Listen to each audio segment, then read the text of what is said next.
Hello, Internet. I'm Insane Lane, and welcome to Bad Erotica Book Club. We may have a guest joining us later. I'm not so sure about that.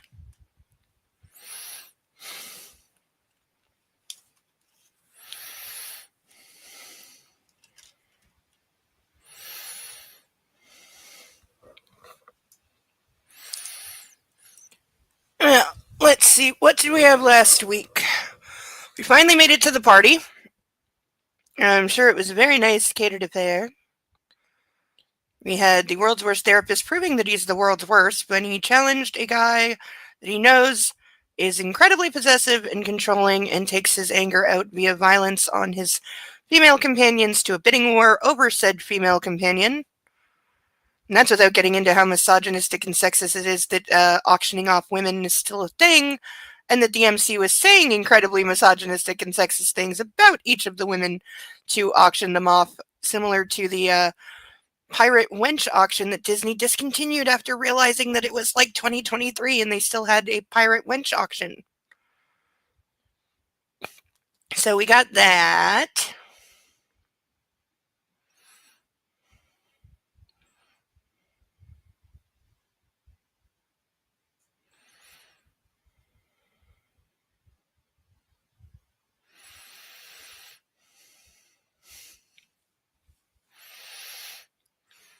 And we are still at the masquerade ball.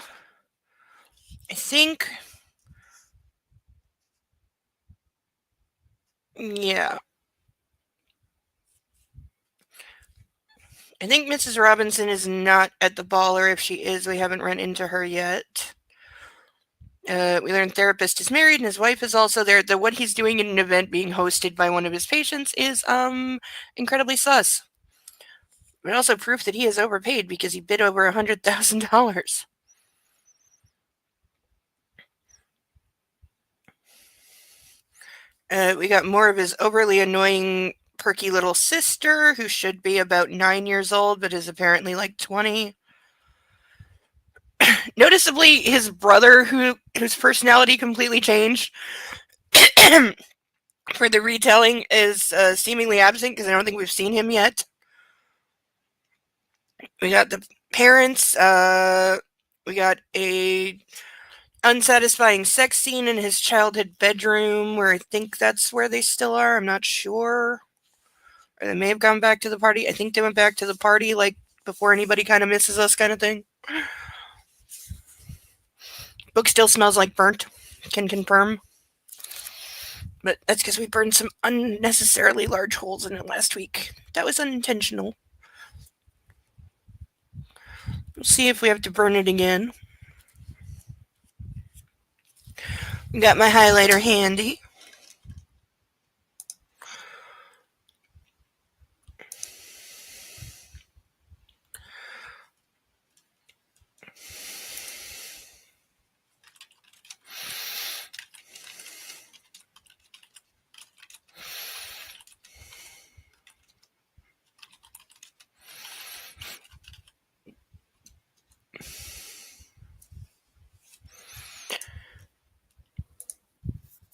Hello there, Zeus.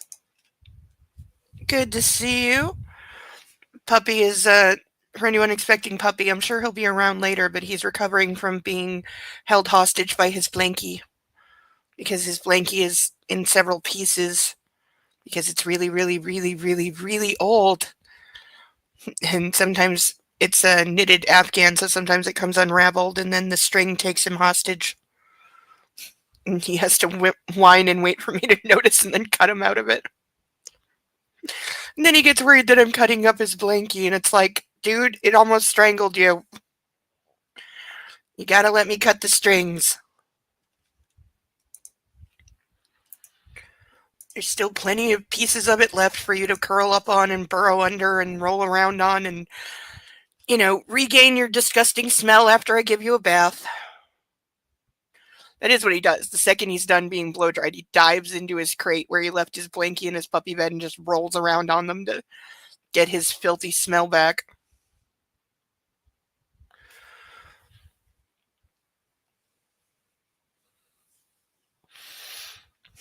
Alright, time for our national anthem. If you're still struggling with Oh, I don't have the sound switched over. God damn it. Okay, I'm an idiot today. It's been a bad day. Could you hear me at all? Like, can anybody hear me?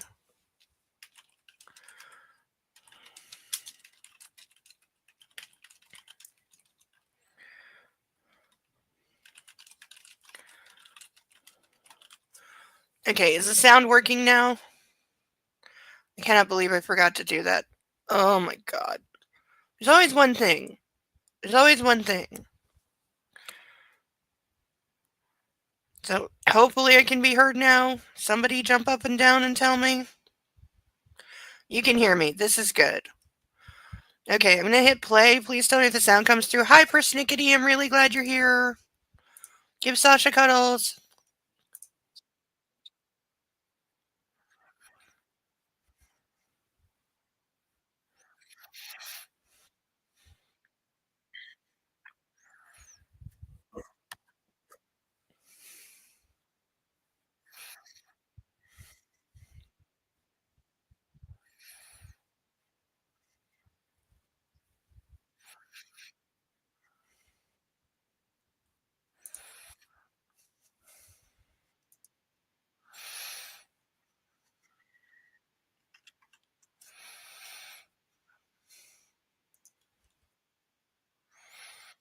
Uh, of course it is. Because I fucked up the screen share. Because it's one of those days. Now I need something with sound. It's not gonna get struck. Fuck. I just need something with sound for 2 goddamn seconds so it will pick up. Because otherwise it will not. Why do I have nothing that I can fucking pull up for 1 second? Yeah, I'm just gonna play this and then I'll fix it. You say, hey, would you like a... Okay. If you're Sound still should now be struggling with working. consent, just imagine instead of initiating sex, you're making them a cup of tea. Oh, thank you. You say, hey, would you like a cup of tea? And they go, It should be oh my working God, I now. would love a cup of tea. Thank you. I'm pouring a Then glass you of know they wine. want a cup of tea. If you say, hey, would you like a cup of tea? And they're like, I'm not really sure. Then you can make them a cup of tea, or not, but be aware that they might not drink it. And if they don't drink it, then, and this is the important bit, don't make them drink it. Just because you made it doesn't mean you're entitled to watch them drink it. And if they say, no thank you, then don't make them tea at all. Just don't make them tea. Don't make them drink tea. Don't get annoyed at them for not wanting tea. They just don't want tea, okay? They might say, yes, please, that's kind of you. And then when the tea arrives, they actually don't want the tea at all. Sure, that's kind of annoying as you've gone to all the effort of making the tea, but they remain under no obligation to drink the tea. They did want tea, now they don't. Some people change their mind in the time it takes to boil the kettle, brew the tea, and add the milk. And it's okay for people to change their mind, and you are still not entitled to watch them drink it. And if they are unconscious, don't make them tea. Unconscious people don't want tea, and they can't answer the question, do you want tea? Because they're unconscious. Okay, maybe they were conscious when you asked them if they wanted tea, and they said yes, but in the time it took you to boil the kettle or brew the tea and add the milk, they are now unconscious. You should just put the tea down, make sure the unconscious person is safe, and this is the important part again, don't make them drink the tea. They said yes then, sure, but unconscious people don't want tea. If someone said yes to tea, started drinking it, and then passed out before they'd finished it, don't keep on pouring it down their throat. Take the tea away. Make sure they are safe, because unconscious people don't want tea. Trust me on this. If someone said yes to tea around your house last Saturday, that doesn't mean they want you to make them tea all the time. They don't want you to come around to their place unexpectedly and make them tea and force them to drink it, going, but you wanted tea last week, or to wake up to find you pouring tea down their throat, going, but you wanted tea last night. If you can understand how completely ludicrous it is to force people to have tea when they don't want tea, and you are able to understand when people don't want tea, then how hard is it to understand when it comes to sex? Whether it's tea or sex, consent is everything. And on that note, I'm going to make myself a cup of tea. Yay. Alrighty. Now that things appear to be kind of sort of working, or as close as it gets, we shall introduce our full pantheon of ducks. More ducks are coming. Eventually. Probably about 2 weeks. Sorry, but it was the best I could do. If I didn't want to spend like $1 billion, yeah, they're gonna take a little while. But once they get here, we will have new ducks. Some of which I will need to repaint, but we will have new ducks. I did find a pack that looks, at least from the pictures, that it has different ducks for the most part. I couldn't find one that was 100% different because that's like impossible. But it looked like it was about 80% different, and the ones that are the same, we're going to repaint them and make them something else. So for now, we have Ralph, Charlotte, Steve, Paddington, Caspian, Inspector Clouseau, Dumbo, Sally, Bill, Xavier, Eloise, Pongo, Mitch, Sansu, Bob with 2Bs, Sasha, Bartholomew, Alex, Chuckles, Melman, Naruto, Jeremy DeWitt, Cinemark, Alan Tudyk, and Jeeves. I love that we have all the ducks. It looks so nice. And yes, I've started rounding up boxes to extend the stage for when we have more ducks. As always, our tips /sponsor /donation /whatever you want to call it tiers link should be at the top of the chat on the YouTube for PayPal.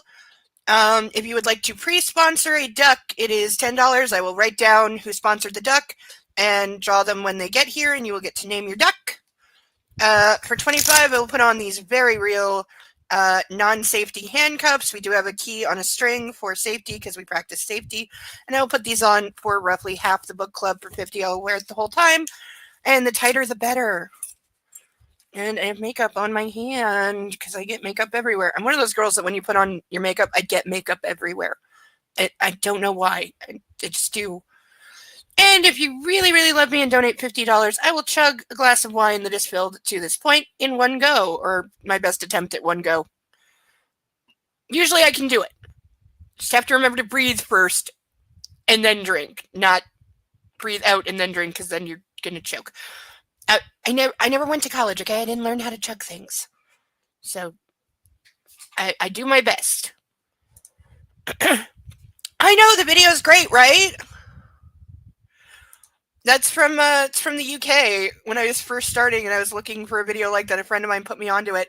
And of course it got copyright claimed because YouTube is stupid and actually claimed that it had a song in it from a like British cartoon show that does not appear in that video. You may have noticed there's no music in that video. And yet for weeks it kept getting copyright claimed for this same song and I would dispute it and win every time. And it just wouldn't stop and it was driving me crazy. And then for weird reasons, it started saying that it contained various K-pop songs. And it's like, no, it doesn't. There's no music in the video. Stop copyright flagging me. Eventually it did stop. But also I got actual permission that was made by a police department in one of the London boroughs. And YouTube actually correctly attributed it to them once, and they replied saying it's open use, anyone can use it. We don't care. Full permission given. So I was very grateful for that. Okay, why does one of my eyes look really, really weird? Like, am I just really shiny? Okay. Okay, it was bugging me because it looked like there was a gap in my makeup. And I'm kind of OCD.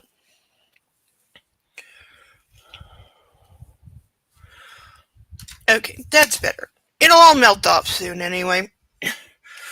Because it's decently warm. I'm sorry. I will try to remember that you have an eye thing.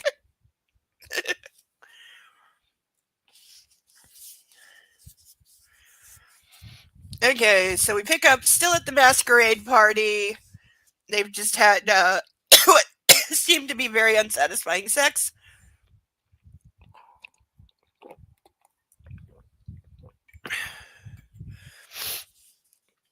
I think they danced a couple of times, and we're still at the party. Sunday, June 12th, 2011.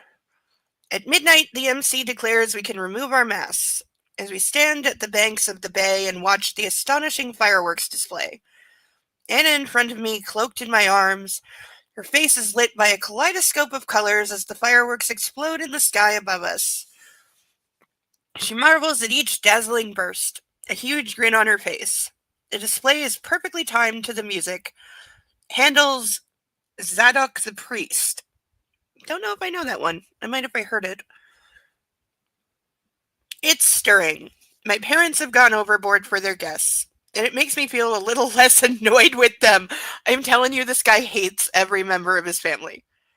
Like, he has no reason to be annoyed with his parents. This is a fundraiser for a charity that they, like, either started or, like, got in touch with because of where he came from. And he's annoyed with them. Like, I think he probably just a little bit hates everybody. The final volley of rockets bursts into golden stars that light up the bay. The crowd spontaneously applauds as sparks rain down from the sky, illuminating the black water. It's spectacular. Oh, do love a good fireworks display. Ladies and gentlemen, the MC calls out as the cheers and whistles fade. Just one note to add at the end of this wonderful evening. Your generosity has raised a total of $1,853,000. That's a hell of a lot for, like, what amounts to a relatively small fundraising evening. Because they said there's about 300 people there. So that is a lot. Like, I get he comes from a rich family, so all the friends are going to be mega rich, but that still seems high. The news is met with rousing cheers from the crowd. It's an impressive total. I imagine my mother has been busy all evening extracting money from her wealthy friends and guests. My contribution of 600,000 has helped. So, like, a third. I'm not crying, my eyes are just watering. Like, a third of what they raised came from him.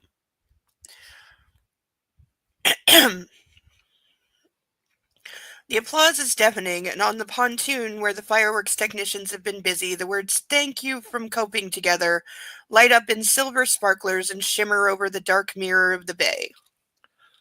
I still swear that is a real charity, that I wonder if they knew they were being included in these books.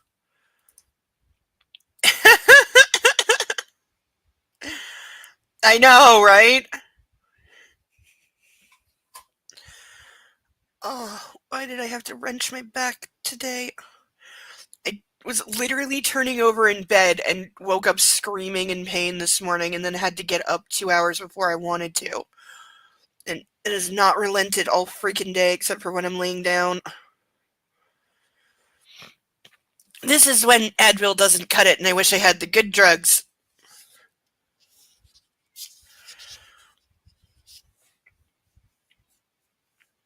And yes, I was planning to get my health card earlier this month, and that didn't happen, and I need to do that before I can get a doctor to get a chance at getting good drugs for when my back does this again. It's on my list. This is where driving would come in handy, so I didn't have to pay Uber. But also, I learned there is now a charge for renewing your health card, which, when did that happen? Like, what is going on with that? That is bullshit. It's only like $35, but still, like, why is there a charge for that?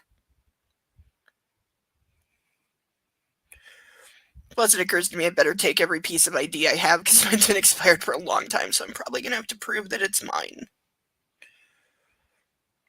But I have ID, so that should be good.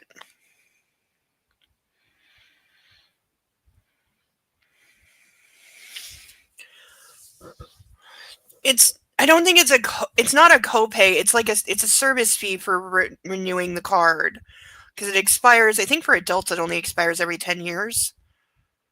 But there didn't used to be a fee to renew it, and they used to just send you a new one in the mail when it expired. Somewhere that changed. Mine's been expired for about 8 years, so I don't know when that changed. But yeah, I looked it up because I was looking to make an appointment. Because if you make an appointment, then it's better. Because like last time I went to Service Ontario, which is the building and the place where you go to renew everything, driver's license, passport, health card, whatever. That's what they're called. And if you just walk in, there's always like 20 people waiting. But if you make an appointment, they have a separate area for pre-booked appointments. And last time I was in and out in like 5 minutes, which is how I want to do everything when I'm forced to actually go out and be in public and interact with other people. 5 minutes is kind of my limit. So making an appointment, very good idea. I just need to wait until I have money for Uber and then to pay for the renewal, and then I get to spend probably several weeks on the phone trying to find a doctor. Hello, you're a puppy.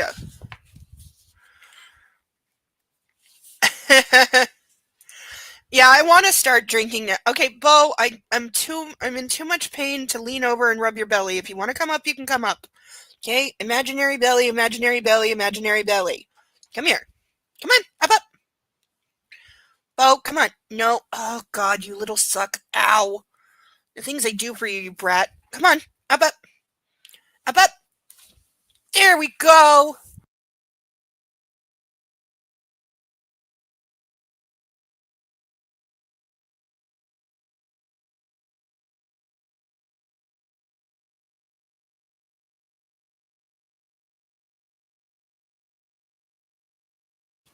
And he hit the mute button because that's what he does. I was saying he's annoyed he can't lick my face because I have makeup on, but he got his licking in earlier. He's done plenty of licking today, both of me and the cat. Yes, Kitty let you wash his face and stick your tongue in his ears because he likes that. Yes, and you like helping and think that he won't, whack at you so much. Have you noticed that he whacks at you when you bite his tail? Or sit on his tail? That's his newest thing, is when the kitty is somewhere he doesn't want the kitty to be, he sits on the kitty's tail. It's not helping him like you. Okay, I know you want to stay in my arms and fall asleep, but you can't do that because I need to read a book. And I can't do that with you in my arms. And I know you're more important. I know. And you're the center of attention. And you're really tired. This is normally when he curls up for his big nap before bed. But you just want to make sure I'm paying attention to you. Yes, because you've worked out that I'm paying attention to something else, and that's not acceptable. That's why you're a little puppy. You're totally falling asleep right now. Because I'm a sleepy little doggy. Mm-hmm. Yes, I'm a sleepy doggy. Yes, you are. Yes, you are. Okay, you're going to go on your pillow. Okay? Okay, I'm going to go on your pillow. Yes. There we go. Good boy for letting me put you down and not leaping out of my arms. Scares the hell out of me when he does that.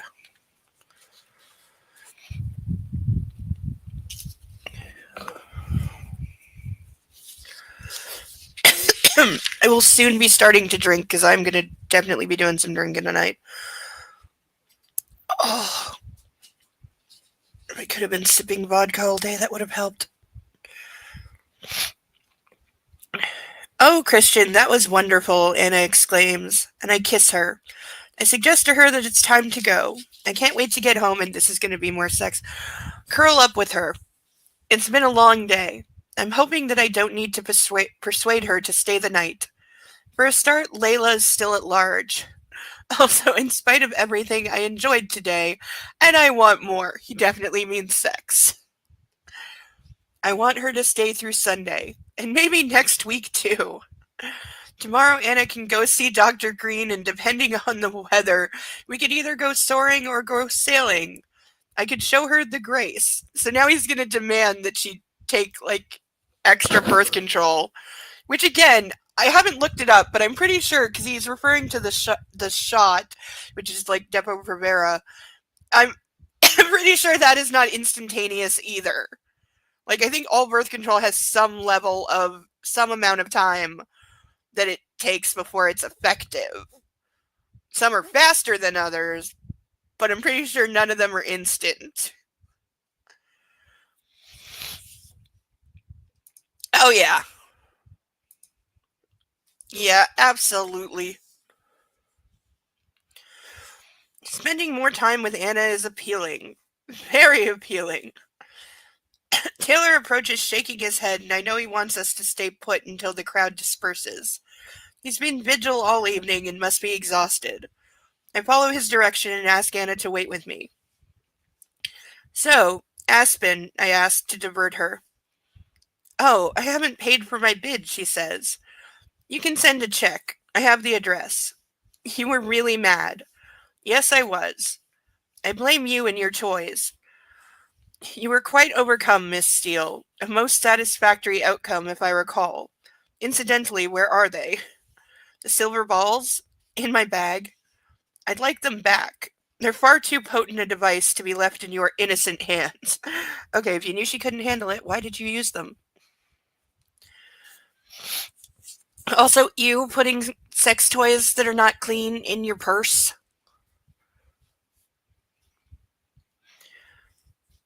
Worried I might be quite overcome again, maybe with somebody else, she says with a wicked gleam in her eye. Hannah, don't tease me about these things. Yeah, I wouldn't risk saying that to him even in public. Why are there people being loud in the hallway? They're maybe about to be barking. I hope that's not going to happen. But no, Anna, I want all your pleasure. Who says this? Always. Don't you trust me? She asks. Implicitly. How can I have them back? I'll think about it. Miss Steele playing hardball. In the distance, the DJ has started his set. Dog hair.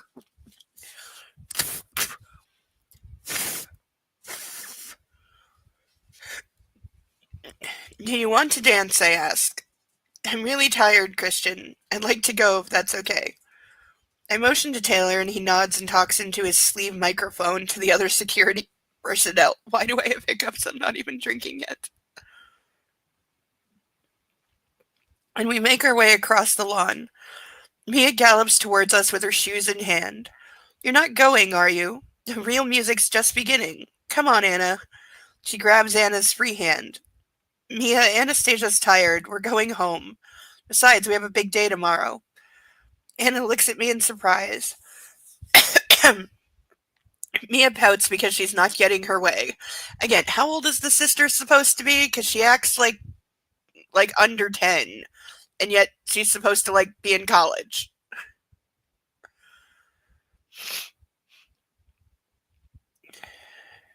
But she doesn't push it. You must come by sometime next week. Maybe we can hit the mall. Sure, Mia, Anna replies, and I hear the fatigue in her voice. I must get her home. Mia kisses Anna goodbye and then grabs me and hugs me. Hard. Her face shines as she stares up at me. I like seeing you this happy, she says, and she kisses me on the cheek. Bye. You guys have fun. She runs off to her waiting friends who start making their way to the dance floor. My parents are nearby and I'm now feeling guilty about the outburst with my mother. When did that happen? Did I miss something? I don't remember him having an outburst with his mother.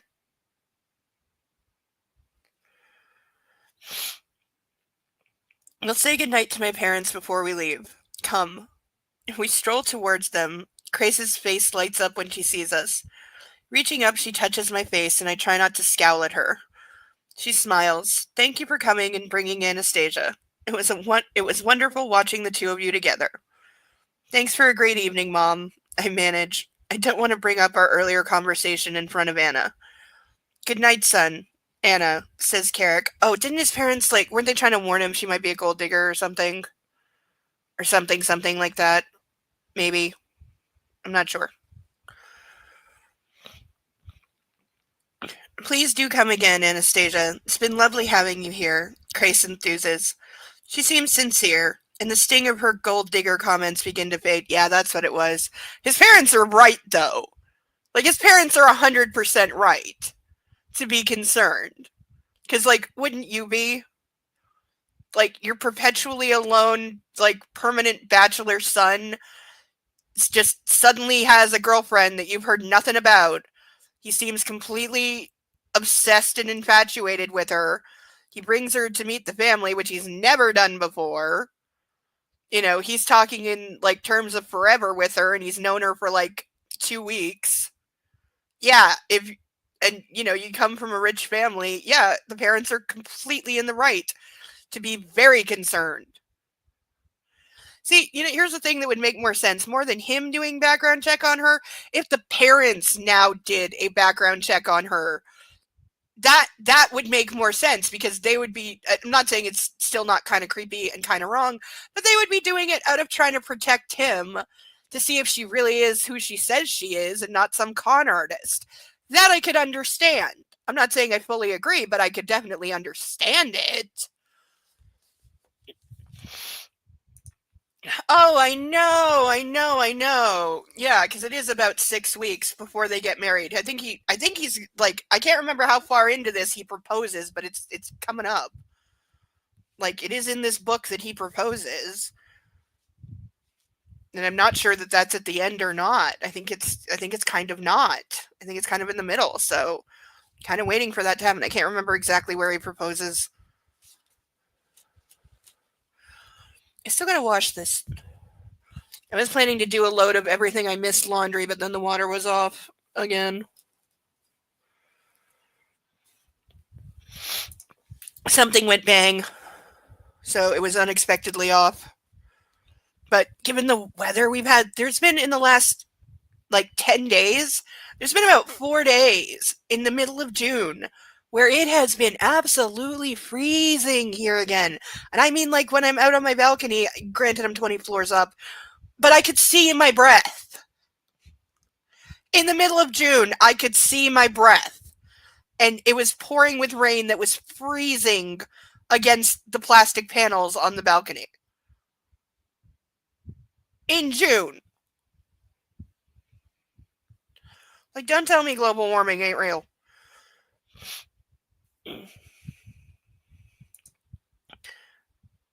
Yeah. No, it wasn't a 2 week breakup. It was a 3 day breakup, and the total timeline maxes out at about 6 weeks. Yeah, from meeting to like married, because apparently he can throw together a grand and lavish wedding in about 4 days. Which, if you have all the money in the world, I'm not saying it's impossible, but it's probably one of the most expensive weddings ever. And who wants to throw a wedding in 4 days? Like, no. Also, way to say I knocked up my girlfriend. I mean, I know Twilight made the joke, but this one didn't. And it made sense in Twilight because one of the people getting married was like 16.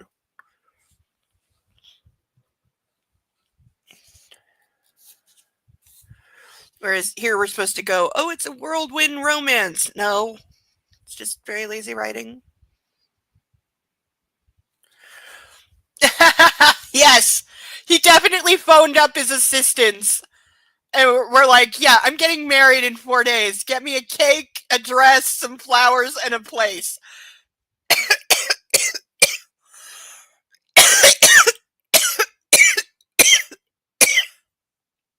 Oh my god. This weather is not helping my voice. Okay, can I start drinking yet? No.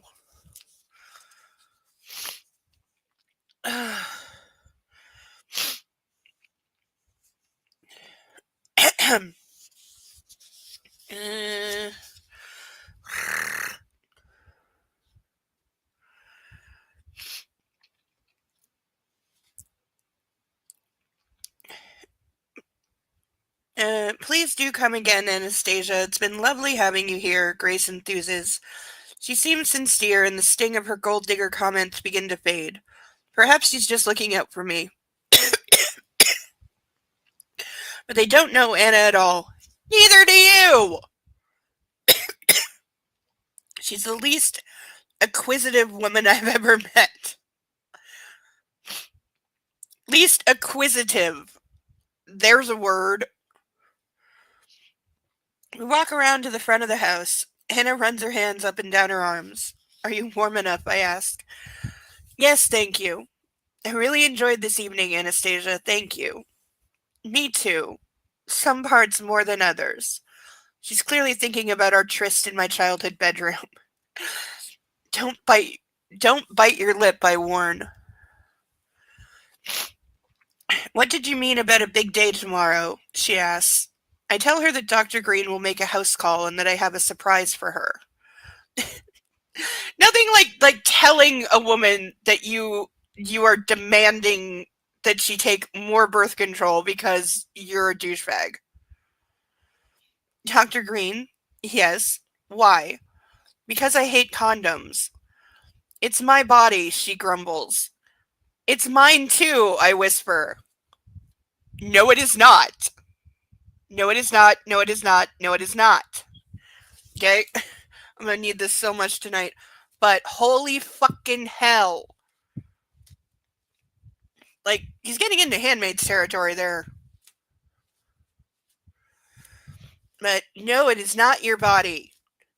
Okay, remember the part where she's not one of your submissives, so you can't just order her to put whatever drugs you want into her body? I mean, you're already drugging her enough without her knowledge.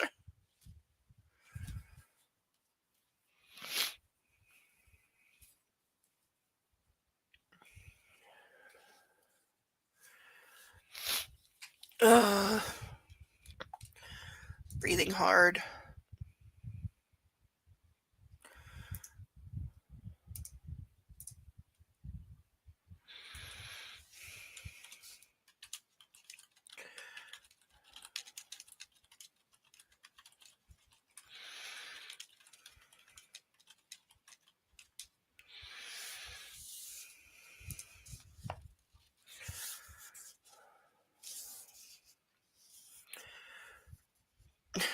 Anna, please. I hate them. This is in his head, so he's whining like a little baby in his head. He's, oh my god, you have to wear a condom. Ugh.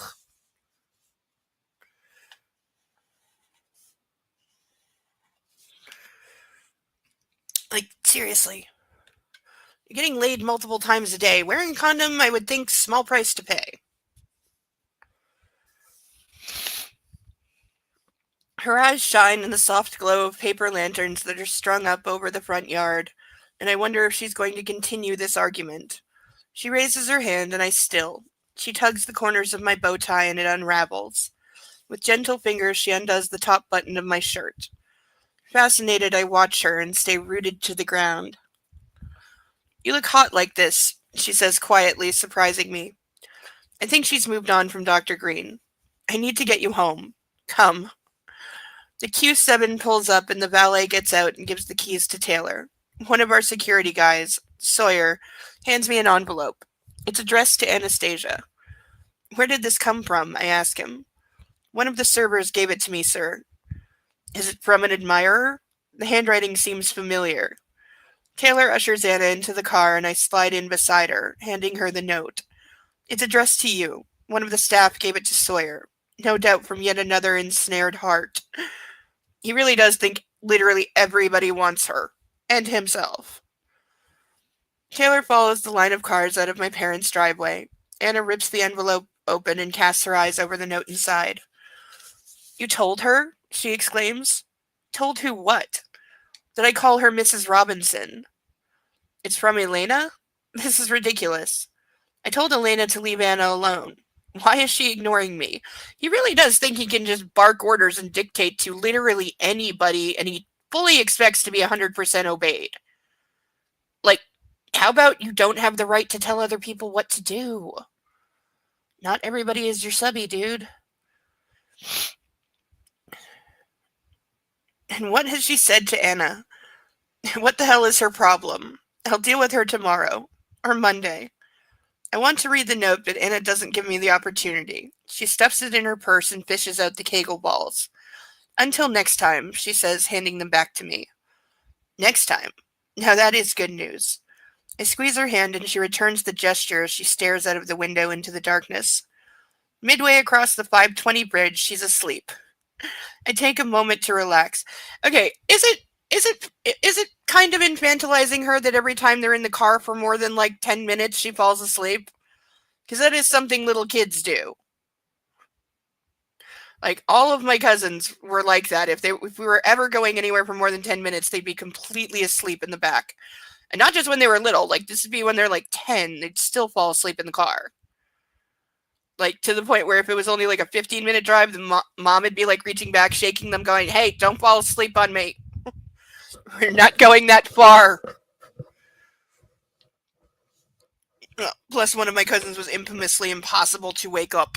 Like, you ever have the kid who just will not wake up in the morning no matter how much you shake them or sit them up or anything? They're just like dead to the world.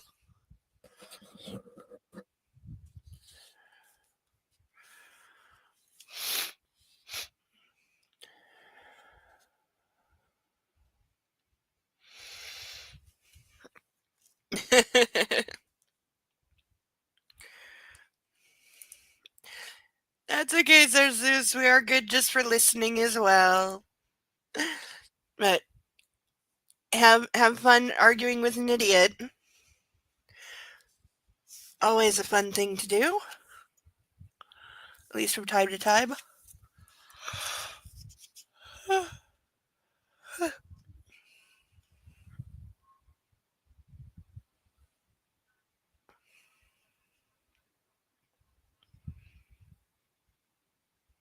Yeah, is there like a sports thing tonight that I don't know about? Because there's honking up and down the street that very much usually goes with somebody won something in sports. Wait, is there hockey tonight? Because I know the Stanley Cup is on right now. I'm not sure what game they're on or who's like winning or anything. I do know about the No Kings parade, yeah, or the No Kings protest because of the military parade that's going on. I watched a little bit of it. Yes, we're in Canada. That doesn't mean we're not having protests because we might be. Because yeah, I know the big military parade in the States started a couple hours ago. I watched a little bit of it. I gotta say, it seemed very lackluster. Like, because I've seen a couple U.S. military parades for like July 4th and stuff, and this one seems to lack like the usual bluster and like razzmatazz they usually have. You know, it seemed underwhelming.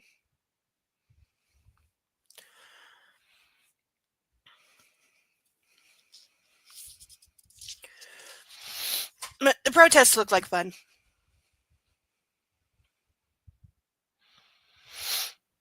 I was kind of wondering why they were having a parade like so late, because isn't it going to be dark by the time it's over?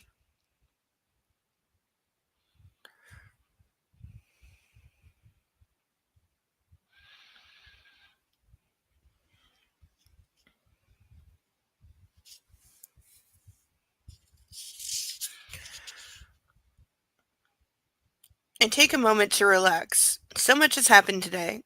I'm tired, so I put my head back and close my eyes. Yeah, it's been quite a day. Anna and the check, her bad temper, her willfulness, the lipstick, the sex. Yes, the sex. And of course, I will have to deal with my mother's anxiety and her offensive concern that Anna is an opportunist who's after my fortune. You have nothing to disprove that.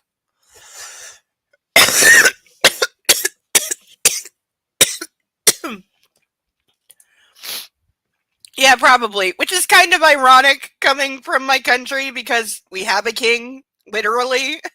I mean, he has no power and he can't do anything here other than read speeches and occasionally give awards, but we have a king. I mean, he's on the money.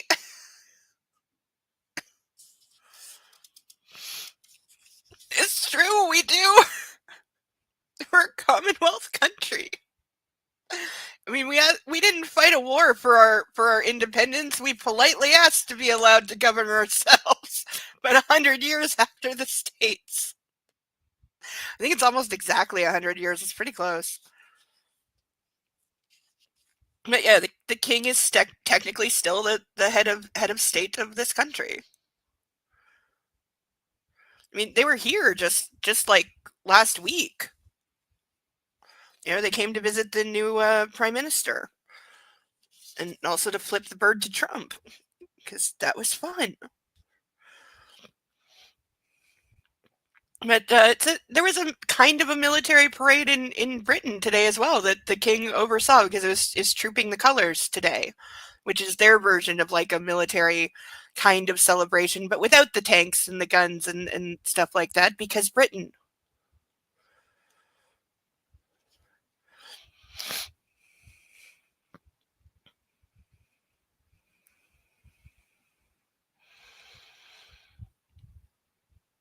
And then there's Elena, interfering, behaving badly. What the hell am I going to do about her? I look at my image reflected in the car window. The sallow, ghoulish figure that stares back at me and disappears only when we exit I-5 onto the well-lit Stewart Street. We're close to home. Anna's still asleep when we pull up outside. Sawyer jumps out of the car and opens my door. Do I need to carry you in? I ask Anna. Squeezing her hand, she wakes and sleepily shakes her head. Sawyer in front of us, keeping vigil, we walk into the building together as Taylor takes the car to the garage. Anna leans on me in the elevator and closes her eyes. It's been a long day, eh, Anastasia? She nods. Tired? She nods. You're not very talkative, I observe. She nods once more, making me smile. Come, I'll put you to bed. My fingers curl around hers and we follow Sawyer out of the elevator and into the foyer. Sawyer halts in front of us and holds up his hand. I tighten my grip on Anna's fingers. What the hell? Will do, T, Sawyer says and turns to face us. Mr. Gray, the tires on Miss Steele's Audi have been slashed and paint thrown all over it. Oh, I remember that. Hannah gasps. What? My immediate thought is some mindless vandal has broken into the garage. Then I remember Layla. He really is dumb about some things. What the hell has she done? And also, how is she able to get into the garage? Oh, because she knows all the access codes that you still have not changed. Like, what the hell?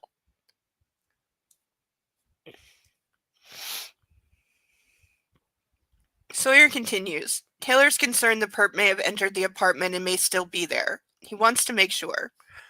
How can anyone be in the apartment? Well, she got into your apartment once already. And again, you didn't change the codes, the locks, or anything else, so not impossible. I see. What's Taylor's plan? He's coming up in the service elevator with Ryan and Reynolds. They'll do a sweep, then give us the all clear. I'm to wait with you, sir. Thank you, Sawyer. I tighten my hold on Anna. This day just gets better and better. There's no way Layla could be in the apartment, is there? Yes, she could.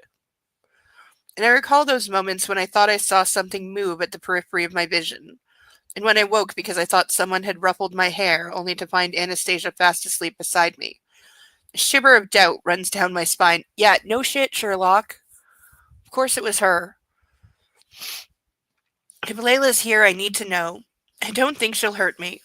I kiss Anna's hair. Listen, I can't stand here and wait. Sawyer, take care of Miss Steele. Don't let her in until we have the all clear. I'm sure Taylor's overreacting. She can't get into the apartment. Yes, she can. No, Christian. Anna tries to stop me, her fingers clasping my lapels. You have to stay with me. Do as you're told, Anastasia. Wait here. No! And how about I have a cell phone? I'm calling the police. And I don't care that this is your apartment. Somebody just vandalized my car. So I am calling the police. But of course, nobody thinks to do this.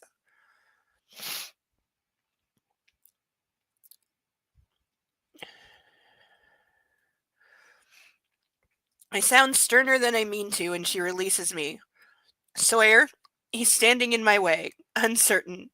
I raise a brow, and after a moment's hesitation, he opens the double doors into the apartment and lets me go through. Hey, if your client wants to be stupid, you can't stop him. He closes them behind me. In the hallway outside the living room, it's dark and quiet, and I stand and listen, straining my ears for anything unusual. All I hear is the sigh of the wind as it wraps itself around the building, and the hum of the electrical appliances from the kitchen. Far below in the street, there's a police siren, but apart from that, Escala is quiet and still, as it should be.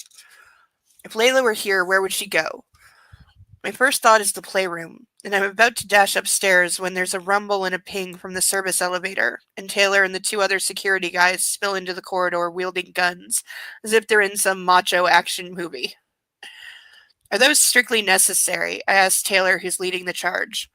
We're taking the necessary precautions, sir. Well, you're pretty sure Layla has a gun, so yeah, necessary. I don't think she's here. We'll do a quick sweep. Okay, I reply, resigned. I'll check upstairs. I'll come with you, Mr. Gray. I suspect that Taylor's being unduly concerned for my safety. He issues swift instruction to the other two, and they scatter to search the apartment. I switch on all the lights so the living room and the corridor are well lit and bright. I head upstairs with Taylor. He's thorough. He checks under the four-poster bed, the table, even the couch in the playroom. He does the same in the sub-room in each of the spare rooms. No sign of any intruder. He proceeds into his and Mrs. Jones's quarters, and I head downstairs. My bathroom and walk-in closet are clear, as is the bedroom. Standing in the middle of the room, I feel like a fool, but I squat down and check under the bed. Nothing. Not even dust. Mrs. Jones is doing a stellar job. The balcony door is locked, but I open it. Outside, the breeze is cool, and the city is laid out, dark and somber, at my feet. There's the hum of distant traffic and the faint moan of the wind. But that's it. Inside again, I lock the door. Taylor comes back downstairs. She's not here, he says. You think it's Layla? Yes, sir. His mouth forms a hard, flat line. Do you mind if I search your room? No, I've already done this. I'm too tired to argue. Sure. I want to check all the closets and cupboards, sir, he says. Fine. I shake my head at the preposterous situation we're in, and I open the foyer doors to find Anna. Sawyer brandishes his gun, but lowers it when he sees it's me.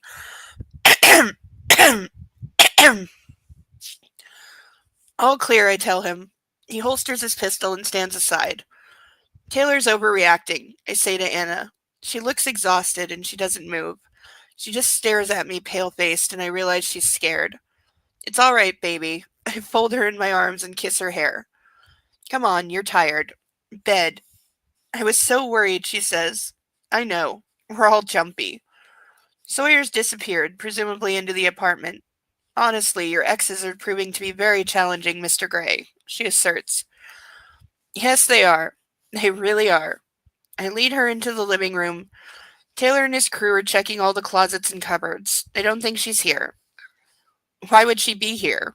Anna sounds bewildered, but I try to reassure her that Taylor is thorough and that we've searched everywhere, including the playroom. To calm her, I offer her a drink, but she declines. That's a first. And that he's letting her. What do we bet that doesn't last? She's tired. Come, let me put you to bed. You look exhausted. In my bedroom, she empties the contents of her evening bag into the top of the chest of drawers. Here, she passes Elena's note to me. I don't know if you want to read this. I want to ignore it. I scan the note. Anastasia, I may have misjudged you, and you have definitely misjudged me. Call me if you need to fill in any of the blanks. We could have lunch. Christian doesn't want me talking to you, but I would be more than happy to help. Don't get me wrong. I approve. Believe me. But so help me if you hurt him. He's been hurt enough.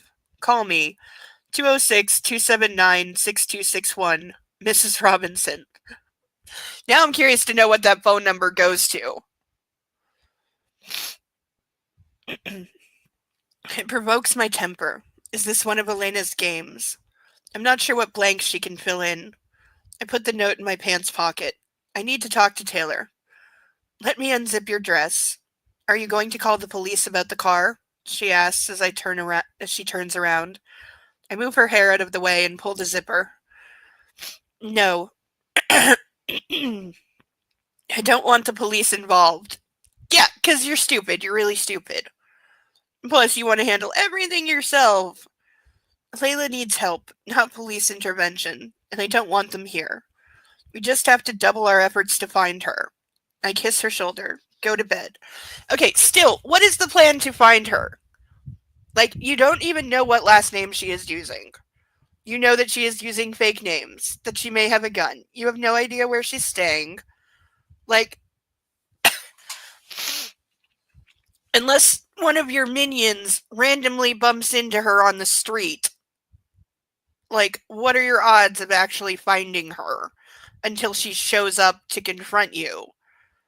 Like, that is your best option right now.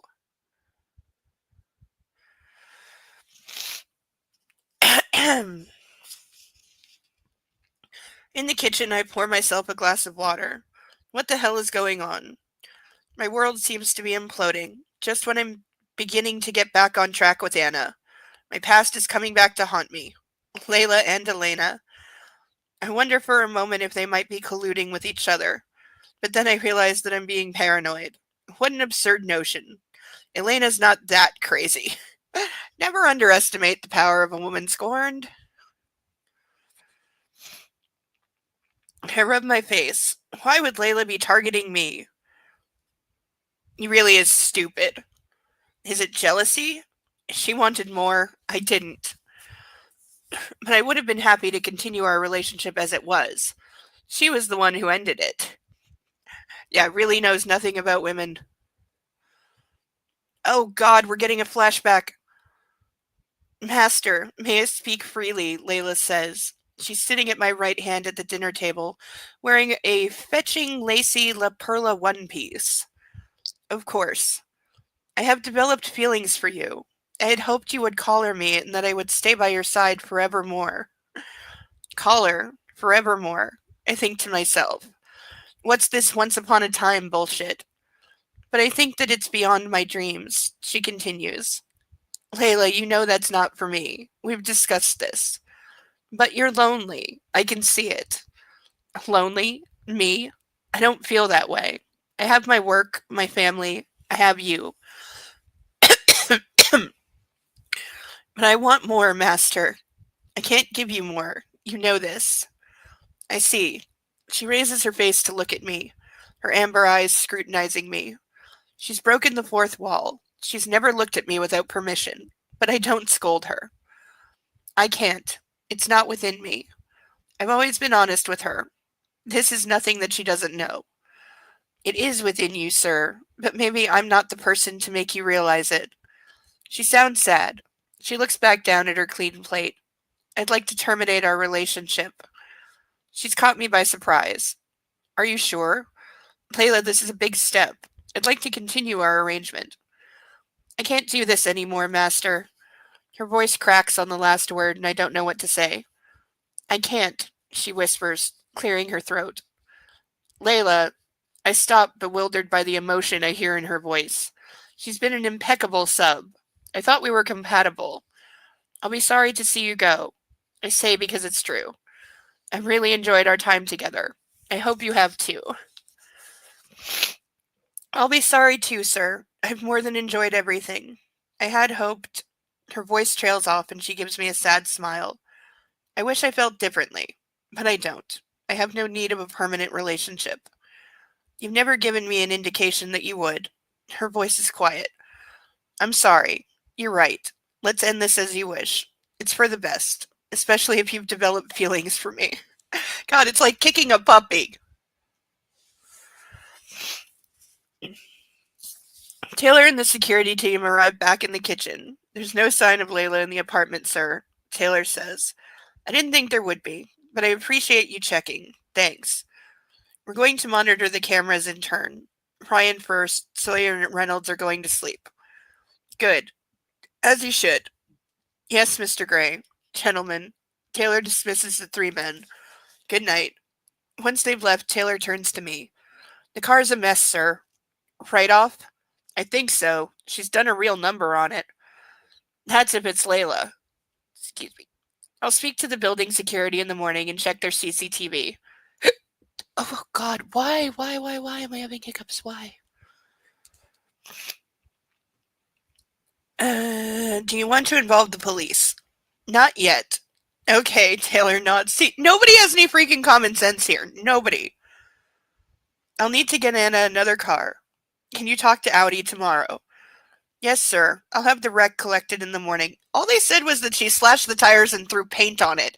How is that a write-off? Like, that just sounds like new tires, not to write off an entire brand new car. Is there anything else, Mr. Gray? No, thanks. Get some rest. Good night, sir. Good night. Taylor leaves and I head into my study. I'm wired. I can't possibly sleep. I contemplate calling Welch just to keep him up to date, but it's too late. Slipping off my jacket, I hang it on my chair, then sit down at my computer and write him an email. As I press send, my phone buzzes. Elena Lincoln's name flashes on the screen. What now? I answer, what do you think you're doing? Christian. She's surprised. I don't know why you're calling at this hour. I have nothing to say to you. She sighs. I just wanted to tell you. She stops and changes tact. I was hoping to leave a message. Well, you can tell me now. You don't have to leave a message. I'm finding it impossible to keep my composure. You're angry. I can tell. If it's about the note, listen. No, you listen. I asked you and now I'm telling you. Leave her alone. She has nothing to do with you. Do you understand? Christian, I only have your best interests at heart. I know you do, but I mean it, Elena. Leave her the fuck alone. Do I need to put it in triplicate for you? Are you hearing me? So he's threatening the business, which that's a seriously douchebag thing to do. Yes, I'm sorry. I've never heard her so contrite. It goes some way to cooling down my anger. Good. Good night. I slam my phone down on the desk. Interfering woman. I put my head in my hands. I'm so fucking tired. There's a knock on my door. What? I shout. I look up. It's Anna. She's dressed in my t-shirt, and she's all legs and big, fearful eyes. She's bearding the lion in his den. What? Is this a phrase? Bearding the lion in his den. It might... No, it is bearding, I'm pretty sure. Has anybody ever heard of this? What is it?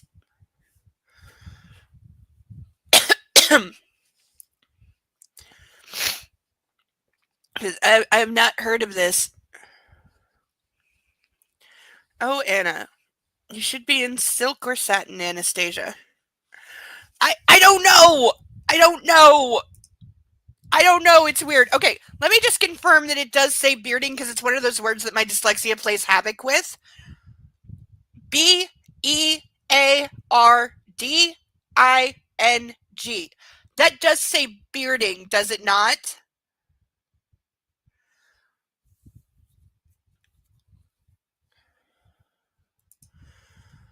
It's gotta be, but for what I don't know. And thank you for confirming. I really do mean that because it's one of those words that I easily fuck up. But yeah, bearding the lion in his den. You got me. I've never heard of this.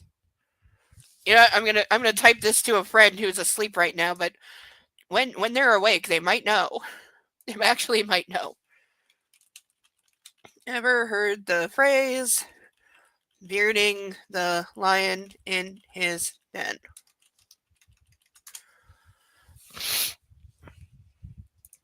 Because, yeah, I've never, for some reason it's making me think of Chronicles of Narnia.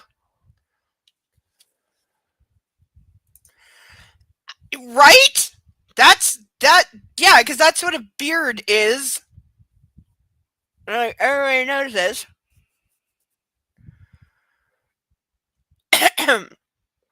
Like, I was that girl in high school for a couple of guys. Yeah, that's what a beard means to me.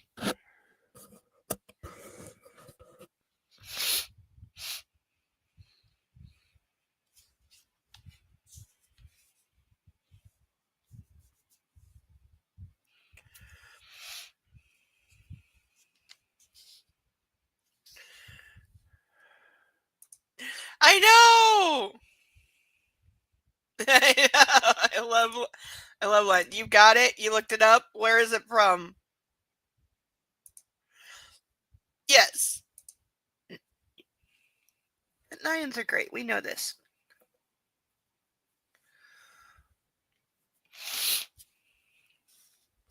It's got to be from something old or something. Hi, Night Wolf. I knew there was hockey tonight. I knew there was hockey. That was why the honking earlier. Had to be hockey. Yep. I I want to say it's game 4, but I really don't know.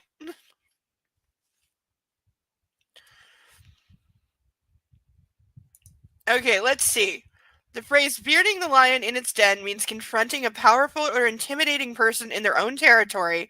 It implies courage, defiance, or boldness in standing up to authority or danger. Oh! Yes, we're sorry the game is on.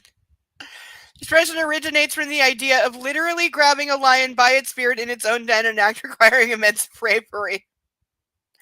It's game 5. Okay, I was close. Yes, too stupid to realize she should be afraid. So he's basically saying he's in an atrocious mood. He's angry, and like any of his subs would know to stay away from him right now, but she doesn't know. So she's, he's implying that she's doing something brave when that's not at all the case because she doesn't know. So she's not being brave at all. She's just looking for him because she's afraid and wants comfort, probably.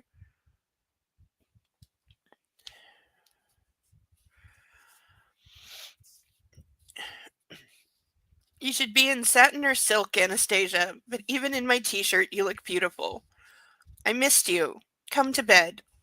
Her voice is sexy and cajoling. How can I sleep with all this shit going on? I stand and walk around my desk to gaze down at her. What if Layla wants to hurt her? What if she succeeds? How could I live with that? I suspect you would find a way. Do you know what you mean to me? If something happened to you because of me, I'm overwhelmed by a familiar uncomfortable feeling that expands in my chest, becoming a lump in my throat that I have to swallow. Nothing's going to happen to me, she says in a soothing tone. She strokes my cheek, her fingers scratching my stubble. Your beard grows quickly. There's wonder in her voice. I love the tender touch on my cheek. It's soothing and sensual. It tames the darkness. She caresses my bottom lip with her thumb, her eyes following her fingers. Her pupils are large and the small V has appeared between her brows as she concentrates. She traces a line from my bottom lip, down my chin, down my throat, to the base of my neck where my shirt is open. Oh, is this going to lead to late night sex?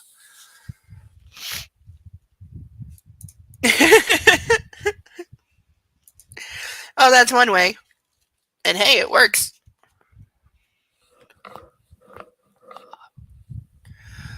Oh, stretch time. Oh.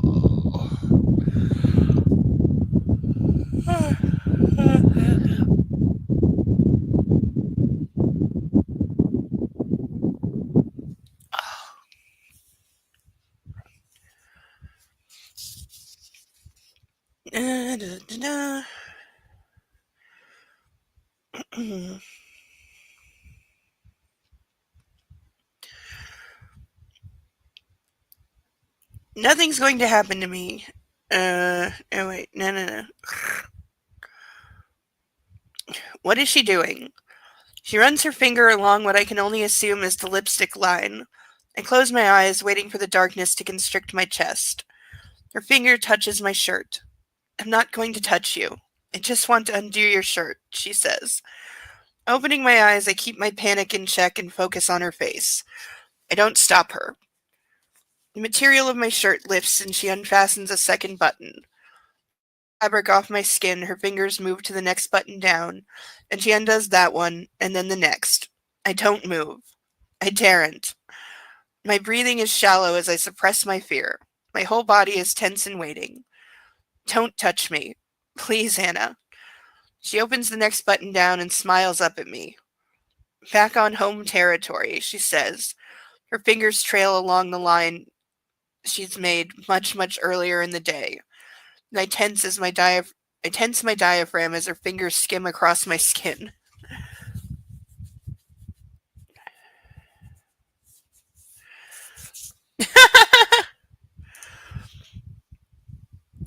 Puppy is curled up. Kitty is probably on the back of the couch. Maybe. Okay, let's see if it happens again.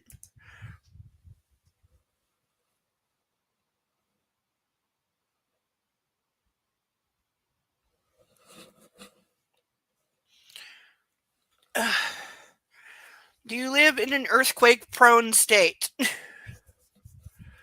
Like California? Or California adjacent? Or anywhere in the desert?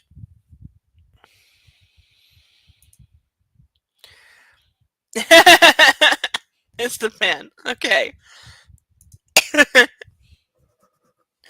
Yeah, I kind of thought it might be. Sorry about that.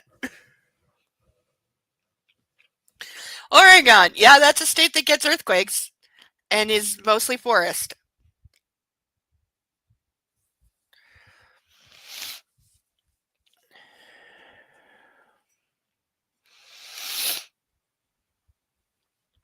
Oh, okay, it's after 9. Why am I not drunk yet? Salut.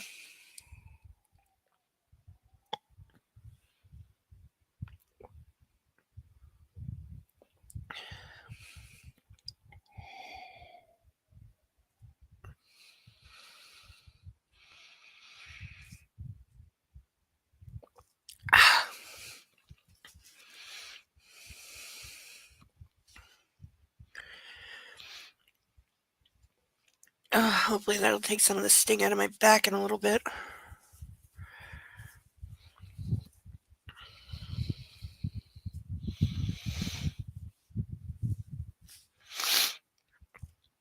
This would be a good night to be able to chug.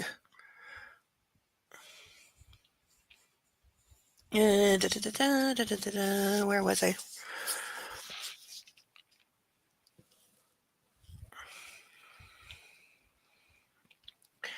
She undoes the final button and opens my shirt fully, and I let out the breath I'm holding. Next, she grasps my hand and, grasping my shirt cuff, removes my left cuff link, followed by the right. Can I take your shirt off? She asks. I nod, totally disarmed, and she lifts my shirt up off my shoulders and pulls it from my body. She's done. She looks pleased with herself, and I stand half naked in front of her. Slowly, I relax. That wasn't so bad. What about my pants, Miss Steele? Because of course this has to turn into sex. No! No! I'm going to use a tennis racket to send it back at you. Had enough of being cold, and it is not allowed to hail. I've had enough of that too. Hailstorms freak me out. Ugh, bad childhood experience. Again, probably the only time I ever saw my grandmother legitimately afraid was during a freak summer hailstorm. It was in the summer. I don't remember exactly when, but it was in the summer, and it was just out of the clear blue sky, hail the size of softballs started coming down. It totaled my grandfather's van. It was parked in the driveway, and I remember seeing like big holes punched in the roof of the van. Literally looked like the fist of God had just come down and punched holes in the roof of the van and just destroyed it. Like, knocked the gutters off half the house. We had this big tree that my grandmother loved that it knocked like huge limbs, hundreds of pounds off the tree. Like, within a year, I think they wound up cutting it down because like they tried to save it because it was really old and my grandmother really loved it, but it just did too much damage. And it was like on a corner that was like near the street, and they were worried that like as it like died it would like fall into the street, and there's no like predicting when it's going to do that. So they did cut it down, but it punched like holes in the roof. It shattered all the windows in the dining room. Like, we couldn't go in there for I think like a month because it just took a while to get it all like cleaned up and then replace the windows. But I remember like seeing all the tree branches and then the gutters hanging off the house and the holes in the roof, and it was bad. And it was just out of the clear blue sky. Normal summer day. Oh, great. I see the picture. Dare you to post that all over social media and put like June in Canada. People will not believe you, but I do. Oh, this sucks. Yes, I know.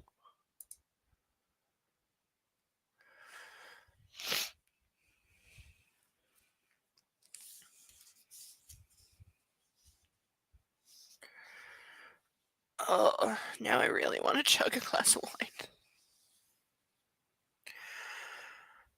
wine.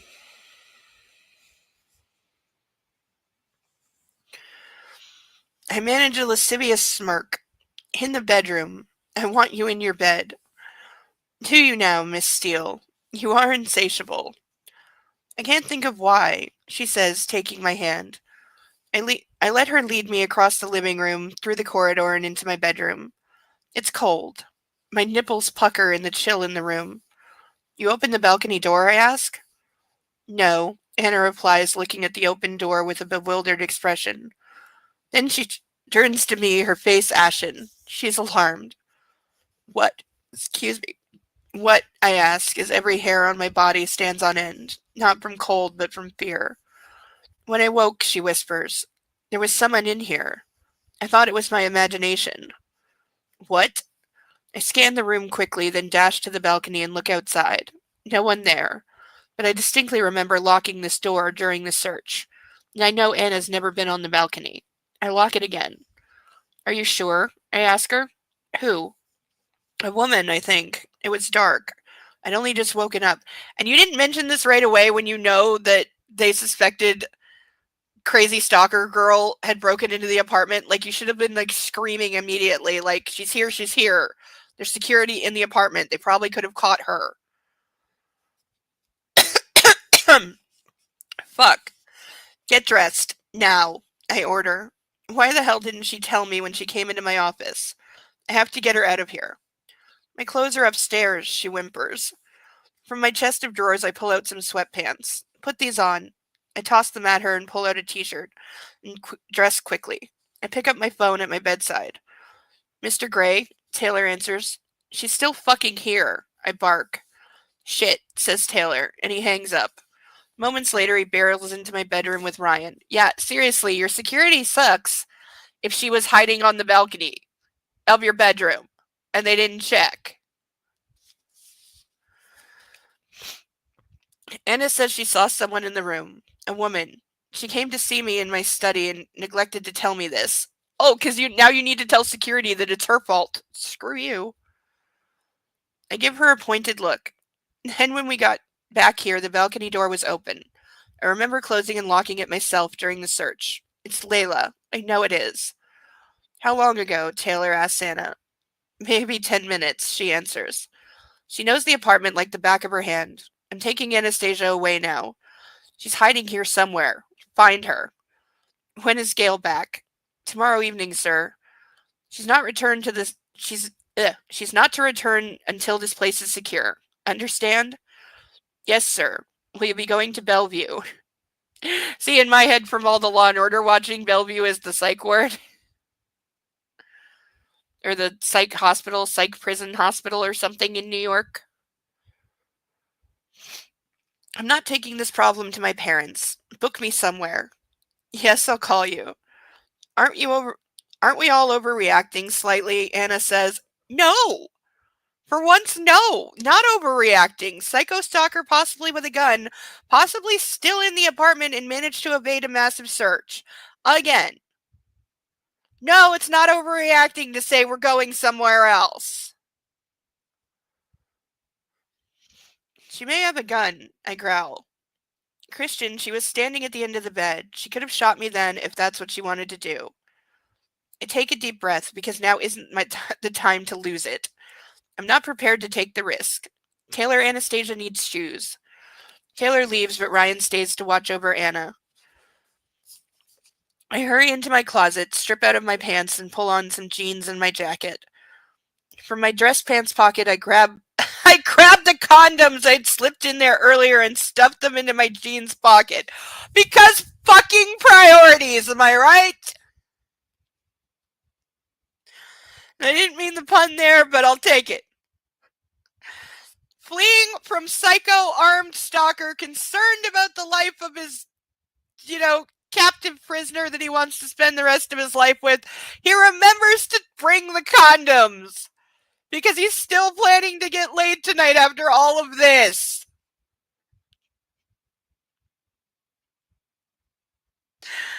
Oh my god. Jesus. Like, he literally just never, ever thinks of anything else. Just ever. Just not ever. He's never not horny. Like, there is nothing that turns this guy off. Like, at any point, ever. Like, oh my god. Like, not the freaking time. Ugh, better. I'm amazed Puppy Doodles actually listened to me and went to bed without interrupting me like 5 times. I'm sure he'll be back. Because he'll wake up and go, is it bedtime yet? No? Cuddle me. Rub the belly. Cuddle me. Rub the belly. Thomas probably won't come near because I'm pretty sure he's on the back of the couch. Unless he's on his box. Is he? Are you? Oh, he is. He's on his box. Yeah, he's on the box right there that is a Rubbermaid container full of all my printer paper that he's decided is his. And even though he sleeps on the lid and it doesn't affect him when I take things out of the box, he still gives me dirty looks for taking things out of the box.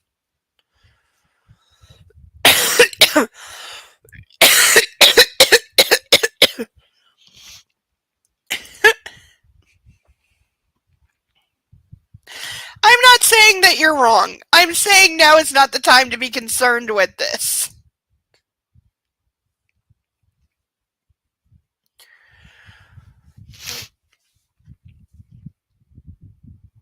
Like, you would think fleeing a psycho stalker would be kind of a turnoff.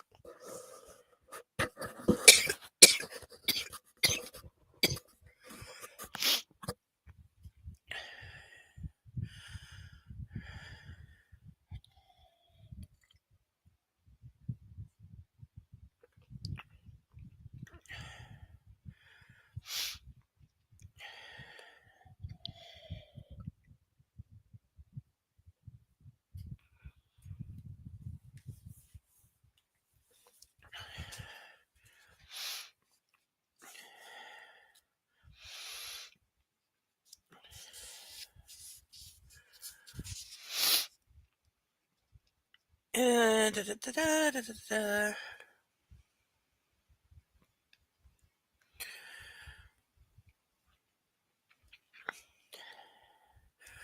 I packed some clothes and as an afterthought, grabbed my denim jacket.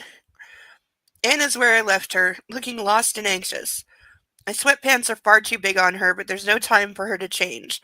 But there's time for you to change, and Taylor can go get her shoes, but not her clothes.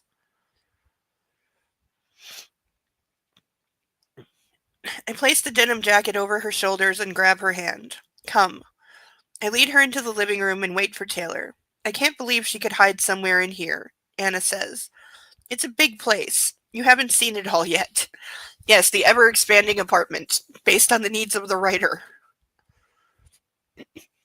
Why don't you just call her? Tell her you want to talk to her. Anastasia, she's unstable and she may be armed. Yes, but if you have a working phone number for her, call her and tell her you want to meet with her. You know that she will come, and you can then have like people waiting to deal with her. Whether that's a private psych hospital or the police or whoever, if you have a phone number for her, you have a way to find her. Like, why not just say, well, I don't have a working phone number? You know, that would make too much sense. So we just run. For now, yes. Suppose she tries to shoot Taylor. Jesus, I hope she doesn't. Taylor knows and understands guns. He'll be quicker with a gun than she is. I hope. So what, you hope Layla gets shot? Ray was in the army. He taught me to shoot. You? With a gun? I scoff. I'm shocked. I loathe guns. Yes. She sounds offended. I can shoot, Mr. Gray, so you'd better beware. It's not just crazy ex-subs you need to worry about. I'll bear that in mind, Miss Steele. Taylor comes down the stairs and we join him in the foyer. He gives Anna a carry-on suitcase and her chucks. I think those are sneakers of some kind. She hugs him, taking him and me by surprise. Be careful, she says. Yes, Miss Steele, Taylor replies, embarrassed yet pleased by her concern and her spontaneous affection. I give him a look and he adjusts his tie. Because, of course, he still has to be pissed that she's just being nice to somebody. Excuse me. Let me know where I'm going. Taylor takes out his wallet and passes me his credit card. You might want to use this when you get there. Whoa, he's really taking this seriously. Good thinking. You're telling me he doesn't have, like, a safe in the apartment with, like, emergency 100,000 in cash? Chucks are a style of Converse sneakers? Oh, okay. Like, just pay cash, because Layla is going to know about Taylor, because he's been there the whole time, so she knows his name. Just go with cash.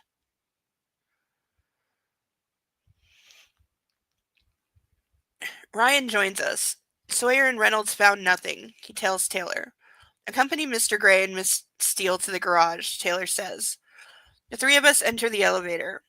That should be 4 people.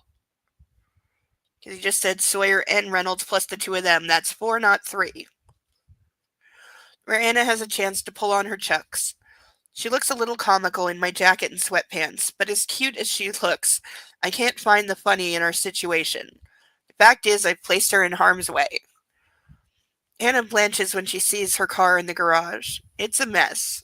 The windshield is shattered, and the bodywork is covered in dents and cheap white paint. Okay, that might be a write-off.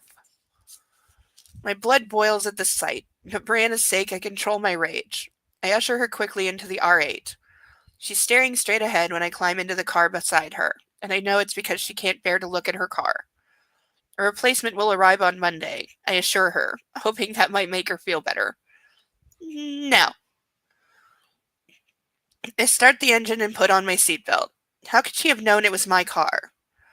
I sigh. This is not going to go down well. She had an Audi A3. I buy one for all my submissives. It's one of the safest cars in its class. You fucking idiot. Oh. So that's how she knew, which makes sense. But the fact that you have, like, how creepy is it that he just has a standard car that he buys all his subs? Like, so very creepy.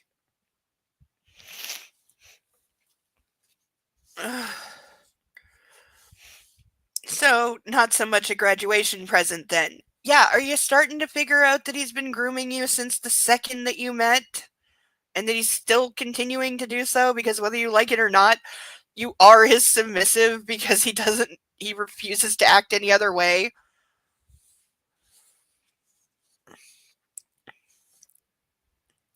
Anastasia, despite what I hoped, you've never been my submissive. Bullshit.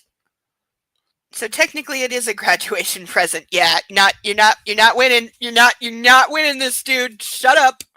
Shut up now, because you are just digging a much deeper hole for yourself. Just shut your mouth and say you're sorry. Promise you'll buy her any car she wants. Somebody's barking in his sleep.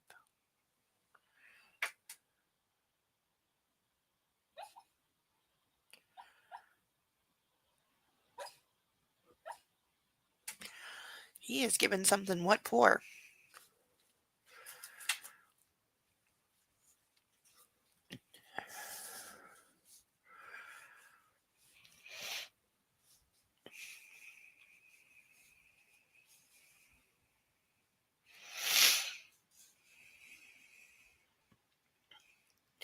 I back out of the parking space and head to the garage exit where we pause, waiting for the barrier to lift. Are you still hoping? She asks. What? The in-car phone rings. Gray, I answer. Fairmont Olympic, in my name, Taylor informs me. Thank you, Taylor. And Taylor, be careful.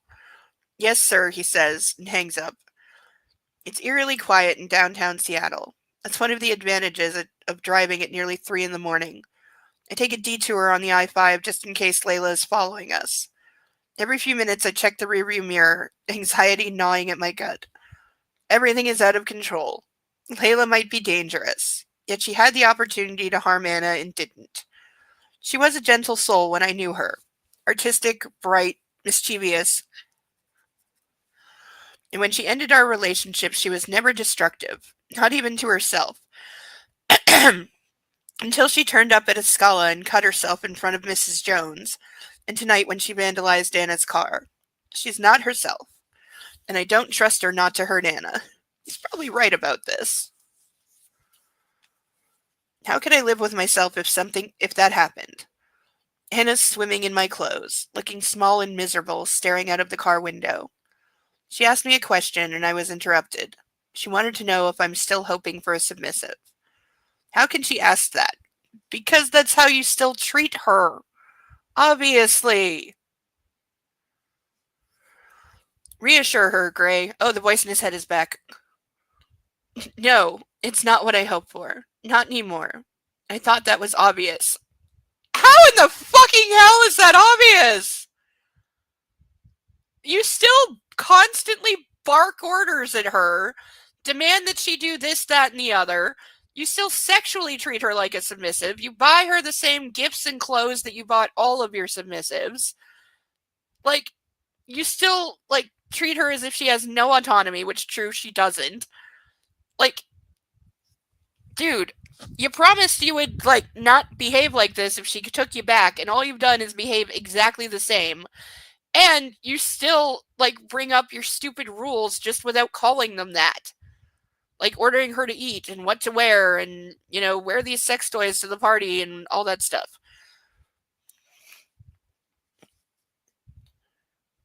Not to mention your jealous, possessive, stalkery tendencies yourself.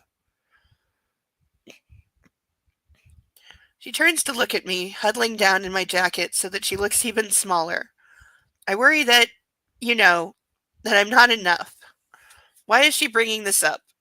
You're more than enough. For the love of God, Anastasia, what do I have to do? Stop acting like a total douchebag. How about that?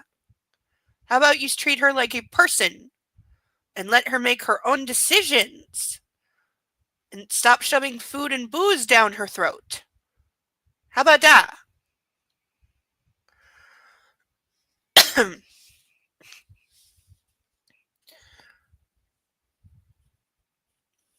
She fiddles with a button on my denim jacket. Why did you think I'd leave when I told you Dr. Flynn had told me all there was to know about you? Is this what she's brooding about? Keep it vague, Gray. You cannot begin to understand the depths of my depravity, Anastasia, and it's not something I want to share with you.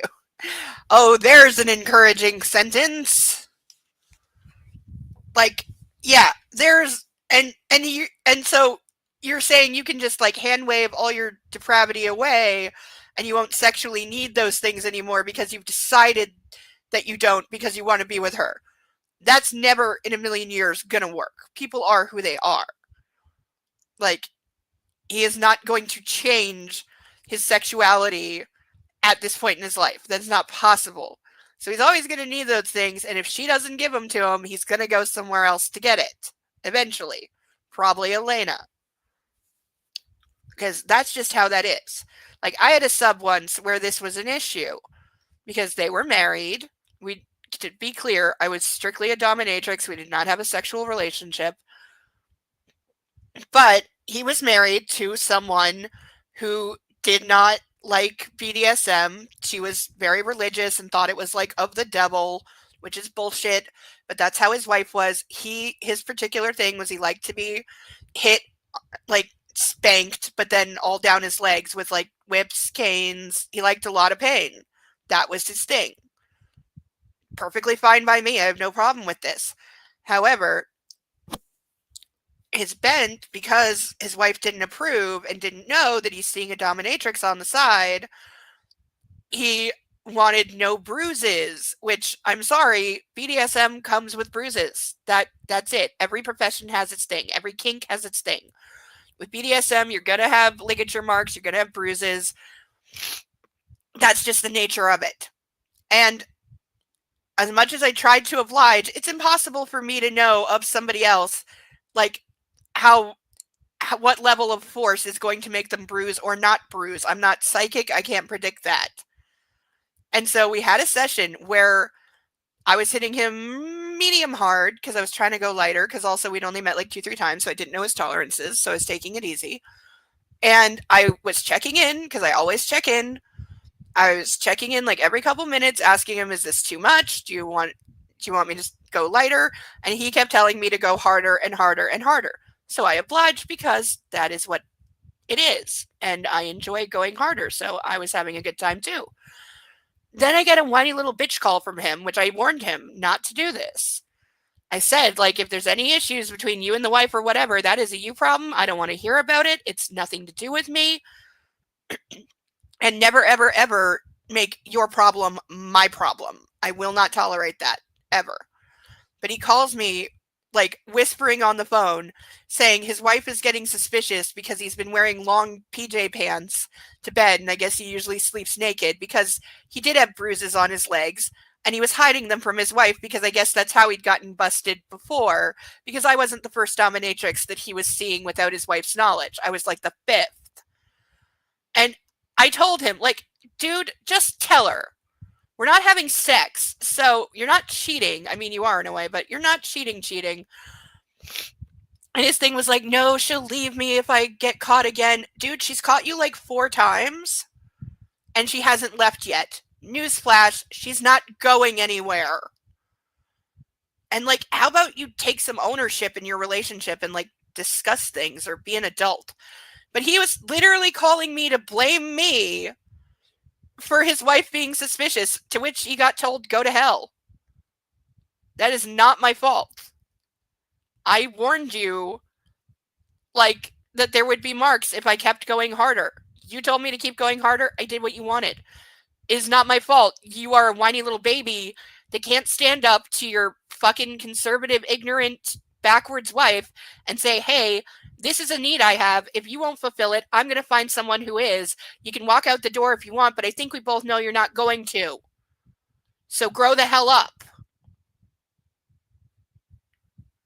But that was the last time I saw him, because he wouldn't drop it, and I was like, fine, then you're dismissed. I'm not tolerating this bullshit. Bye.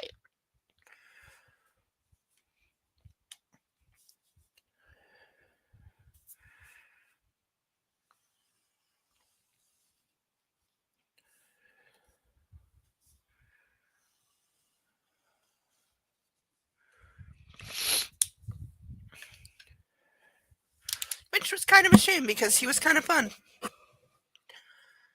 But I'm not going to be told it's my fault you can't act like a goddamn adult in your marriage.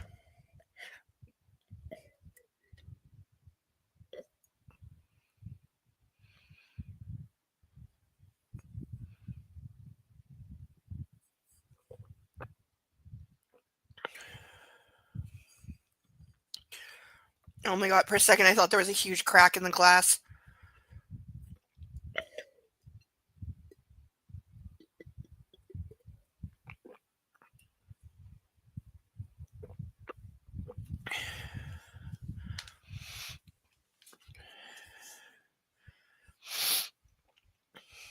And you really think I'd leave if I knew? Do you think so little of me? I know you'll leave, I answer, and the thought is untenable. Christian, I think that's very unlikely. I can't imagine being without you. It's been like 2 weeks. Ugh, stupid fly. You left me once. I don't want to go there again. She pales and begins fiddling with the drawstring on my sweatpants. Yeah, you hurt me. And I hurt you. Elena said she saw you last Saturday, she whispers. No, that's bullshit. She didn't. Why the hell would Elena lie? You didn't go see her when I left? I thought he did. No, I just told you I didn't. And I don't like to be doubted. Suck my dick. You've been lying about a crazy stalker ex for weeks. I realize I'm taking my anger out on her. Because that's what your subs are for, and that's what you're used to doing. In a gentler tone, I add, I didn't go anywhere last weekend. I sat and made the glider you gave me. It took me forever. Anna looks down at her fingers. She's still fiddling with the drawstring. Contrary to what Elena thinks, I continue, I don't rush to her with all my problems, Anastasia. I don't rush to anybody. You may have noticed I'm not much of a talker. Carrick told me you didn't talk for 2 years. Did he now? Why can't my family keep quiet? Because they're so utterly shocked at you being with another human being. Stupid fly! Go away!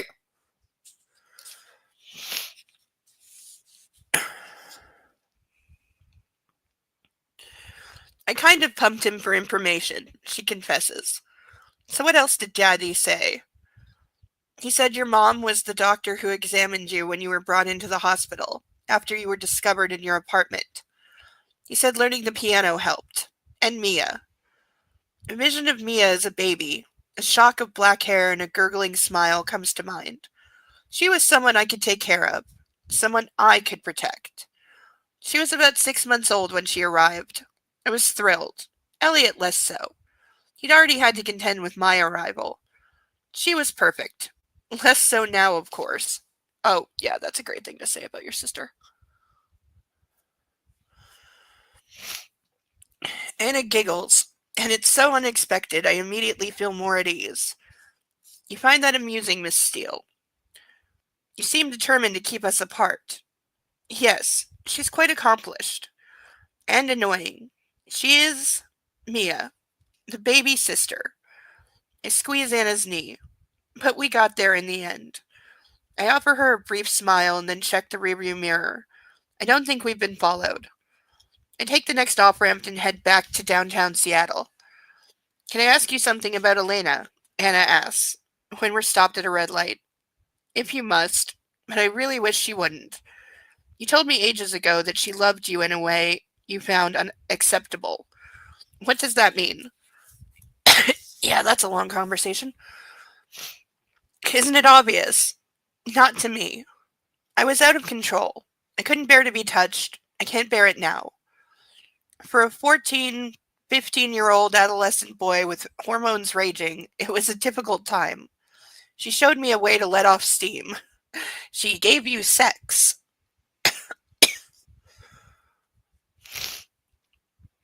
Mia said you were a brawler. Christ, what is it with my loquacious family? We're stopped at the next red. I glare at her. Actually, it's you. You inveigle information out of people. There's a thesaurus.com word. Inveigle. Mia volunteered that information. In fact, she was very forthcoming. She was worried you'd start a brawl in the tent if you didn't win me at the auction, she says. Oh, baby, there was no danger of that. There was no way I would let anyone else dance with you. You let Dr. Flynn. He's always the exception to the rule, because he justifies your abuse by saying you can't help yourself. I turn into the driveway of the Fairmont Olympic Hotel. A valet scrambles out to meet us, and I pull up towards him. Come, I say to Anna, and get out of the car to retrieve our luggage. I toss the keys to the enthusiastic young man. Name of Taylor, I inform him. The lobby is quiet save for some random woman and her dog. At this time? Odd. The receptionist checks us in. Do you need a hand with your bag, Mr. Taylor? She asks. No, Mrs. Taylor and I can manage. You're in the Cascade Suite, Mr. Taylor, 11th floor. Our bellboy will help with your bags. We're fine. Where are the elevators? She directs us, and as we wait, I ask Anna how she's holding up. She looks worn out. It's been an interesting evening, she says with her usual gift for understatement. Taylor has booked us into the largest suite in the hotel. I'm surprised to discover it has 2 bedrooms. I wonder if Taylor is expecting us to sleep apart, as I do with my submissives. Maybe I should tell him this doesn't apply to Anna. How much does Taylor know about all of his submissives? I mean, we're pretty sure that he's the guy responsible for burying them when Christian goes too far, so he probably knows a great deal, you know. But and also he was allowed in the playroom to search it, so there is that. So I gotta say, yeah, his staff probably knows everything.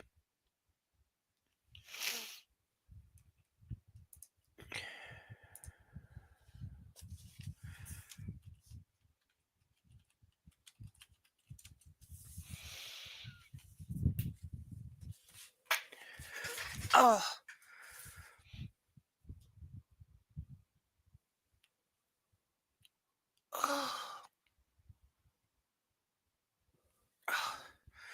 Okay, time for more wine.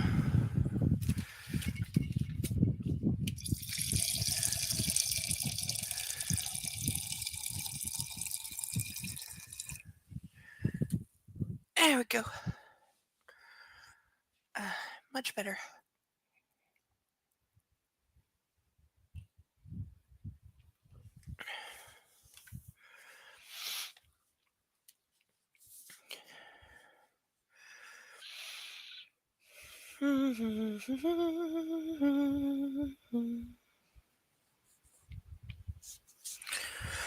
Well, Mrs. Taylor, I don't know about you, but I'd really like a drink, I say as Hannah follows me into the master bedroom, where I set our overnight bags on the ottoman. Back in the main living room, there's a fire burning in the hearth. Hannah warms her hands while I fix a drink at the bar. She looks gamine, adorable, and her dark hair shines coppery and bright in the firelight. Armagnac? Please. I think that's some kind of, like, cognac whiskey something.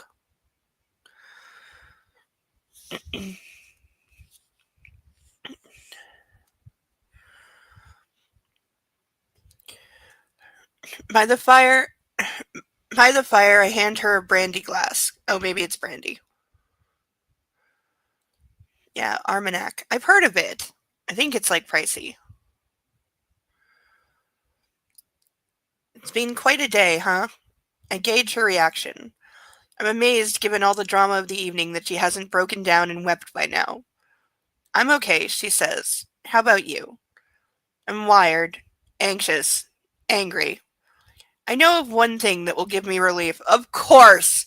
Of course, because his only thought is sex. Sex is his answer for absolutely fucking everything. Like, just, there is no time when it's not a good idea for him. Like, if I'm her, sex is the last thing I want right now. Hugh, Miss Steele, my panacea. Well, right now I'd like to drink this, and then, if you're not too tired, take you to bed and lose myself in you. He means this literally, because you are property and a, like, fuckable, like, warm, lifelike sex doll, and that's all you are. I'm really chancing my luck. She must be exhausted. I think that can be arranged, Mr. Taylor, she says, and rewards me with a shy smile. Oh, Anna, you're my heroine. I slip out of my shoes and socks. Mrs. Taylor, stop biting your lip, I murmur. She takes a sip of her Armagnac and closes her eyes. She hums her appreciation for her drink. The soft sound and mellow and oh so sexy. I feel it in my groin, because every feeling goes straight to his dick. This is a fact. This is an absolute fact that all feelings lead directly to his penis and nowhere else.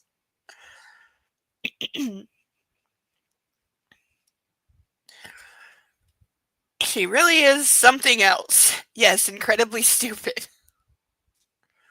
You never cease to amaze me, Anastasia. After a day like today, or yesterday rather, you're not whining or running off into the hills screaming. I'm in awe of you. You're very strong. No, she's very stupid and very compliant.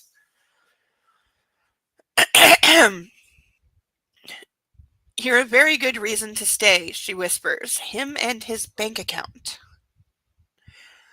That strange feeling swells in my chest, scarier than the darkness, bigger, more potent. It has the power to wound. I told you, Christian, I'm not going anywhere, no matter what you've done. I know how you know how I feel about you. Oh, baby, you'd run if you knew the truth. Where are you going to hang Jose's portraits of me? Again, I'm telling you, he has like a big bonfire with these right in front of him. That's what he really should do. But he's not going to.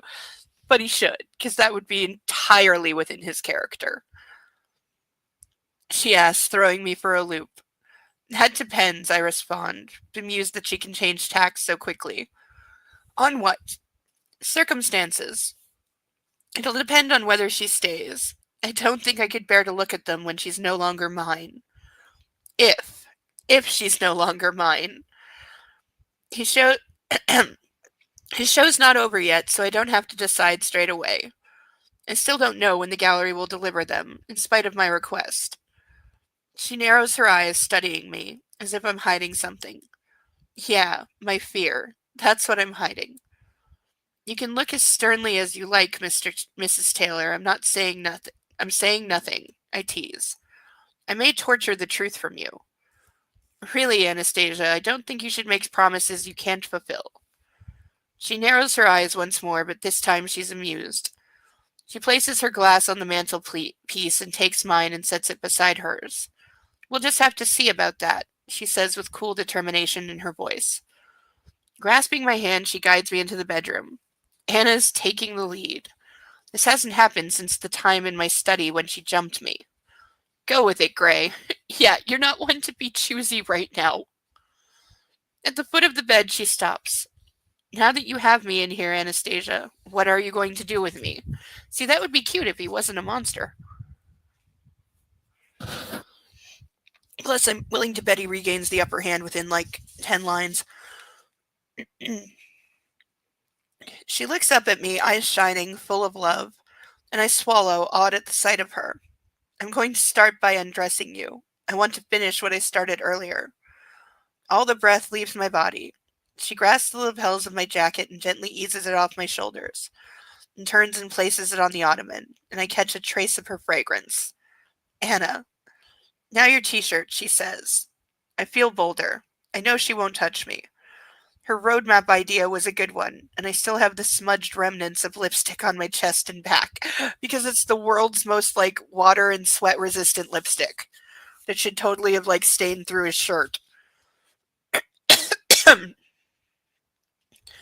I raise my arms and take a step back as she tugs my t-shirt over my head. Her lips part as she surveys my torso, and I itch to touch her, but I'm loving her slow, sweet seduction. We're doing it her way. Now what? I murmur. I want to kiss you here. She runs a fingernail across my belly, hip bone to hip bone. Fuck. I tense everywhere as all the blood in my body heads south. I'm not stopping you, I whisper. Yeah, I don't think he could. Ugh. If she goes down, I reserve the right to barf.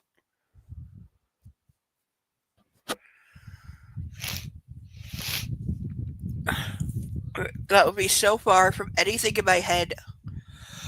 At this point, I would be like, I'm taking the other bedroom. We'll talk in the morning.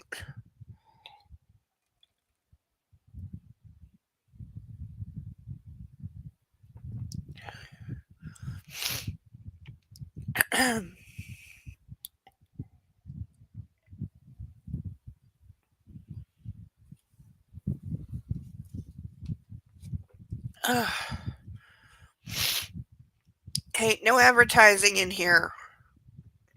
Leave or get kicked.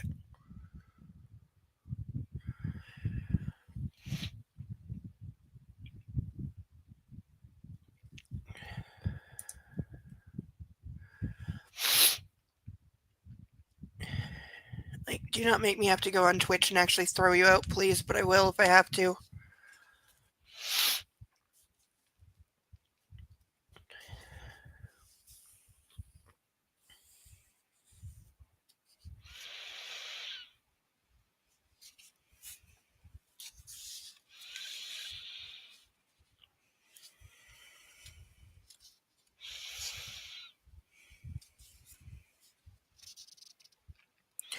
Fuck.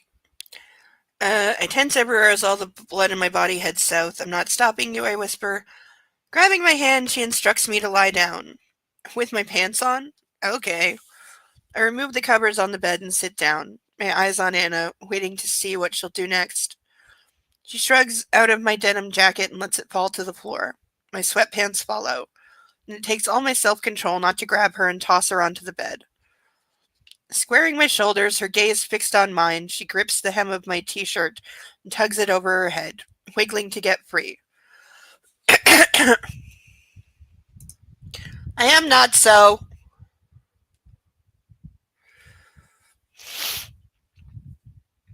I do wish I had something stronger tonight. I really do. Ugh. Now, when alcohol is all you've got for pain control, it's not a good option. No, passing out often is. I even tried laying down this afternoon, and it helped. Was I got into really awkward and contorted positions, but it did actually help. But as soon as I got up again, just ow, incredible ow. It's I'm pretty sure it's my sciatic nerve acting up, and it just feels like there's an ice pick right in my back. Because again, I just moved the wrong way in bed and tweaked it, and it's pissed off at me, but it happens.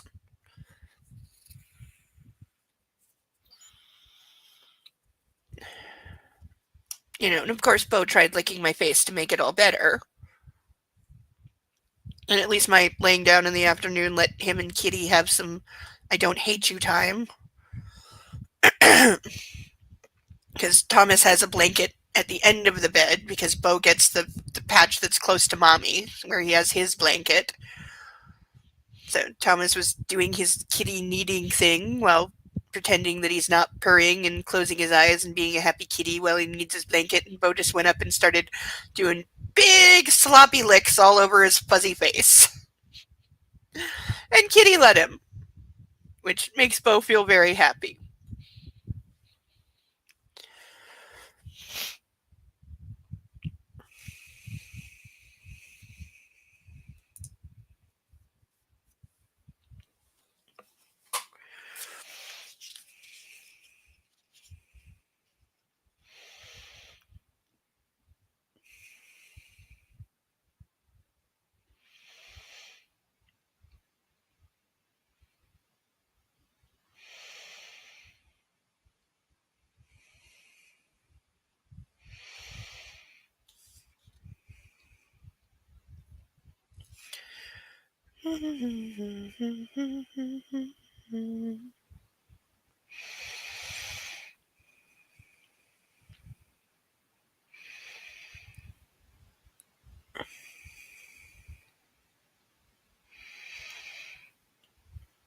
Wow, there's Zeus, I envy you.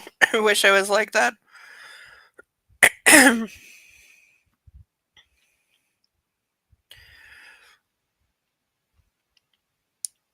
uh, my t-shirt and tugs it over her head, wiggling to get it free. Naked before me, she's beautiful. You're Aphrodite, Anastasia. Oh, and now I'm hearing an old song in my head. Who was it? Tal Bachman. Tal Bachman, She's So High. I'm going to want to listen to that later, and I'm not going to remember it 2 hours from now. But I used to love that song. That and a few other very 90s teen girl poppy kind of songs. But yeah, She's So High was up there.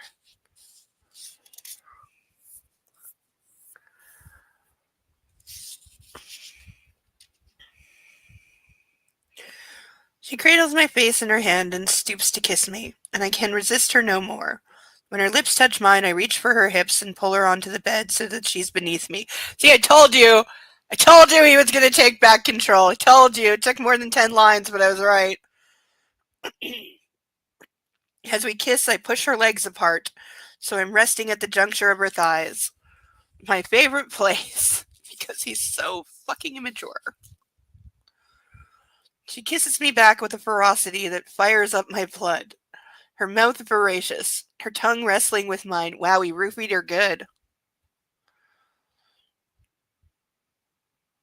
She tastes of Armagnac and Anna. My hands are on her. With one, I cup her head and trail the other up her body, kneading and squeezing as I go. Palming her breasts, I tweak her nipple and marvel as it hardens between my fingers. I need this. I crave this contact. No, you crave using her as a fuckable stress release ball because that's what she's being right now. She groans and tilts her pelvis, compressing my hardening denim-clad cock.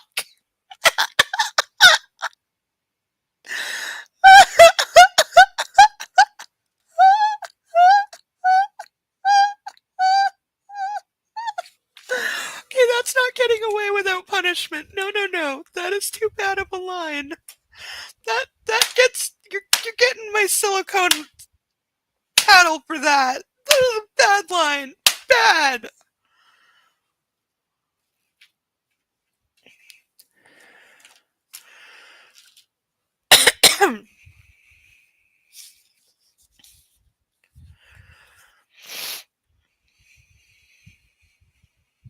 Fuck. I suck in my breath and stop kissing her. What are you doing?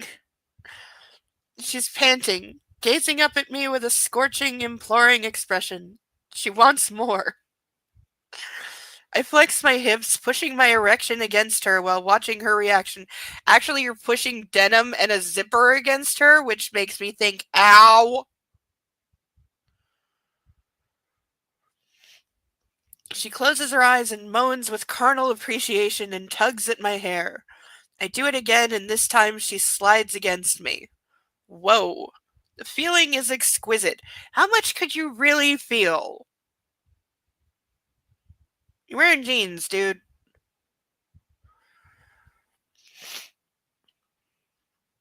Her teeth scrape my chin and she claims my lips and my tongue in a passionate, wet kiss as she and I grind against each other, moving in perfect opposition, creating a sweet, sweet friction that is delicious torture. The heat builds and burns between us, concentrated on our point of connection.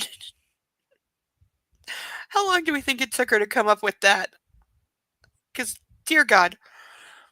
Her fingers grasp my arms as her breathing accelerates. Panting, she moves her hand to my lower back and into the waistband of my jeans, where she cups my ass and urges me on. I'm going to come. We're still spelling it wrong. No, you're not going to unman me, Anna. I object to that use of, unmanning. I'm sorry. That is bullshit. That is also, so outdated. That's got to be like 100, 200 years. The only other time I've heard the phrase unmanning being referred to as a guy coming before he's in it is in Victorian Regency romance novels that I occasionally read or used to. I have a bunch of them. They're on my list. I have another series to do after this one, but then some of those are on the list after that. Yes, I plan way ahead.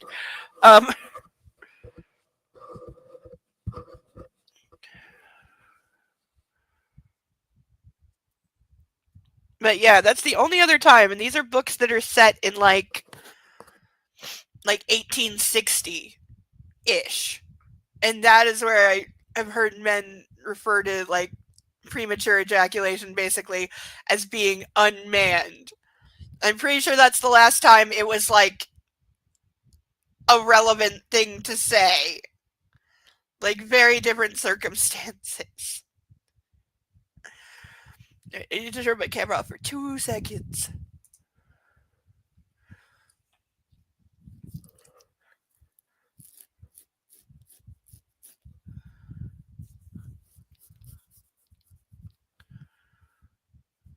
Okay, there we go. Okay, sorry, but I had to adjust something and YouTube wouldn't have approved.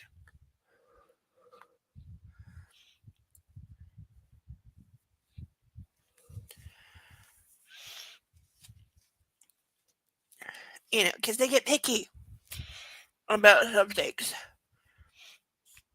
I really think one day I should just be sitting here like topless with like giant pasties on that say fuck censorship.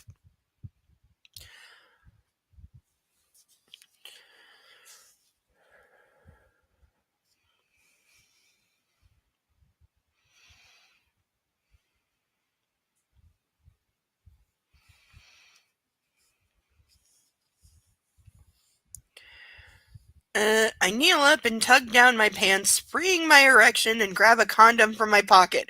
Good thing you remembered to bring those. I hand it to Anna, who lies breathless on the bed. You want me, baby, and I sure as hell want you. You know what to do. Because now it's her job to put the condom on. With greedy fingers, she rips open the foil packet and unfurls the condom over my straining dick.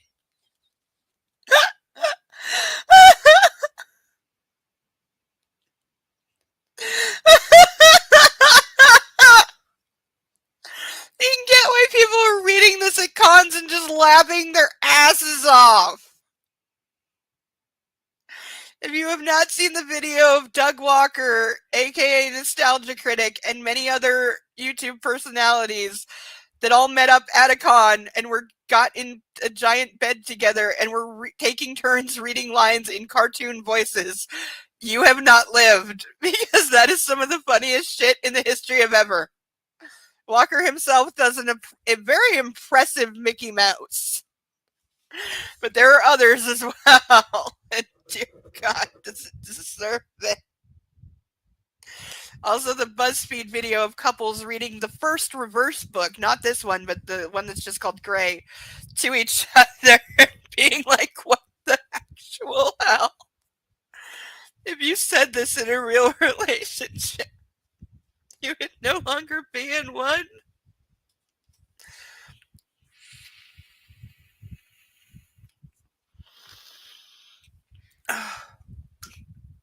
Again, there's people being loud in the hallway. It's like 10 o'clock. I mean, I'm up, but it's for a good cause.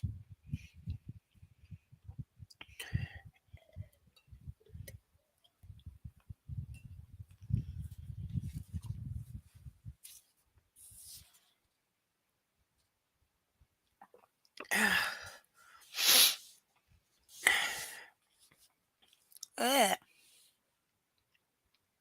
It's got a really bad taste.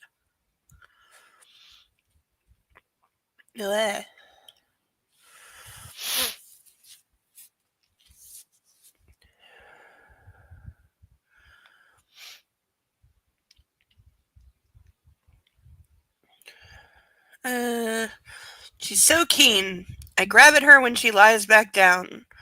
Insatiable Anna. I run my nose along hers and slowly sink into her, claiming her. She's mine. She grasps my arms and tilts her chin up, her mouth open in a wide O of pleasure. Gently I slide into her again, my arms and hands on either side of her face. You make me forget everything. You're the best therapy. I ease out of her again and ease back inside. Is calling a woman therapy really a compliment? Okay, seriously, a very bad taste in my mouth. What the hell?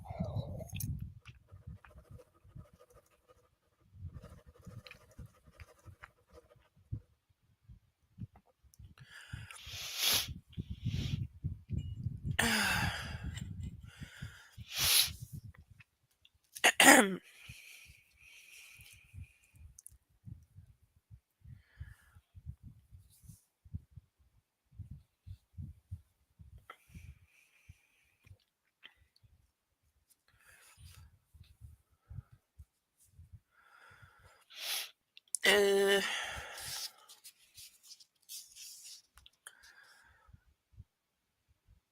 Please, Christian, faster. She pushes her pelvis up to meet me. Oh no, baby. I need this slow. Please, let's do this slowly. I kiss her and tug her bottom lip. She twines her fingers in my hair and holds me and lets me continue at my slow, tender pace. Twines her fingers. There's a word. On and on and on.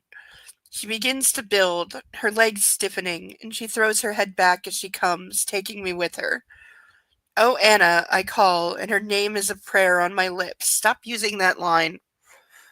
That unfamiliar feeling is back, swelling in my chest, fighting to get out. And I know what it is. I've known forever. I want to tell her I love her, but I can't. Those words burn to ashes in my throat.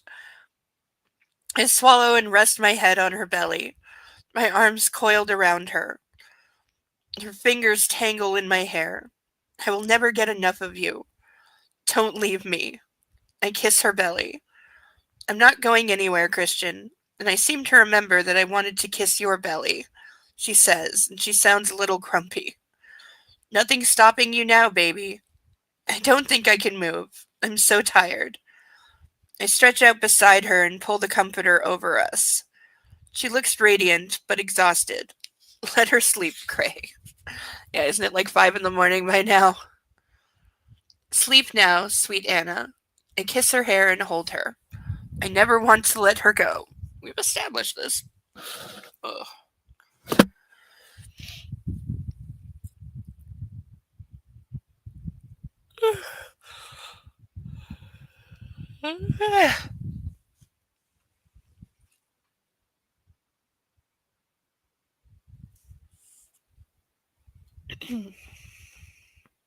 I wake to brilliant sunshine, filtering through the sheets, the shears that shroud the windows, and Anna soundly asleep beside me.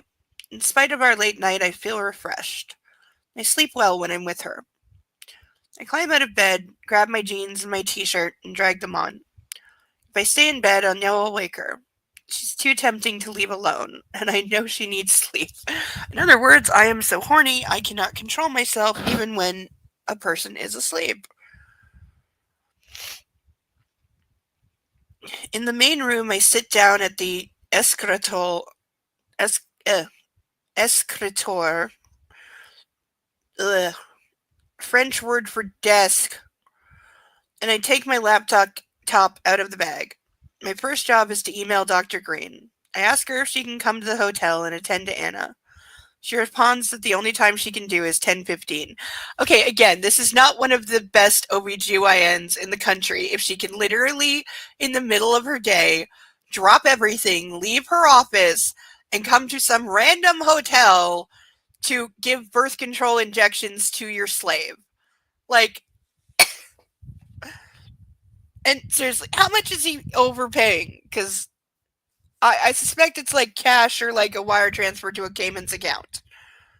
Because it would almost have to be at this point for this to make any goddamn sense.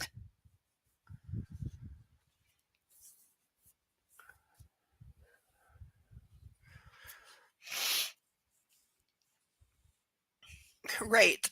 I confirm the time and then call Mac, who's the first mate on my yacht. Mr. Gray. Mac, I'd like to take the Grace out this afternoon. You'll have fine weather.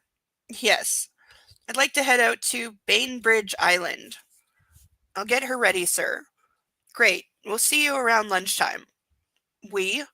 Yes, I'm bringing my girlfriend, Anastasia Steele. There's a slight hesitation in Mac's voice before he says, Look forward to it. Me too.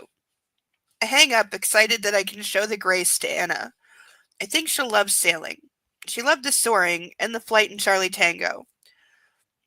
I call Taylor for an update, but his phone goes to voicemail, and I hope he's getting some well-deserved sleep or having Anna's wrecked Audi removed from the garage as he promised. It reminds me that I need to replace her car. I wonder if Taylor's spoken to the Audi dealership. It's a Sunday, so maybe not. My phone buzzes. It's a text from my mother. Grace, darling, it was so lovely to see you and Anastasia last night. As ever, thank you and Anna for your generosity, Mom X. I'm still smarting over her gold digger comments. It's obvious she doesn't know Anna well, but then she's only met Anna 3 times. Where are we getting 3? Oh, I'm guessing, okay, the time Mom showed up unexpectedly at the apartment, dinner before they broke up, and the party. So they've like barely talked though.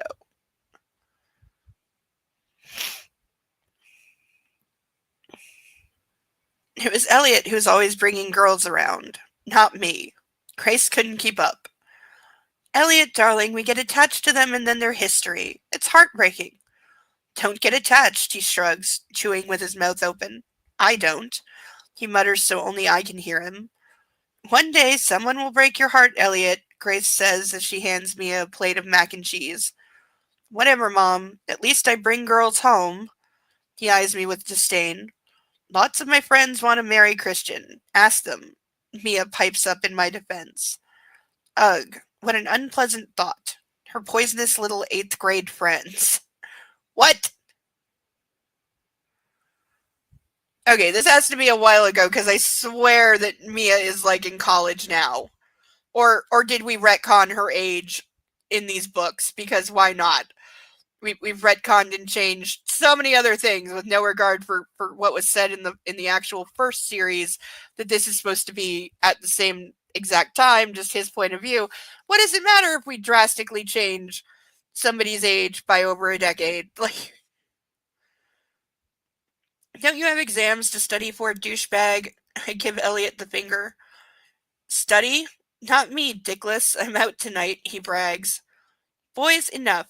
This is your first night home from college. Okay, so this is like maybe 5 years ago, which still would make his sister like 8th grade. You're like 12 years old. You're like 12 or 13. So that still like makes me like 18 now, maybe. You haven't seen each other in ages. Stop arguing, eat up. I take a bite of mac and cheese. Tonight I get to see Mrs. Lincoln. Yeah, that would be his only thought. Yep. So I think we definitely have changed Mia's age, though. So I swear she was older in the first ones.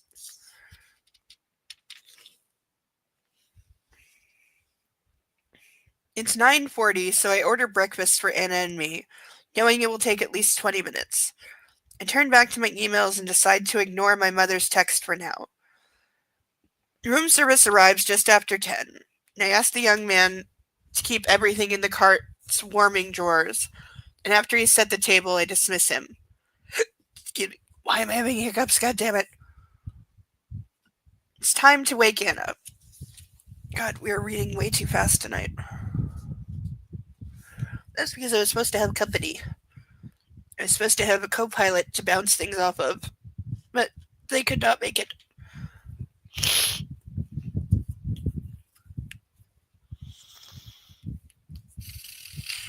Ugh. Trusty Vixen Hiller. It is not pulling its weight tonight.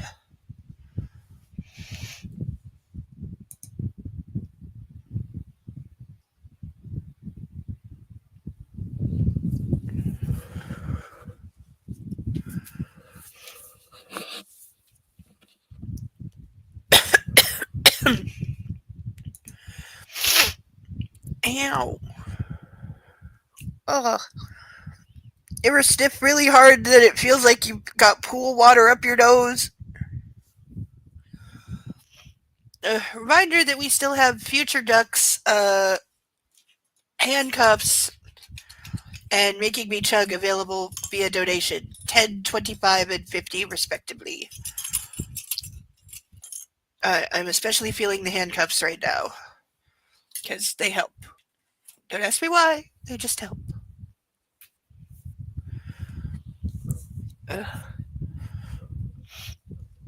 Right, sleeping doggy? When he wakes up, he'll agree. I really am surprised he went to bed after one cuddle. Usually he insists on like 4 or 5, especially when he knows I'm talking to other people. He's a very jealous little puppy.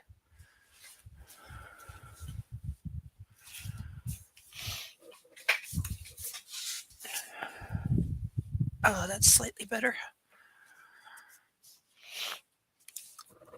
Ugh, water up my nose feeling. Ugh. Ugh.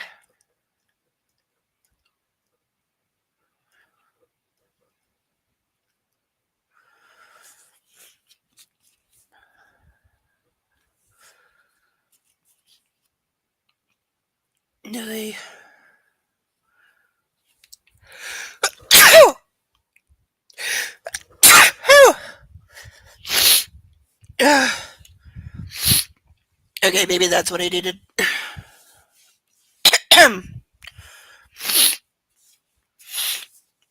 uh, really. Time to wake Anna. She's still fast asleep. Her hair is a mess of mahogany on the pillow, her skin luminous in the light, her face soft and sweet in repose.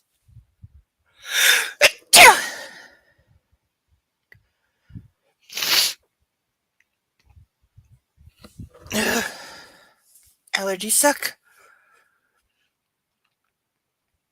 I lie down beside her and watch her, drinking in every detail. I'll clip anything you want. Go ahead, I don't mind. Go right ahead. If you want to use it on your live streams, go ahead. I don't mind at all.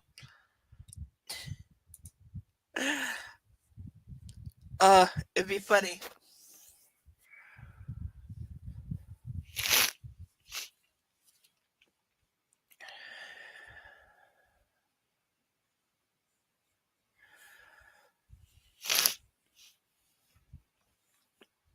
I lie down beside her and watch her, drinking in every detail.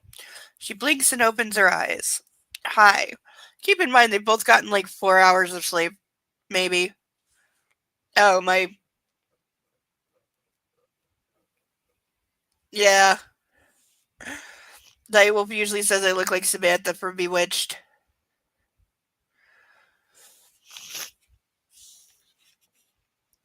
Feel free to clip and meme and whatever you would like to do.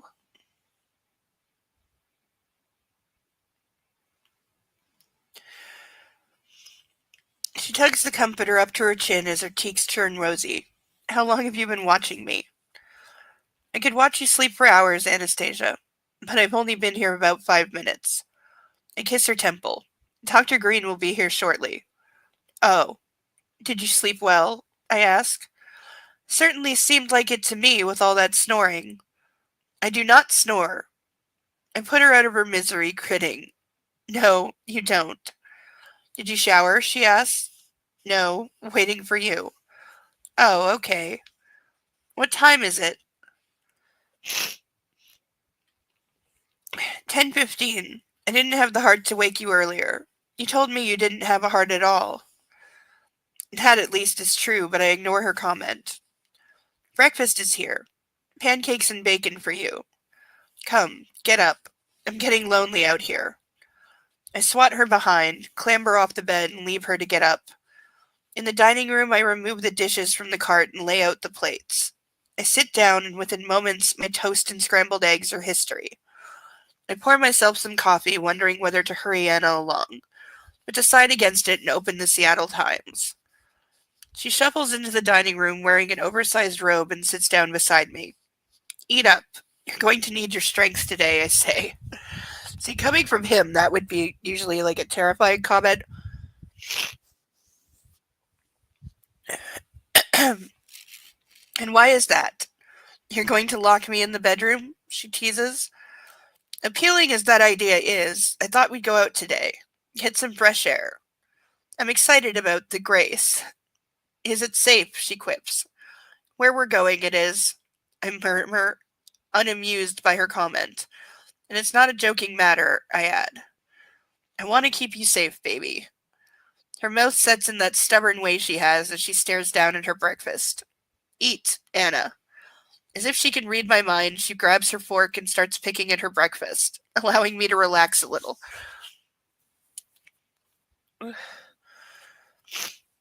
A few minutes later, there's a knock on the door. I glance at my watch. That'll be the good doctor. I say, and stroll to the door to answer it. Good morning, Dr. Green. Come in. Thank you for coming on at such short notice. Again, Mr. Gray, thank you for making it worth my while. Yeah, how much do we think he's paying this woman? Who is allegedly one of the top OBGYNs in the country, or yeah. And she's able to just leave her own very successful practice just at the drop of a hat, same day, and show up to a hotel room, literally, to give birth control to some random woman that seems to be his slave. Like, thank you for coming at such short notice. Thank you for making it worth my while. Where's the patient? Dr. Green is all business. She's having her breakfast and will be ready in a minute. Do you want to wait in the bedroom? That'll be fine. Again, she's not like creeped out or disturbed by this in any way because it's really fucking disturbing. I show her into the master, and soon after Anna wanders in and gives me a disapproving look. I choose to ignore it, closing the door, leaving her with Dr. Green. She can be annoyed as she likes, but she stopped taking her pills, and she knows I hate condoms. That doesn't make it your goddamn decision to force her to take an alternate form of birth control just so you don't have to use condoms, you selfish dickwad. Like, God, I would be, like, chasing him with a frying pan for this shit. Like, not to mention, birth control can have very wicked side effects. And she's never been on it before, and was on it for, like, a week when it wouldn't have even been working yet. So to then up to something like the shots, which once, she gets the shot, you can't undo that. It's going to be in her system for like a month anyway. I think the shots are usually once a month ish. I don't know. I haven't looked into it in a long time, but I think they're usually once a month. And so if she does react badly to it, there's no stopping it. There's no changing it. Like, I had an insanely bad reaction to birth control. Thank God I was only on the pill and I could just stop taking it, and the bad side effects went away in about 2 to 3 days.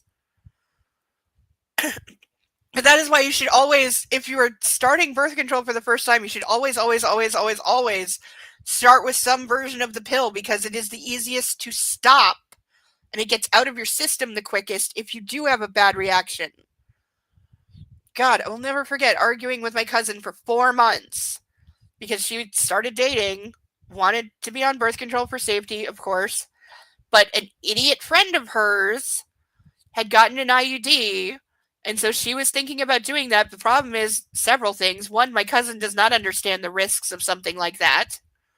Does not understand that it is like day surgery, more or less. Doesn't matter, it's done in the office. That it is horrifically, torturously, traumatizingly painful, because the male medical establishment thinks women screaming in agony is just part of it. And again, I've gone through videos about this of doctors actually like testifying to Congress and shit, saying, well, yes, of course we could do pain management so that it's not literally torture, but that would take too much time. To which I say, you're all a bunch of sadists, go fuck yourself, and I hope you die. Because, like, again, it should not be a thing to torture women with birth control when you could make it a painless procedure, but yes, it takes time. So fucking what? But yeah, she was going to get the implant that her friend got, and I'm like, that's a really dumbass idea, because one, you don't understand the risks of that at all. You don't understand what's involved with putting it in. You do not understand what can go horrifically wrong, and with the case of some of them, like life-lastingly wrong, it can go really, really bad. And she'd never been on birth control before, and we have an extensive family history of women in our family reacting badly.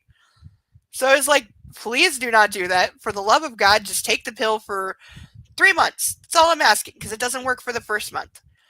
Give it 3 months. If you get through 3 months and you're having no side effects, then looking at something more permanent can be a good option. But do your research, please.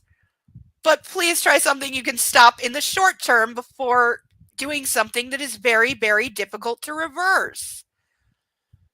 Thank God she listened. I didn't even know she listened. She didn't even tell me that, oh yeah, I took your advice and I started the pill last week. I didn't know at all until her mom because she was still living with her mom, called me saying, your cousin's freaking out. She can't stop crying, and it's been going on for days, and she said to call you. And I was like, I had to like catch up for a second. I'm like, wait, did she start taking the pill? And her mom's like, I don't know, here, and like hands her the phone. I'm like, did you start taking the pill? Yes. And now you can't stop crying. Yes. Isn't that the thing I told you I had? And she was like, oh. So I'm like, yeah, stop taking it. Stop taking it now. But thank God you didn't do anything more permanent. Or it wouldn't be that easy. Like, I really think any doctor who knows that it is somebody's first time taking birth control and doesn't make them take the pill for a while first just to see how they react is absolutely, like, dangerous. Because you never know.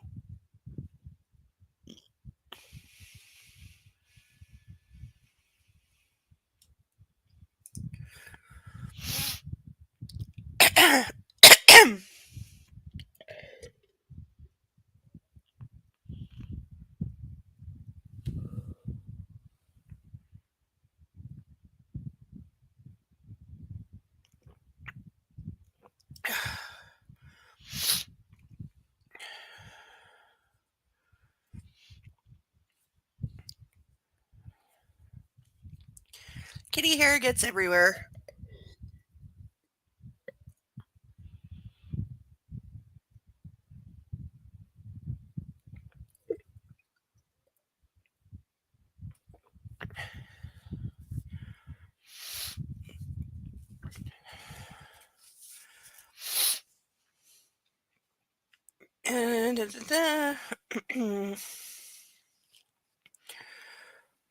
My phone buzzes at last. Good morning, Taylor. Good morning, Mr. Gray. You called. What news? Sawyer's been through the CCTV footage from the garage, and I can confirm it was Layla who vandalized the car. We're still not going to call the police, are we? Shit. Quite, sir. I've updated Welch on the situation, and the Audi's been removed. Good. Have you checked the apartment CCTV? We're doing that now, but we haven't found anything yet. We need to know how she got in. Yes, sir. She's not here now. We've done a thorough check, but I understand that until we're certain she can't get in again, you should stay away. I'm having all the locks changed, even on the fire escape. See? Finally somebody being competent! Yes, change all of the locks. You should have done this already. Like a long, long time ago. The fire escape. I always forget about that. It's easily done, sir. I'm taking Anna to the Grace. We'll stay on board if we need to. I'd like to do a security check of the Grace before you get there, Taylor says. Okay, I can't imagine we'll be there before 1. We can collect your luggage from the hotel after that. Great. And I've emailed Audi about a replacement vehicle. Okay, let me know how that goes. I'm sure the dealership loves him. Will do, sir. Oh, and Taylor, in the future, we only need 1-bedroom suite. Need a 1-bedroom suite. Taylor hesitates. Very good, sir, he says. Will that be all for now? No, one more thing. When Gail returns, can you ask her to move all of Miss Steele's clothes and belongings into my room? Certainly, sir. Thanks. I hang up and sit back down at the dining room table to finish the newspaper. I note with displeasure that Anna's hardly touched her breakfast. Plus ka-change, Gray. Plus ka-change. I'm not sure what language that is, not when I speak. Half hour later, Anna and Dr. Green emerged from the bedroom. Anna looked subdued. We exchanged goodbyes with the doctor, and I closed the suite door behind her. Everything okay? I ask Anna as she stands looking sullen in the hallway. She nods but won't look at me. Anastasia, what is it? What did Dr. Green say? She shakes her head. You're good to go in 7 days. 7 days? Yes. Anna, what's wrong? It's nothing to worry about. Please, Christian, just leave it. Wow, the author actually acknowledges that birth control takes a while to kick in. And I think that is actually, like, fairly accurate.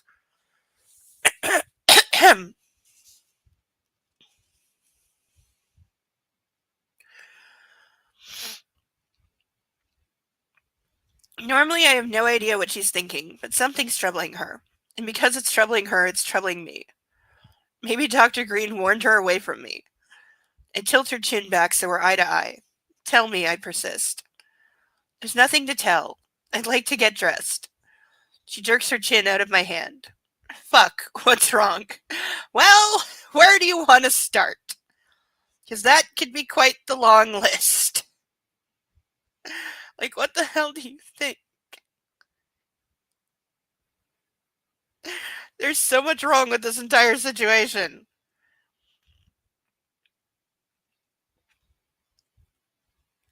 I run my hands through my hair in an effort to remain calm. Perhaps it's the Layla scare, or maybe the doctor gave her some bad news. She gives nothing away. Let's shower, I suggest eventually. She agrees, but is hardly enthusiastic. Come.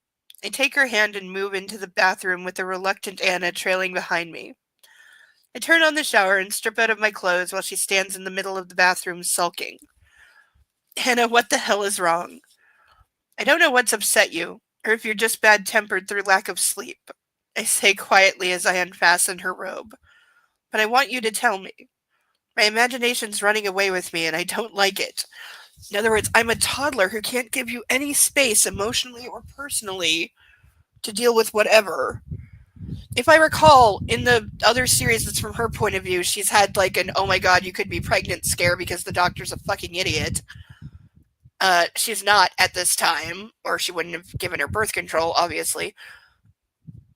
But I think that's like what it is. Like she's like going like, oh my god, what if we have babies someday? Could I see myself having babies with him when there's so much screwed upness going on? And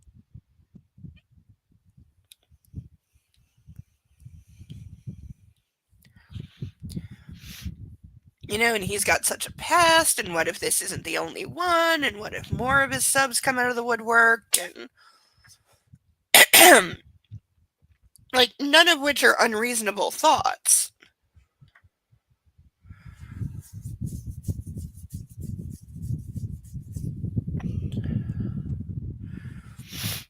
Oh, puppy's really tired, which probably means that while he was licking the kitty's face earlier, they made plans to, get up to no good tonight. So that's why they're both hunkered down sleeping right now. So they have, that crazy nighttime energy to run around and crash through things and be insane.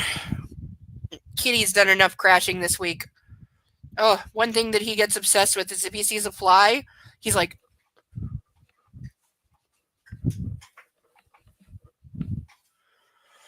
and the problem is he gets so fixated on the fly and jumping at it and then following it that he's looking up at the fly while he's running forward, and he's looking up the fly running forward, and boom, kitty runs into the wall or the corner or the cabinet or the couch or whatever. This is not a one-time occurrence. This happens regularly because he gets hyper fixated on the fly and forgets to watch where he's going.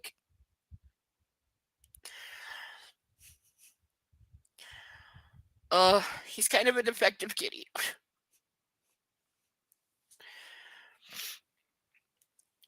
Now he has finally accepted that when the purring thing happens, that it is in fact him making that sound. Because for years he would just look away like, I'm not making that sound. I'm not making that sound. Yes, you're scritching me in the place I like to be scritched, but I'm not making that sound. I'm not making that sound. No, I'm not purring. I'm not cuddly. But don't stop rubbing my belly. Trying to be all tough.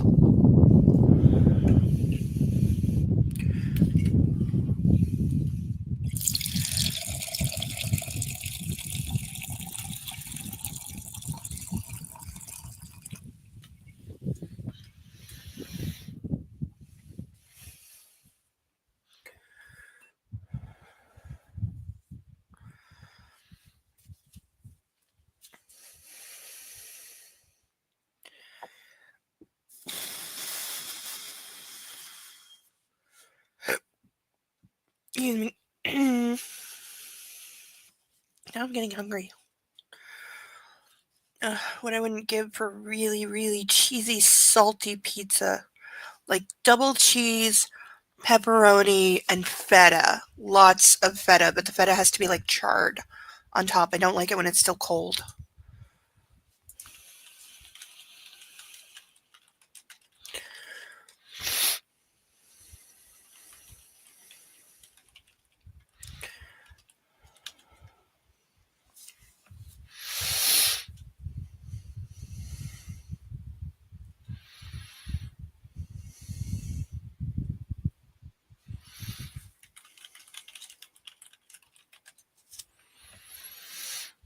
Well, looks like we may be joined belatedly by our co-partner tonight that I was expecting who got delayed. They are undelayed. We still got a little over an hour, so yeah, let's add another person. You have to forgive me while I catch her up a little bit. But as I suspect we're about to get into another sex scene, I'm grateful for the support.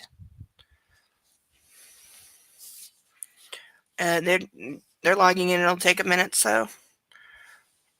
Getting in the shower. She rolls her eyes, but before I can rebuke her, she says, Dr. Green scolded me about missing the pill. She said I could be pregnant. Yeah, that's what I thought. What? Pregnant? And I'm free falling. Fuck. But I'm not, she says. She did a test. It was a shock, that's all. I can't believe I was that stupid. Well, your birth control wasn't yet working, so it really doesn't matter that you stopped taking it for a few days because it wasn't working yet. And he's also that stupid. Like, come on. And you were in a relationship, then you weren't, so I have no problem with stopping birth control when you had no plans of getting back together with him. Like, oh, thank God. You're sure you're not? Yes.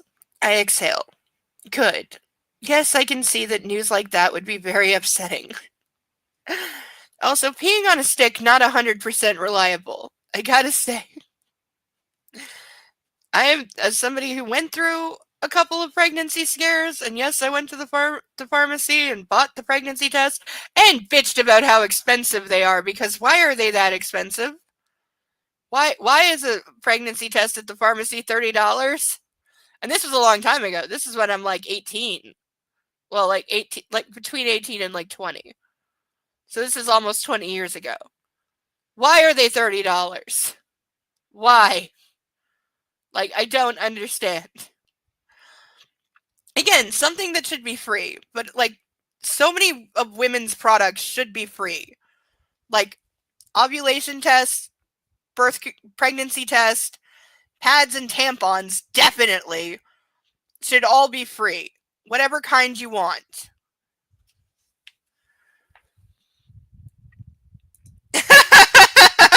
Yeah. I had a whole inch to stop. Why didn't it work?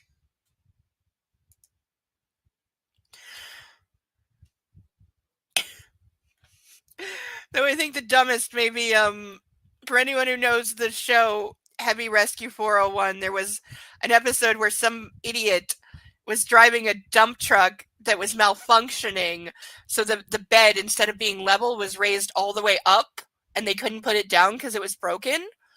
And so they decided to drive it like that on the fucking highway and went through an overpass, and guess what?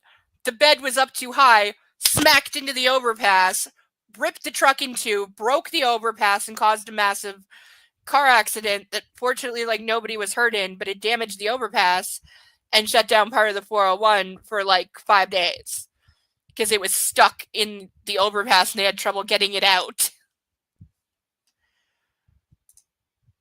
Hello. Here we go. Oh, I like your lights on the wall behind you. That's going to distract the fuck out of me. My little astronaut. All right, I can turn it off. I can turn it off. I will try to ignore. I'll turn it off. Sorry, I'm somebody who gets distracted by like hypnotic kind of lights. That's just a me thing.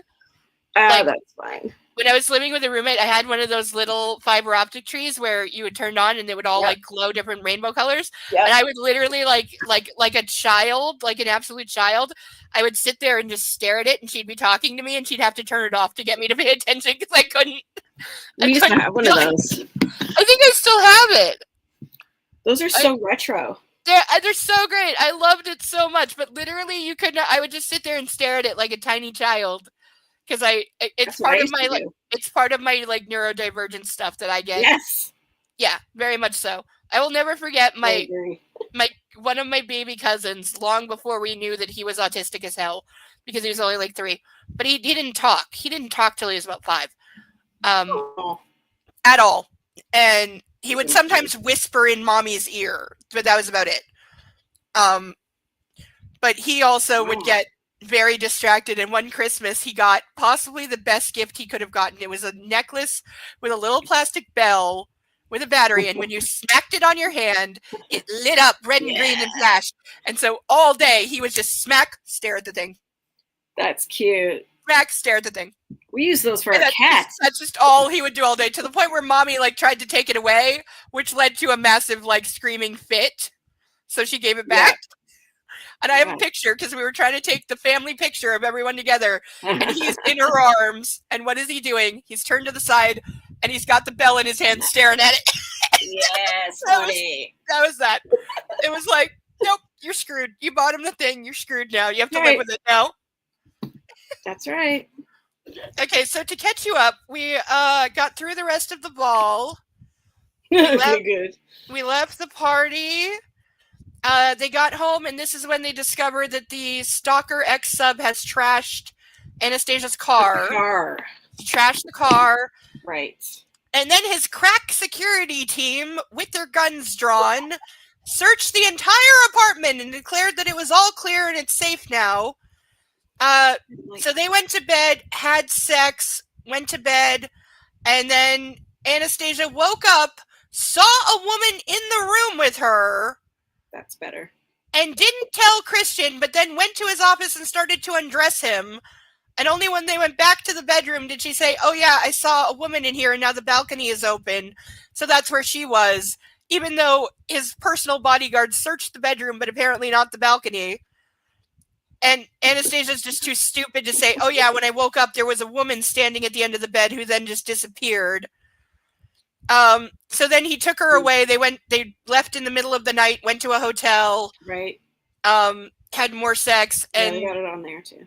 Now he's taking her out on the boat. But first, of course, he had to call his on-call OBGYN to come and give her a shot of birth control because he hates condoms, even though she objected to this and actually said the words, "It's my body," to which he said, "It's mine too." And literally has forced her to get an injection of birth control, which will kick in 7 days, so he doesn't have to wear condoms anymore. Because he doesn't trust her to take the pill anymore because she stopped while they were broken up. And he hates condoms, so he insisted. And also he's found apparently a top-rated OBGYN in Seattle, or at least in the country, who can just, on a moment's notice, drop everything and come to an apartment to give birth control to his sex slave. She comes and even alluded that he's paying her very, very, very well for this. Oh, he probably is. He has to be. That's like... It's America. I'm sure he's paying her like 50 grand per appointment. Highly unethical? Yes. Unethical. That's it. Oh, extraordinarily so. Because there's no way you look at this relationship and you don't suspect abuse. There's no way. Oh, if she's in on it, she's not.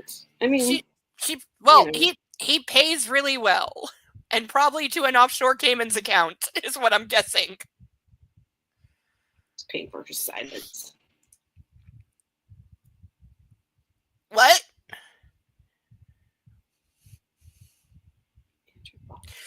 Are you referring to Andrew Tate? I know him and his brother are now facing charges in the UK as well as half of Europe. But as far as I know, they're still free. Also, Heiser's is if that's how you say your name. It is good. Well done. Zeus. Uh-huh. Cool. It's a cool name. I'm crocheting.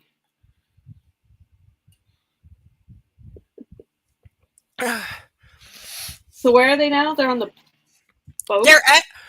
They're heading to the boat. They're currently having breakfast in the hotel. They're about to get in the shower together and then leave for the boat. To conserve water. Yeah, of course. That's entirely why. You know. You're sure you're not? Oh yeah, because the idiot doctor scolded her saying, "Oh my God, you stopped taking the pill for 3 days, and even though you use condoms, you could still be pregnant." So she got kind of scared. So they did a pregnancy test, and she's not pregnant. So she's kind of recovering from what if shock. That terror. Which I can understand. Absolutely.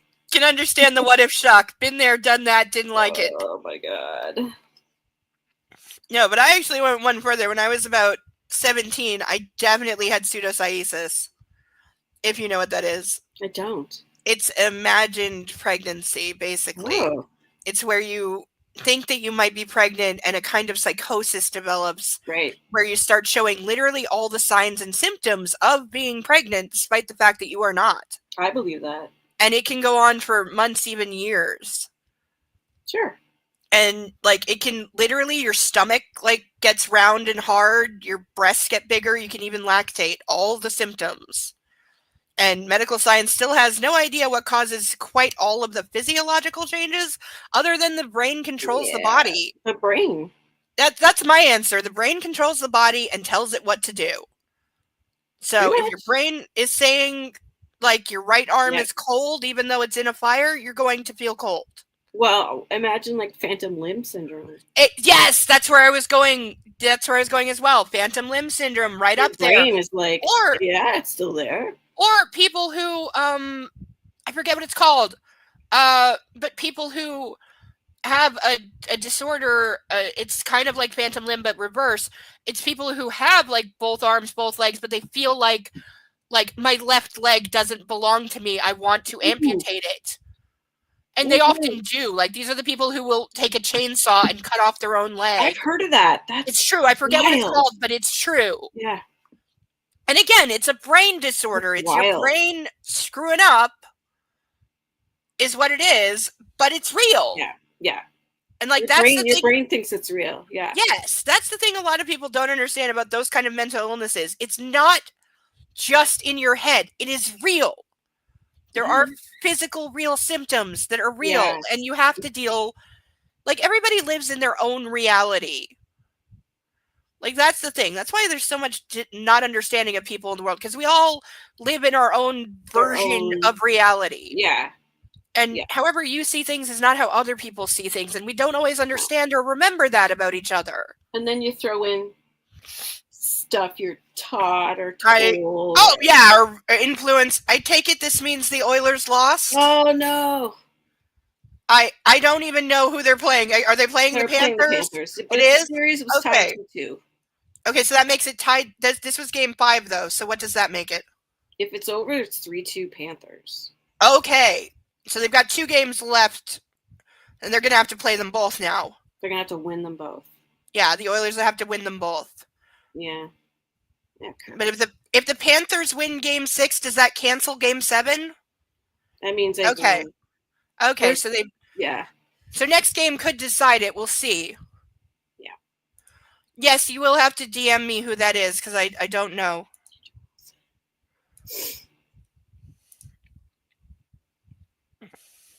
Oh, he's one of the idiots from the panel. Okay. Yeah, I didn't pay any attention to any of their names, because they're a bunch of fucking Andrew Tate wannabe losers. I was on a panel with Zeus earlier in the week discussing porn. I haven't heard that name in a while. Andrew Tate. I don't really know much about it, to be honest.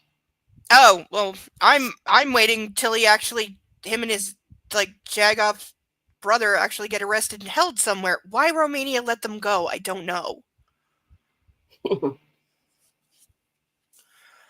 I'm like, they're accused of think of them as being without the baby oil, they're basically like Diddy and the Diddy trial and all And that I stuff. don't know what's going on there either. Okay, I have so much to catch you up on in the world. Purposely not, because it gives me the ick. Yeah, they are ick. They are It ick. gives me They the are ick. accused of sex trafficking and enslaving and torturing Yeah. women. I can't. So the fact that they are still free is just disgusting. And that the latest retrial of Harvey Weinstein ended in a mistrial. That was pissing me off this week. And it was because of jury misconduct, because one juror had their head so far up their ass that they threatened another juror, like literally threatened them. And But so that's the why judge that's why they have alternate jurors. No, the judge it was too far. The trial was over and the jury was in deliberation, so that's way too far to bring in an alternate. And so the only thing the judge could do is declare a mistrial, which she did. They did return a guilty verdict on one count. They returned a not guilty verdict on another count, but the third count, which is rape in the third, was a mistrial. So whether that gets retried or not, I don't know. He is still in jail for at least the next 16 years based on the previous conviction that he's still under. That's good. So he's not going anywhere, and he's dying of cancer. So because also he's like in his 70s as well. He's not like well. No, he hasn't looked well for a long time. No, so he's going to die in jail. But Cosby should be in there with him. The fact that he's a free man is still disgusting. And that was due to a prosecutor fucking up. Crazy, the justice system, right? It really is. It's crazy. Like what you can get away with because other people fuck up. And then That's what happened with Alec Baldwin. The stuff that you can't, or it's ruled that you can't bring it in, that's, essential information and you just can't bring it in. Yeah, because of some arbitrary, like, bullshit kind of thing. Yeah. Yeah. Absolutely. Yeah, it's definitely not perfect, which is why I'm glad we don't have the death penalty. Yes. Because that is why you shouldn't have the death penalty, because you can't take it back. You can't get everything right every time. No, and like... Okay, so they're getting in the shower.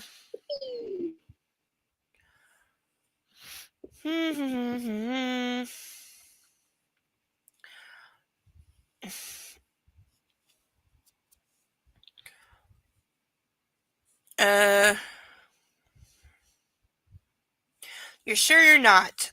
Yes. I exhale. Good. Yes. I can see that news like that would be very upsetting. I was more worried about your reaction. As well she should be. My reaction? Well, naturally I'm relieved. It would be the height of carelessness and bad manners to knock you up. It would be bad manners! That is getting the highlighter treatment. It would be the height of carelessness and bad manners.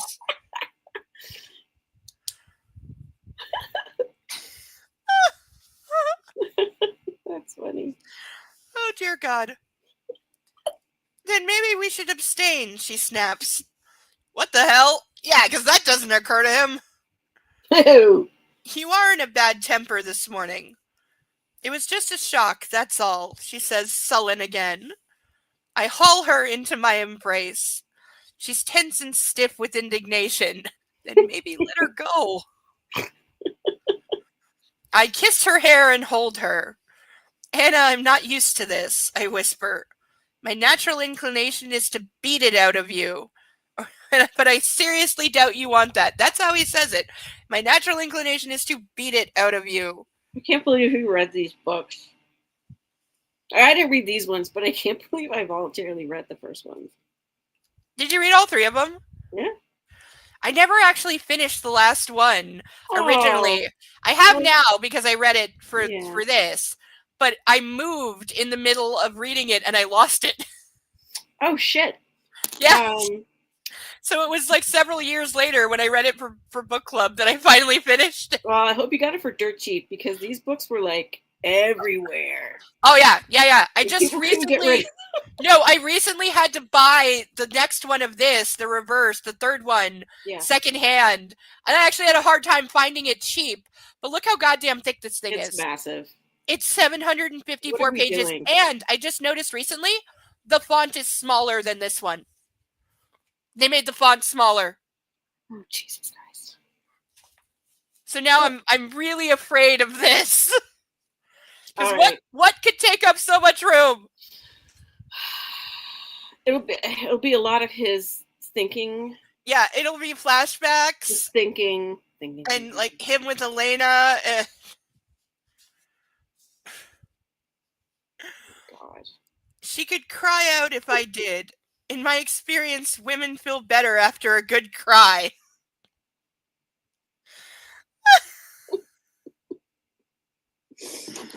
Yeah. He's the guy who thinks they're crying after sex because the hormones. It was so good. Uh-huh. No, I don't, she responds. This helps. And she puts her arms around me and hugs me tighter, her warm cheek against my chest. I rest my chin on the top of her head. We stand like this for an age, and slowly she relaxes in my arms. Come, let's shower. I strip her out of her robe and she follows me into the hot water. It's welcome. I felt grimy all morning. I shampoo my hair and hand the bottle to Anna. She looks happier now, and I'm glad the shower head is big enough for both of us. She surrenders herself to the water, tipping her lovely face, and begins to wash her hair. I take the body wash, lather up my hands, and then begin washing Anna. Her earlier bad mood has me rattled. I feel responsible. You are responsible. This is all your fault. We're hiding from your psycho ex-subby stalker because you're an idiot. Honestly. She's tired, and she's had a trying evening. As she rinses her hair, I massage and wash her shoulders, arms, underarms, back, and her beautiful breasts. Turning her around, I continue with her stomach and belly and between her legs and her ass. She makes a noise of approval deep in her throat. My smile is broad. That's better. I turn her to face me. Here. I give her the body wash. I want you to wash off the remnants of the lipstick. Oh yeah, because he's still got now like 3-day-old lipstick lines because this is the world's most permanent lipstick. I mean, that somehow didn't bleed through several white shirts that he was wearing. Yeah. Like, Jesus. And it's like a bright, like, pink lipstick. Pinky red, super saturated color as well. That you know, absolutely, the second you get that on a white shirt, dear God. That's it. Throw out the shirt. You're never getting it out. Just burn it.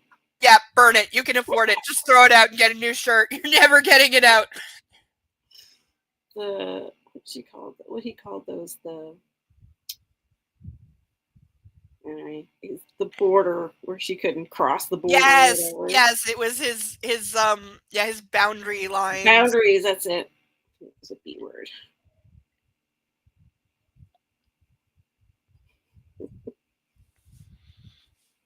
James could have had a lucrative cosmetics deal if she'd listed it.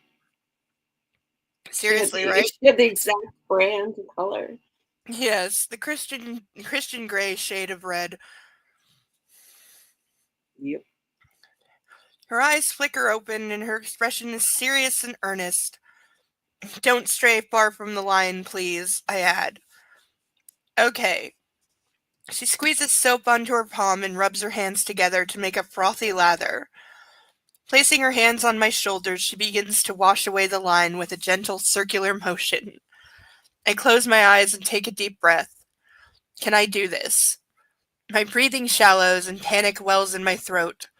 She continues down my side, her nimble fingers tenderly administering to me. But it's unbearable, like tiny razor blades on my skin. Every muscle in my body is tense, and I stand like a hollow bronze, counting the seconds until she's finished. It's taking an eternity. My teeth are clenched. Suddenly her hands are no longer on my body, and that alarms me more. I open my eyes, and she's soaping her hands again. She glances up at me, and I see my pain reflected in her eyes and on her sweet, anxious face. And I know it's not pity, but compassion. My agony is her agony. "Oh, Anna. Ready?" she asks, her voice hoarse. "Yes," I whisper, determined not to let fear win, and I close my eyes. She touches my side, and I freeze as fear fills my gut, my chest, and my throat, leaving nothing but the darkness. It's a gaping, aching void that consumes me. All of me. Anna sniffles, and I open my eyes. She's crying, her tears lost in the cascade of hot water, her nose pink. Her compassion is spilling down her face. Her compassion and her anger as she washes away my sins. Wow, somebody was drunk when they wrote that. Sins. Yes. Like, and the reason he has those boundaries is because he was burned with cigarettes as a child, so he doesn't like anybody touching his chest. How is that? Yeah, how is that his sin? Like, how? messed up, dude. Very. And like, I get that some people who have been abused feel like they're responsible. I never That's had true. that problem, but it's true. But Yeah. like, again, he's somebody who's supposedly been in therapy for a long time. He should be way past this if he had decent therapy, which he can more than afford. Really. But we know that his therapist is terrible because his therapist bid against that guy. him. Yeah, his therapist bid against him at the ball the first dance auction, knowing that he has control possession issues, and that when he's mad, he beats his female partners. Oh my god. So yeah, riling him up by bidding against him. Also, what are you doing there at a charity function thrown by one of your clients? Like, yeah, you shouldn't even be there.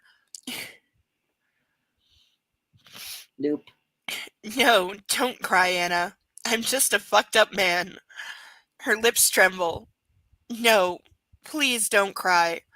I fold her into my arms and hold her. Please don't cry for me. She starts sobbing, really sobbing, and I cradle her head in my hands and lean down to kiss her. Don't cry, Anna, please, I whisper against her mouth. It was long ago. I'm aching for you to touch me, but I just can't bear it. It's too much. Please, please don't cry.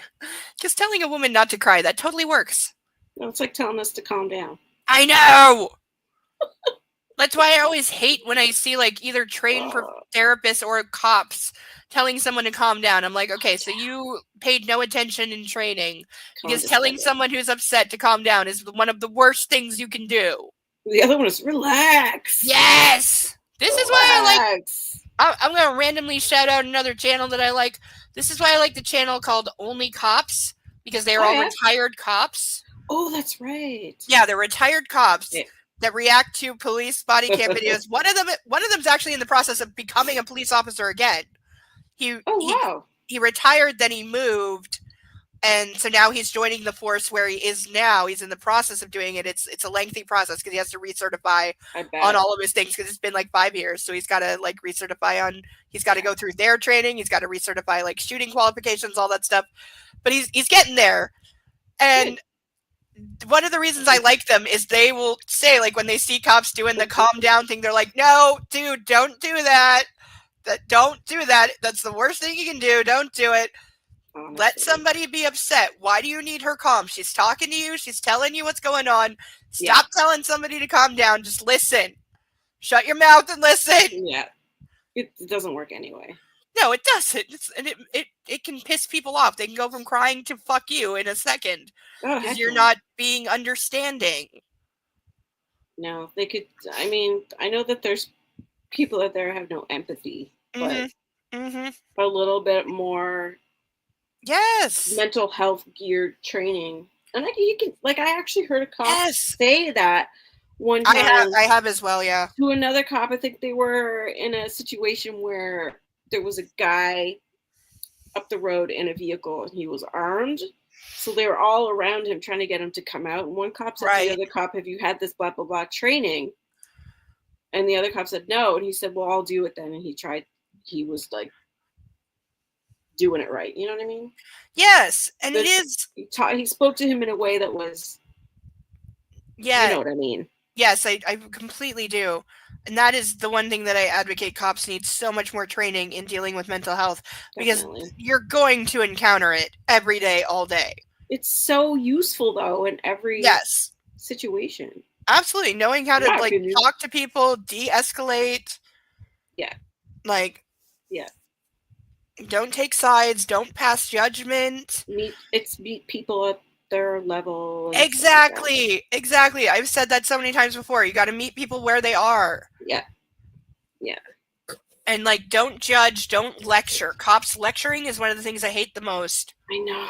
Because I'm like, I'm sorry, that's not your job. Shut your mouth. Cop dad in the front. Sometimes they do sound like dad. Like, they really do. And are you going to continue down this path, young man? I know. I'd be like, oh, fuck off. You don't know a damn thing about me. You don't know where I'm coming from or how I got here. Shut your goddamn mouth. Don't you dare fucking judge me or presume that you know me or what I'm about or why I'm in this position tonight. You don't know how I got here. It's tricky to know because, like, you can't know. But some people are like... Like, there are times I was very lucky I didn't have police respond to certain situations, but... No, I get it. Hopefully they're aware of what they need to do better. Mm-hmm. Oh my goodness.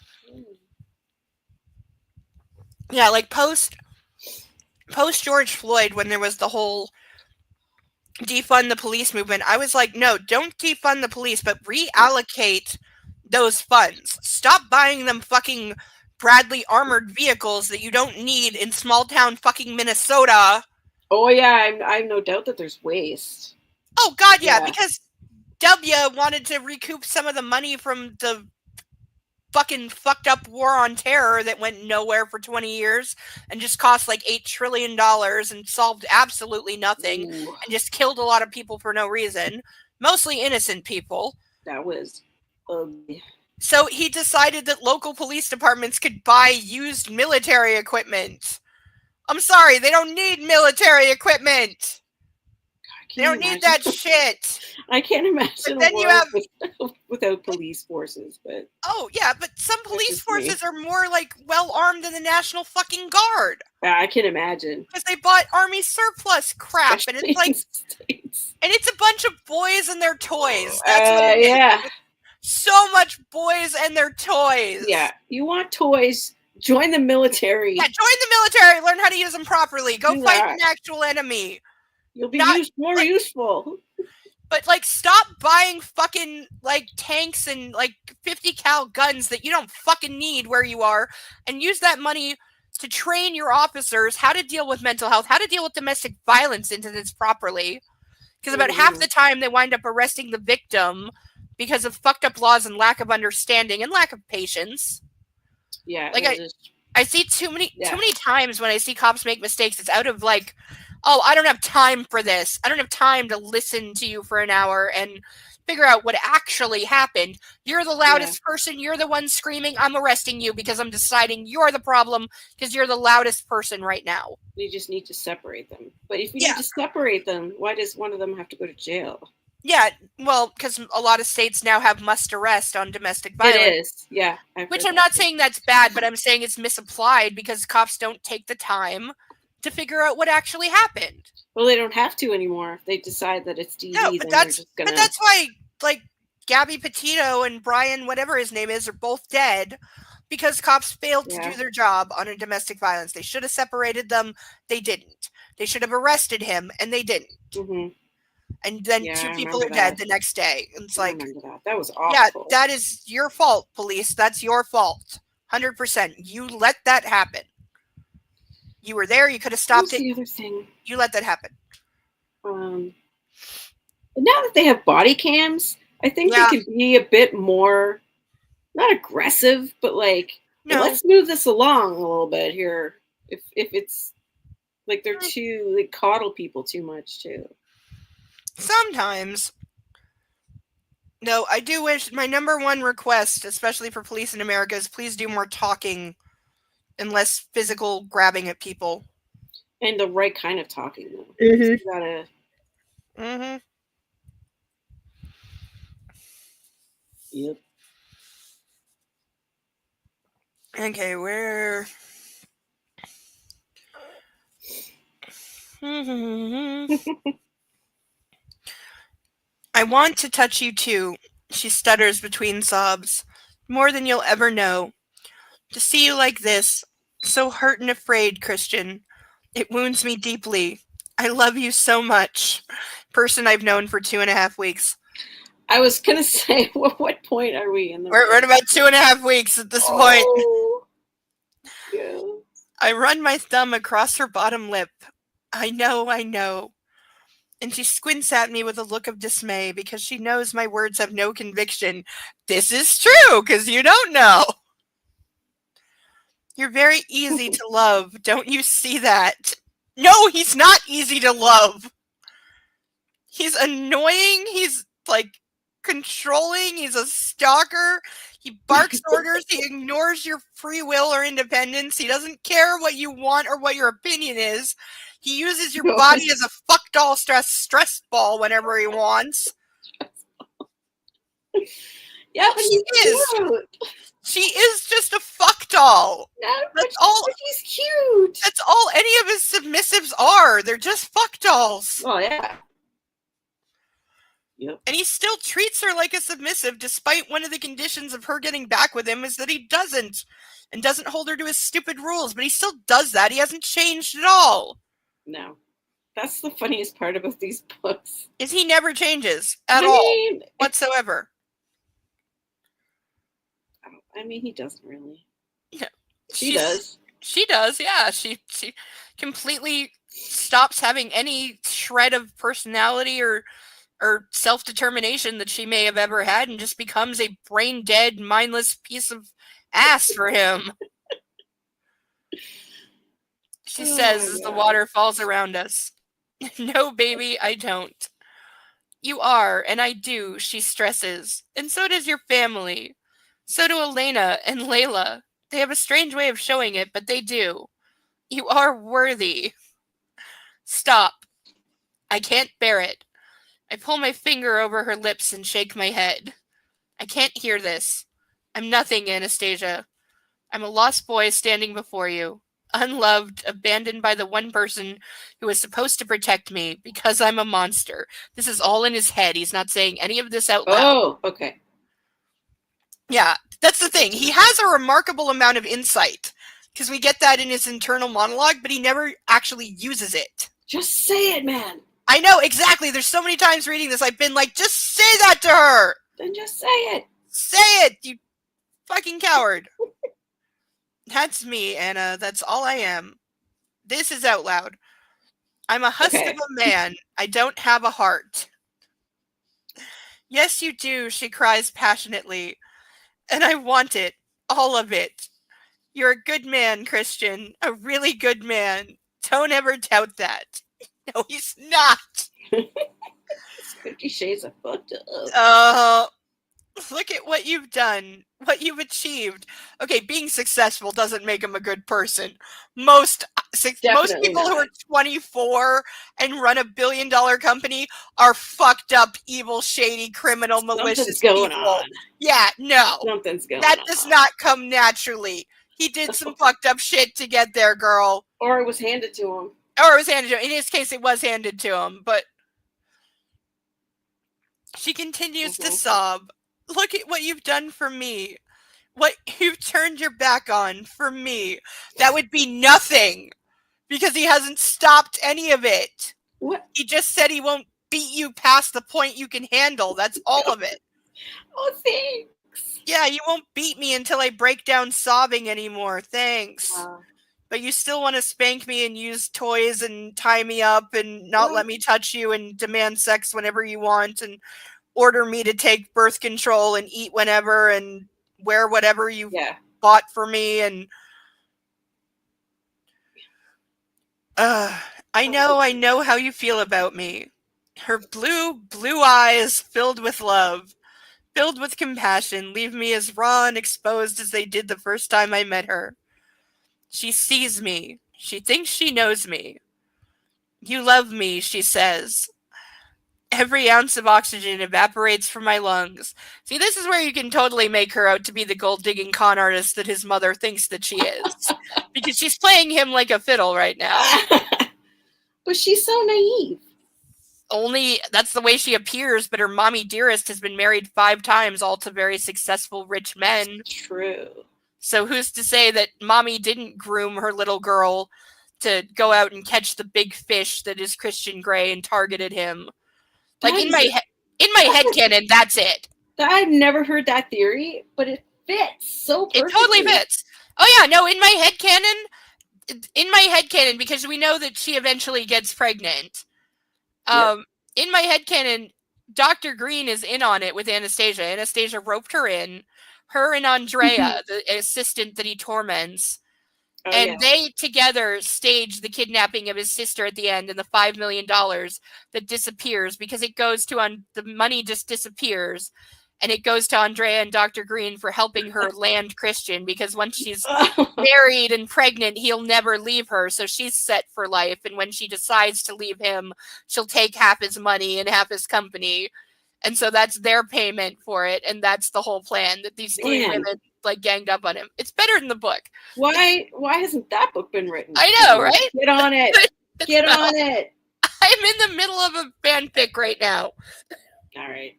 That I need to finish because I'm not working on it and I need to be. That book would be so good though. That would be such a right? It would be way better.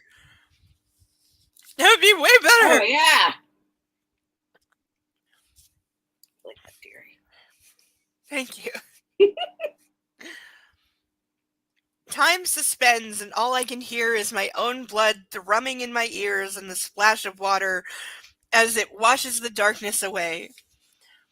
Answer her, Grey. Tell the truth, says the voice in his head, because that gets his own voice. There's his internal monologue, but then in italics, there's a voice in his head. Wow. Yes, I whisper. I do. It's a deep, dark confession wrenched from my soul, and yet as I say the words out loud, it all becomes clear. Excuse me. Of course I love her. Of course she knows. I've loved her since I met her, since I watched her sleep, since she gave herself to me, and only me. Excuse me. I'm addicted. I can't get enough. That's why I tolerate her attitude. Ah! Fuck you. Fuck you so. Her attitude, meaning she occasionally tells you the word no that he never listens to. Whenever she even attempts to tell him no, he doesn't listen at all. No. He just railroads over her and forces her to do whatever he wants anyway. Attitude. I don't know, like attitude. It's like E.L. James forgot the whole premise of the book. So every now and then it's just to throw in McDouchey stuff like that. I don't know, it's just such bad writing. These are the books that she wrote supposedly, because these were written like 5 years after the original books. Oh yeah, it was a while. She wrote them in her own words to defend Christian Grey and show the world that he was not the abusive monster that so many had made him out to be. And yet, seeing this from his point of view, he only gets worse and worse and worse and worse. I never heard that. It's true, because she was she was highly offended that anybody took 50 Shades to be abusive. Yeah, no, she was. She's like, no, it is a love story. It's romantic. It's not abusive at all. Anyone who says that is so wrong. She was really, really, really offended for like 10 years. She has reluctantly in the last couple of years softened a little, but she literally wrote these to defend her creation and show that he was not a monster. He was just a damaged boy who didn't know any better, which is bullshit to begin with. Like, he's way too old to have that excuse. I mean, whatever. It's just such bad writing. It really is. It is just, it's so bad. It is the epithet of, it is very bad writing, yeah. It's so bad. It's like we thought Twilight was bad, and then that came out, And then you we're made like, something worse what out of it. the hell is this? Well, because when you start with like a bad book that you're copying and turning into your Exactly. own shit, it's only going to get worse. But That is a large part of it. Because, yeah, Twilight's atrocious. Though, if you've never listened to the riff tracks of Twilight, oh god, are you missing out. the what tracks? Riff tracks. They are a group of comedians, very well skilled. That's where I know Mystery Science Theater 3000 from. 'Cause Hey! they cover a lot of episodes of that. We got to watch the Twilight riff tracks. Because what they do is they basically do their own commentary. It's like, Yeah. you ever watch a commentary track on a movie? Yeah. Yeah, so it's a commentary track from 3 comedy legends Oh my ripping the God. Twilight movies to fucking shreds. I think They're so good. I have all of them. Rob Pattinson did. On the commentary for the last Twilight movie, he trashed them all. He did. It was the last movie, That's so what more power to him. I know. And my daughter was telling me this. I was like, He did. He did. He had the fucking balls, and I give him credit to say, God, these movies are shit. This is the 5th one. We're done. I can say it. These movies are garbage. Yeah. I don't care. I mean, it's just it's a lucky thing. Spit out the words, Joe. It's a good thing that they didn't. It's a good thing that they recovered from that. You know what I mean? Like they both went on to like huge success. Oh, I know. I have completely forgotten about Twilight, but oh no, they're making a series out of it. It's coming back with a vengeance. Gotta have to watch that. Yeah, I can't remember if it's Amazon or Netflix, but one of them, yeah, they're making a series out of the Midnight Sun book that I guess Stephanie Meyer's eventually relented and finished. Yeah, that's the one that was leaked. That's the one that was leaked, and that's why she stopped writing it for a long time. Yeah. But I guess she did eventually finish it. It's been released, and now it's being turned into a streaming series. So there's a billion rumors about who in the original cast is coming back, who's not. I'm pretty sure Pattinson already said, I'm not coming back. I'm not involved. No. I think he gave him the hell no. Hell no. Hell no. I don't care how big the checkbook is. Though I'm wondering, they are going to have to pay him some royalties because they're going to use clips from Twilight in this. Ooh, so they can... Because that's what the trailer is going to be. The trailer is going to be 90% clips from Twilight, 10% clips from the streaming, so they can make it look like the Twilight cast is in it when they're not going to be. They're only going to be seen in flashbacks that are going to be movie clips, but that means they have to pay royalties to all those people. Copyright thing, yeah. And not if they own the copyright. No, not if they own it. So then they do have to pay those actors royalties. But it also means those actors can say, well, I'm not involved in it because they're not. But the studio can reuse clips from the movies if they pay for them. Yes. So that's how you get a trailer that makes it look like Robert Pattinson is involved when he's not. Because idiots will fall for it and watch your shit. Oh my God. It'll work. People are still obsessing over like going to Forks and Next, that is a real city. It's not. Is there no Forks, Washington? It's not real. It is real. It is real. It is real. So I'm sure there's still like Twilight tours you can go on. There's a path, where they're in the woods. Yep. And the rocks and stuff. And the property owner, I guess, put up plaques describing the scenes. Why not? Why not? I just read like a week or so ago that they had to close it because people were coming onto the property and spray paint graffiti and stuff like that. Oh. So it seems like a shame because these fans are so happy. I really thought you were going to say people were going out there and fucking. They may have, but that I'm willing to bet. I am willing to bet. Someone has to ruin it.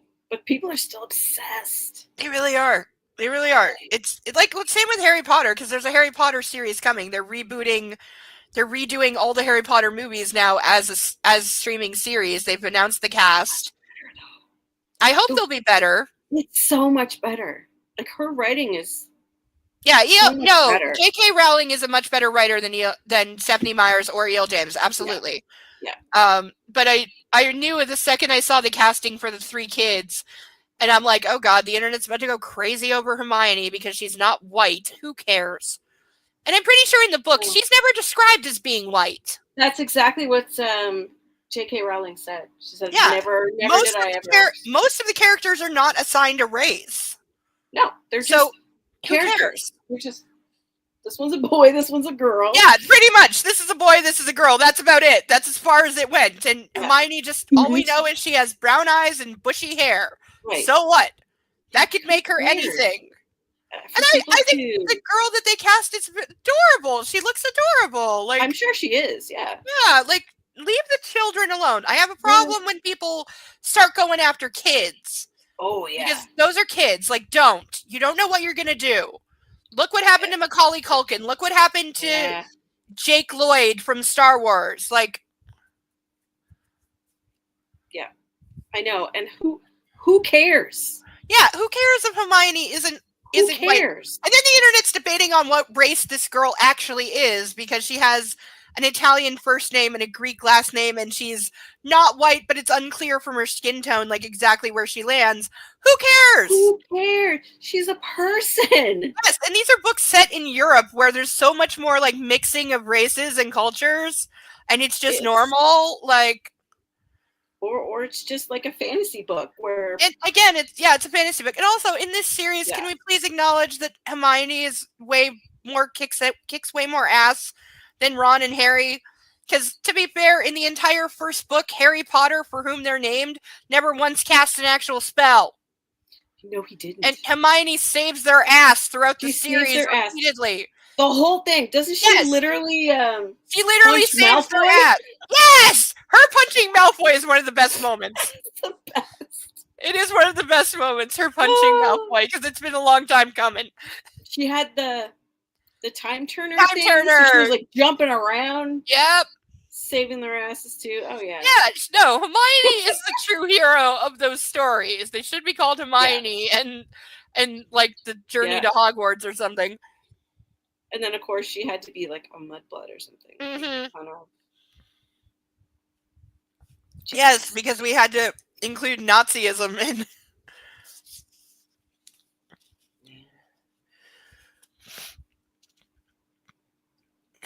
I'm in love. This is what it feels like. Her reaction is instant. Her smile is dazzling, lighting up her beautiful face. She's breathtaking. She clasps my head, bringing my mouth to hers and kisses me, pouring all her love and sweetness into me. It's humbling. It's overwhelming. It's hot. And my body responds the only way it knows how, because everything leads to his dick. Everything. Groaning against her lips, I encircle her with my arms. Oh, Anna, I want you. But not here. Yes, she says feverishly against my mouth. I switch off the water and lead her out of the shower. Excuse me. I wrap her in her bathrobe and secure a towel around my waist. Taking a smaller one, I begin to dry her hair. This is what I love. Taking care of her. And what's more, for a change, she's letting me. True. She stands patiently while I squeeze the water from her hair and rub her head. When I look up, she's watching me in the mirror above the sink. Our eyes meet, and I'm lost in her loving look. Can I reciprocate, she asks. What does she have in mind? I nod, and Anna reaches for another towel. Standing on tiptoe, she wraps it around my head and starts to rub.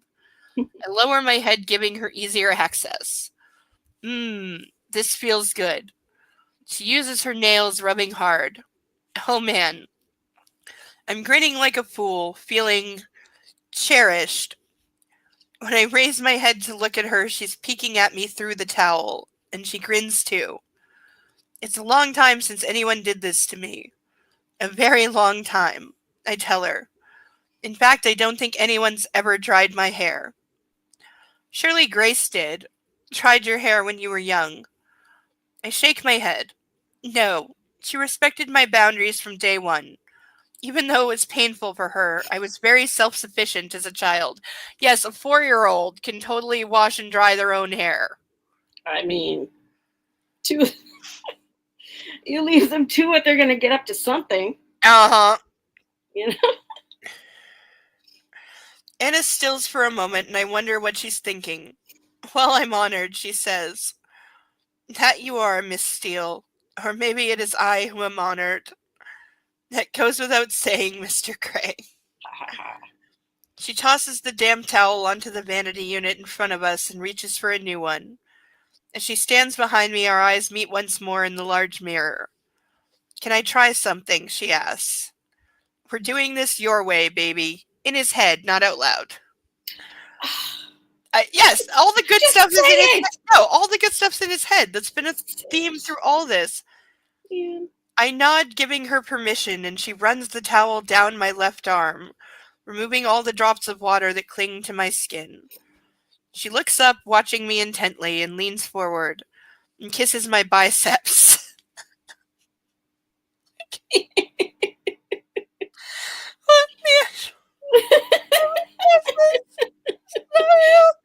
You lose it, I lose it.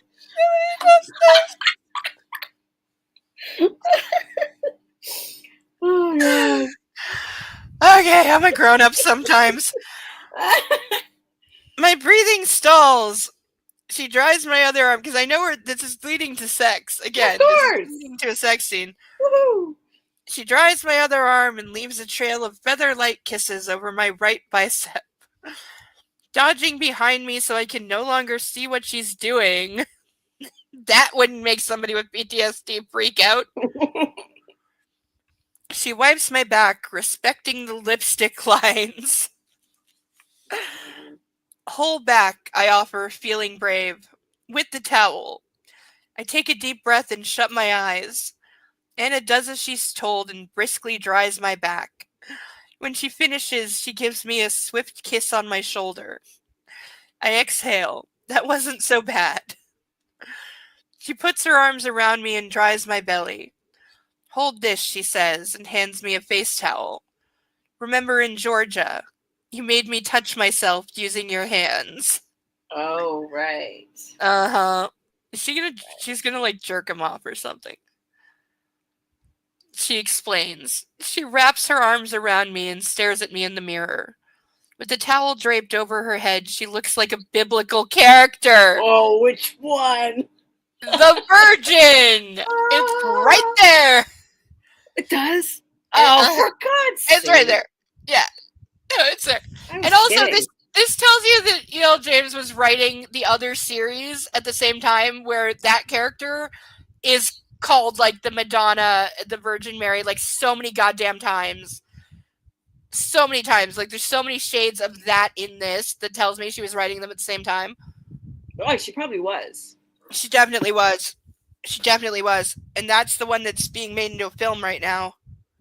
Oh, boy. Oh, yeah, that's going to be fun when we watch it and rip it apart. Though I demand a 2-drink minimum before we start. Okay. I can support that. Mm-hmm.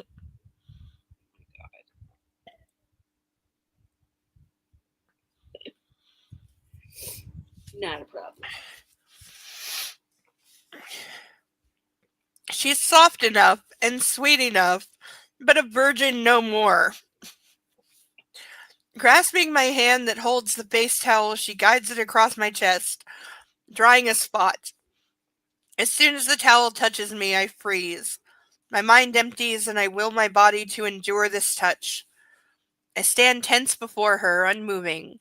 We're doing this her way. I start to pant with a strange mixture of fear, love, and fascination. And my eyes follow her fingers as she gently guides my hand and wipes my chest dry. I think you're dry now, she says, and drops her hand. In the mirror's reflection, we fix our eyes on each other. I want her. I need her. I tell her. I need you too, she says, her eyes darkening. Let me love you. Yes, she replies, and I scoop her up in my arms, my lips on hers, and carry her into the bedroom. I lay her down on the bed, and with infinite care and tenderness, I show her how much I honor her, cherish her, and treasure her, and love her. Oh. That would almost be sweet, if not for everything. Right? I'm trying to look ahead because we got like 20 minutes left. So I'm trying to see where is a good place to come to an actual stop. Yes. I'll try to be quiet. No. It's okay. It's okay. Seriously, it's all one goddamn it is all one fucking run-on paragraph. There are no like paragraph breaks, page breaks. So I just pick a random place and literally draw a line so I know where I was. Yeah. Because again, in this one, the so-called chapters are like 80 to 90 pages long. That's nuts. I hate that. It's completely insane and it's way too much. So I have to just pick random places to stop. Yeah. It sometimes prevents me from buying a book. Yeah, seriously. It's not broken up here and there.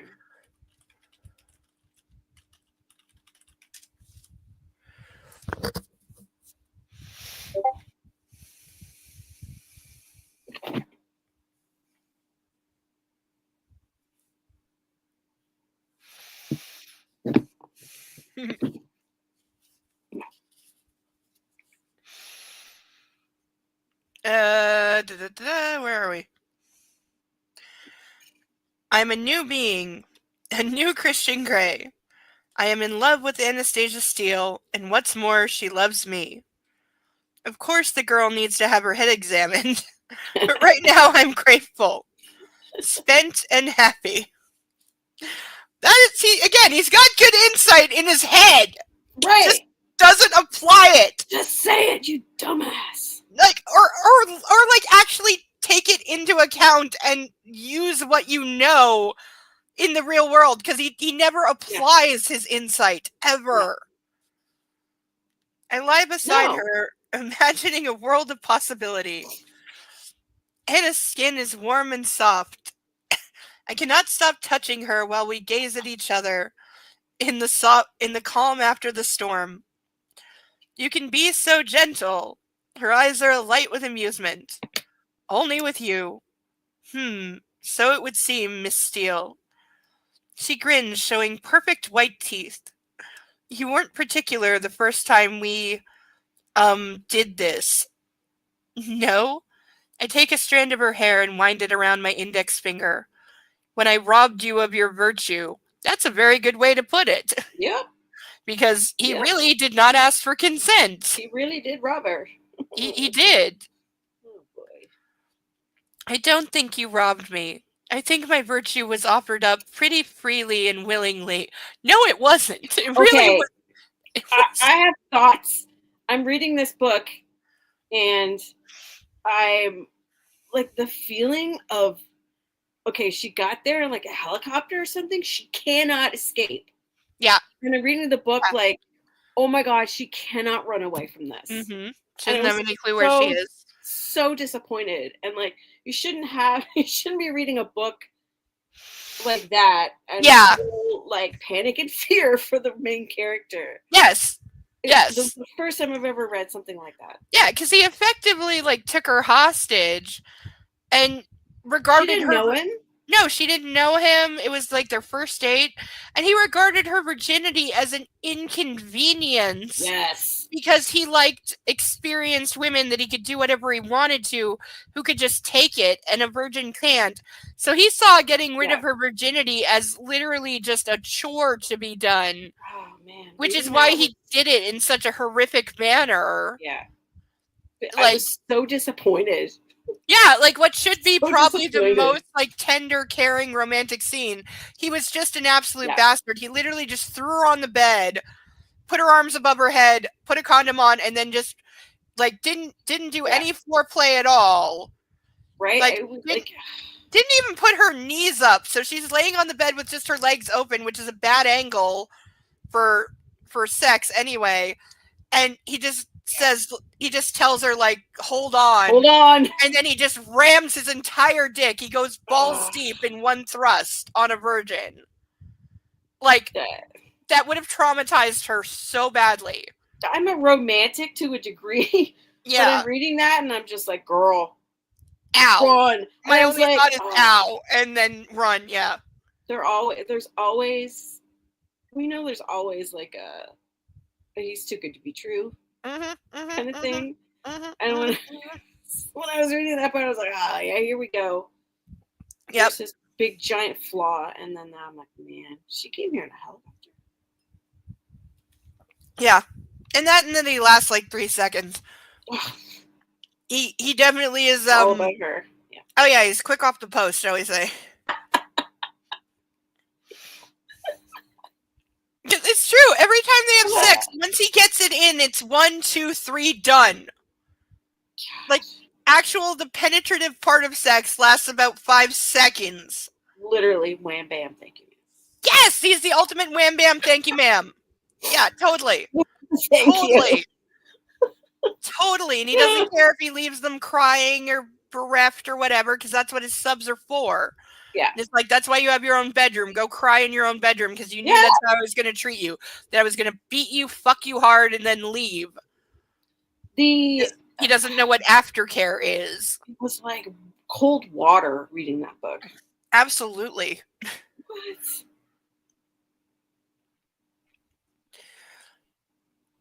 I wanted you to, and if I remember correctly, I rather enjoyed myself. Yes, because the author's a moron who thinks virgins will orgasm being treated like that. Right. Her smile is shy but warm. So did I, if I recall, Miss Steele. We aim to please, and it means you're mine, completely.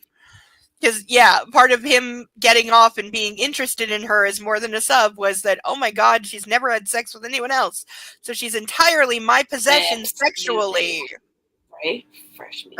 That's what gets him off, is she is completely mine. I can own her completely in a way I never could those other sluts, because she'd never been with anyone else. So that's, like, and again, if you're a con artist, that's a good way to get him. Just be different than any other woman. Like, she reminds me very much of, again, if we're taking the con artist route, if she is evil, she reminds me of Anne Boleyn with King Henry VIII, because that's what she did. She did. She knew that he had a string, because he's king. He can have any woman he wants anytime he wants, married or not. It didn't matter. He would fuck them, use them, and then throw them away when he got bored. So she said, no, you can't have me. And when he started pursuing her, she actually left court and went to the country and wrote him a letter saying, I don't know why your eyes have fallen on me. I'm so sorry to have made you look at me. I have no interest in being one of your many whores. I'm leaving the country because that's what's best for both of us. I hope you can forget about me. Because she knew that by acting different than every other woman, because most women want to jump in bed with the king, hoping that he'll pick them, he'll marry them, he'll take care of them, give them land, titles, money, whatever, because he's king and he can. So she did the complete opposite and said, no, you can't have this. Did not know that. He had never been told no in his life, because he's king. He'd never had to actually pursue a woman. So that's what drew him in and led to him. Like, that's what led to him, like, kicking the Catholic Church out of England and tearing down the monasteries. Because he had to get a divorce? Because he wanted a divorce, and the Pope would not grant it. So he basically said, fuck you. I declare myself the head of the church. That's what founded the Church of England. Literally the Church of England. Because he said, we're not going to be a Catholic nation anymore because the Pope won't give me a divorce. So I'm casting my wife aside. I'm declaring that we are divorced. I am the head of the Church of England, which is established under me and my dick. And I am going to marry Anne Boleyn. And it's true. It's true. And the guy went through 6 wives because he was basically, like, known to be, like, infertile, because he had very few children despite fucking hundreds of women. But of course, back then it was the woman's fault if she couldn't conceive. And that's why there's that rhyme about him, which I think is divorced, beheaded, died, divorced, beheaded, survived. And that's how you recall what happened to the 6 wives of Henry VIII. Is he divorced Catherine of Aragon, he beheaded Anne Boleyn, the woman he married after her that he really did love, by all accounts. Like, he built monuments to her and had epitaphs painted to her. He really loved her. But about a year or 2 into their marriage, she got sick and she died. Which apparently he never recovered, really, because he did love her genuinely and truly. But he then had to take another wife, which was Anne of Cleves, but they just weren't compatible. And so fortunately he let her go. Basically, she asked him for a divorce after a couple years, just saying like, darling, I love you and we'll always be friends, but we're not good as husband and wife and I'm unhappy. Let me go. Wow. And he did, though apparently they remained friends because she remained in England. And even when he was married to other women, they would still meet at night and play cards. Oh, Because he was a big card player. And that's kind of adorable. apparently when she would beat him, because she was quite a good card player, he would actually pay her. He would pay her? Yeah, because they would gamble as they're playing. Like poker, cool. you know how you gamble? But usually if he lost at cards, because nobody else would dare beat him. If they had a winning hand, they would fold because he's the king. Right. But she didn't do that because they had a special relationship. Yeah. And so if she won, he actually would pay her. But yeah, they would meet at night and talk about affairs of state, about even his marriages and his love life with his other wives. So they stayed very good friends. Buddies. They were much better friends than they ever were as lovers. That's adorable. Yes, I used to love her, but I had to kill her. I think he did, yes. Yeah, because after Anne of Cleves was divorced, beheaded, died, divorced, then he beheaded the young girl that he was basically a brothel prostitute that he married. And then when he discovered, basically some idiots got drunk talking and said, oh, she was no virtuous girl. I've had her 100 times. I fucked her left, right, and center. And so this pissed off the king that other people were saying, I fucked the queen. And so he had her beheaded for adultery, even though that was prior to their marriage. And he should have known, like, she wasn't some virtuous, innocent thing. And that's why with his last wife, the one to survive him after his death, he declared that she had to declare all previous sexual partners, and she had been married. So she was recently widowed when she came to his attention, but she had a lover that she intended to marry. But when his eye fell on her, of course, she had to say, what can I do? I can't refuse him. He's the king. He's Christian Grey. I mean, he's Henry VIII. He's Henry VIII. He's Henry Cavill in the show. But she's the one who survived him, but he came very close to having her beheaded as well. And yeah, he only ever had children with Catherine of Aragon, his first wife, and the daughter that would succeed him and succeed to the throne, Mary, Queen of Scots. Not Queen of Scots, but Mary was her name, and she brought the burning times to England because she'd been raised fiercely Catholic by her mother. And so when he died, she tried to make the nation revert to Catholicism by burning anyone she declared to be a heretic, which was half the country. And so her reign was very short. Good. You know your history. Hello, Ani-san Poppy. I'm glad you're enjoying listening to it. Yes, we go off on tangents and on to other things because that is what we do here. And you learn stuff. We know stuff. You know stuff. See, we drink. Yes, I am Tyrion Lannister. I drink and know I know things. Yes. I have water tonight, but that's okay.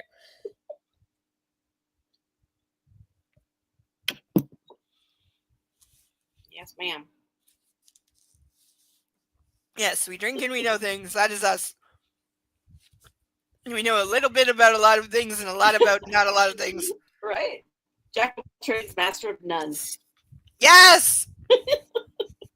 Absolutely. I love that thing. And isn't that the best way? It really is. Okay, where were we?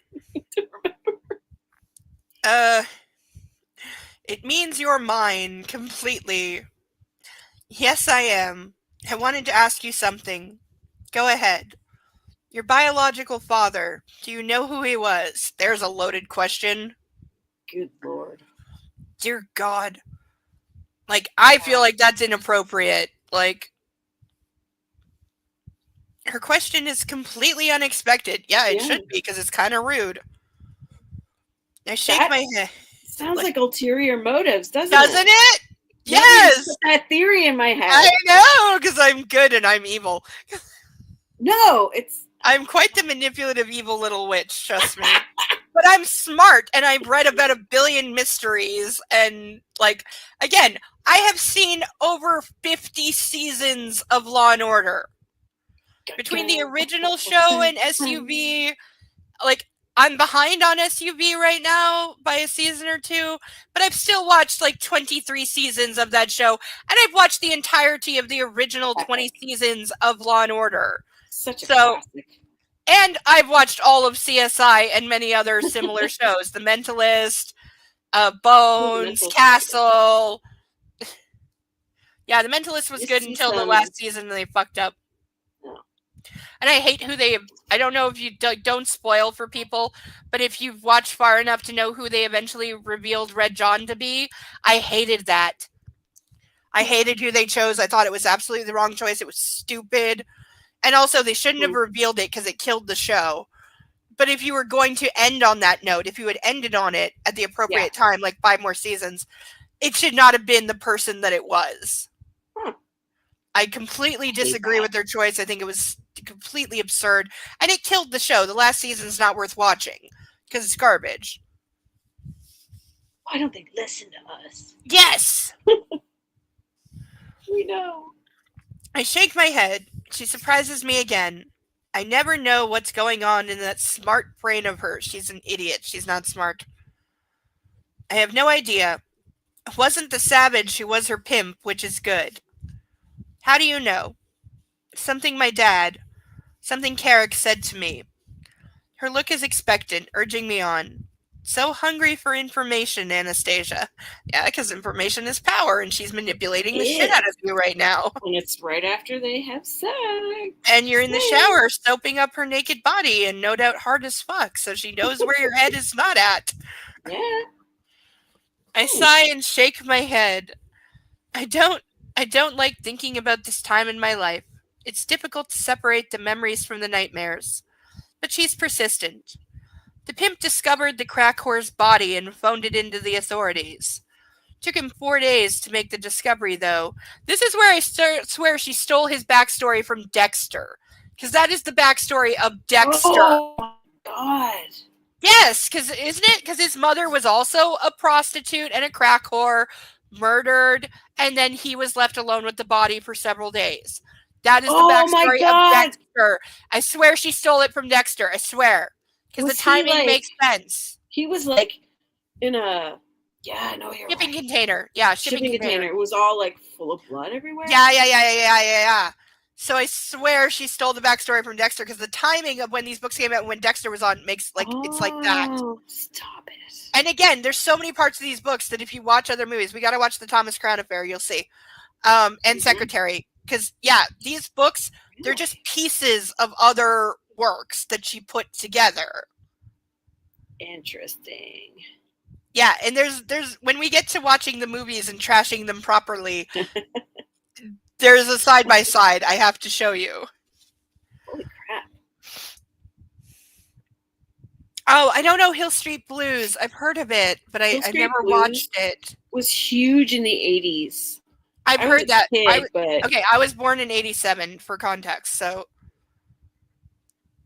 I remember Law and Order SUV started when I was about 11 or 12, and my mom was kind of cautious about letting me watch it, understandably. Yeah, Special Victims Unit. Yeah, but she watched a few episodes with me, and I was very mature, and she knew that.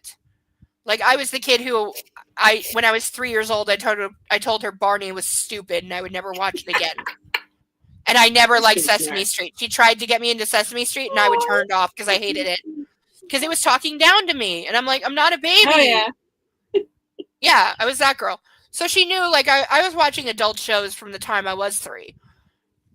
Which was a huge contention issue when I lived with my grandparents, and we lived with my grandparents because blah, blah, blah. But, yeah, my mom she watched it with me, and she's like, okay, I think this is okay for you. But cautious. Yeah. Same thing, because of the Catholic upbringing, she didn't like me watching Charmed because it was about witches, and she didn't understand that it's not about Satanism. But again, she watched a little bit of it with me, and she was like, okay, I guess you can watch it. It's not too bad. Because again, it's Charmed at best is PG-13. I watched every episode of the Dukes of Hazzard when I was a kid. I have never seen, so I don't know. Daisy Dukes and all with that. her with her thong denim shorts, yeah. So my mom kind of understood that and was like, okay, I watched some stuff that now as an adult that I'm thinking about it, I shouldn't have maybe seen at my age. So can I really begrudge my child the most popular shows of her day when, let's just say, we weren't raised any better? We turned out okay. My mom had perspective. Even when she didn't like something, she had perspective. Yeah, because I remember when the first ever Wicca store in this city, and it was hugely controversial. There were like city hall meetings about letting somebody open a Wicca store. So it took years to actually happen. No, it happened. The store is still there as far as I know. Good. But when it finally got open, I was 13. And I made my mom swear that she would take me because I had to go because I was into Charmed and Wicca but she didn't want to because, again, the Catholic upbringing thing, she didn't want to encourage her daughter into what she thought was like a dark occult thing. Yeah, but we often made deals. So it was like, if I do this, will you take me to the Wicca store? And so she agreed. And one thing I can give her is even when she didn't like it, my mother kept her word. Yeah, it sounds a bit like mine. Yeah, I did the thing, so she had to take me to the Wicca store. So one Saturday afternoon, we took the bus down to Barton Street, and we went to the Wicca store, and we got to the front door, and there is a sign on the front door saying, due to city ordinance, you must be 18 or older to enter this shop. What? And there was no reason for it whatsoever because there was nothing illicit in the store. But because the city council didn't understand Wicca, which was a recognized religion at the time. It had just become a recognized religion, but they said, no, you're exposing our children to the occult and Satan and blah, blah, blah, even though there's no hell or Satan in Wicca. There is no devil. We don't believe in that. No, we don't believe in that. No. Christianity. Bullshit. Bullshit. But that was the sign on the door. And even my mom, who didn't want me to be there, she'd made her displeasure clear with me. Yeah. But she took me nonetheless. But my mom looked at that and said, that's fucking bullshit. Because again, she didn't want me to be there, but she was like, no, that's bullshit. There's nothing in here that you should not. And she made me wait on the sidewalk while she went in to see for herself. That there was nothing, and she came back out and she's like, no, there's nothing that you shouldn't be exposed to, but I can't take you in because it's the law. And I was so upset that we had to leave and I couldn't go in. But she was absolutely furious on my behalf because my mom was one of those people. She's like, no, I might not agree with it, but you have every right to go in that store. There's nothing illicit in there. There's nothing pornographic or anything that kids shouldn't be exposed to. She's like, 90% of the store is just books. That's books. Fine. She's like, there's nothing in there that I wouldn't buy for you or that I wouldn't want you around. It's rocks. This is ridiculous. Candles. Yeah, exactly. Incense. It's candles and incense. She's like, I might not understand it, but I wouldn't keep you away from it. No. No. So I will never forget that my mom, who very much didn't want to be there, was pissed off on my behalf. Yeah. That I was being denied my right to go in the Wicca store. That sounds like my mom. That was my mom, at her best. That was my mom at her absolute best. Pissed off on my behalf. Yeah, it took me. There's a store in Moncton. There's a store that has the same intro as Law and Order or Hill Street Blues. There's this. Sorry, say what? No, say what you're saying. There's a store in Moncton.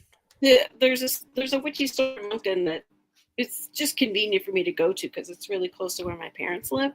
Oh, nice. And it took me a long time to tell them that I wanted to go to this store. And I'm like an adult. I'm like in my 40s, right? I'm not a kid anymore.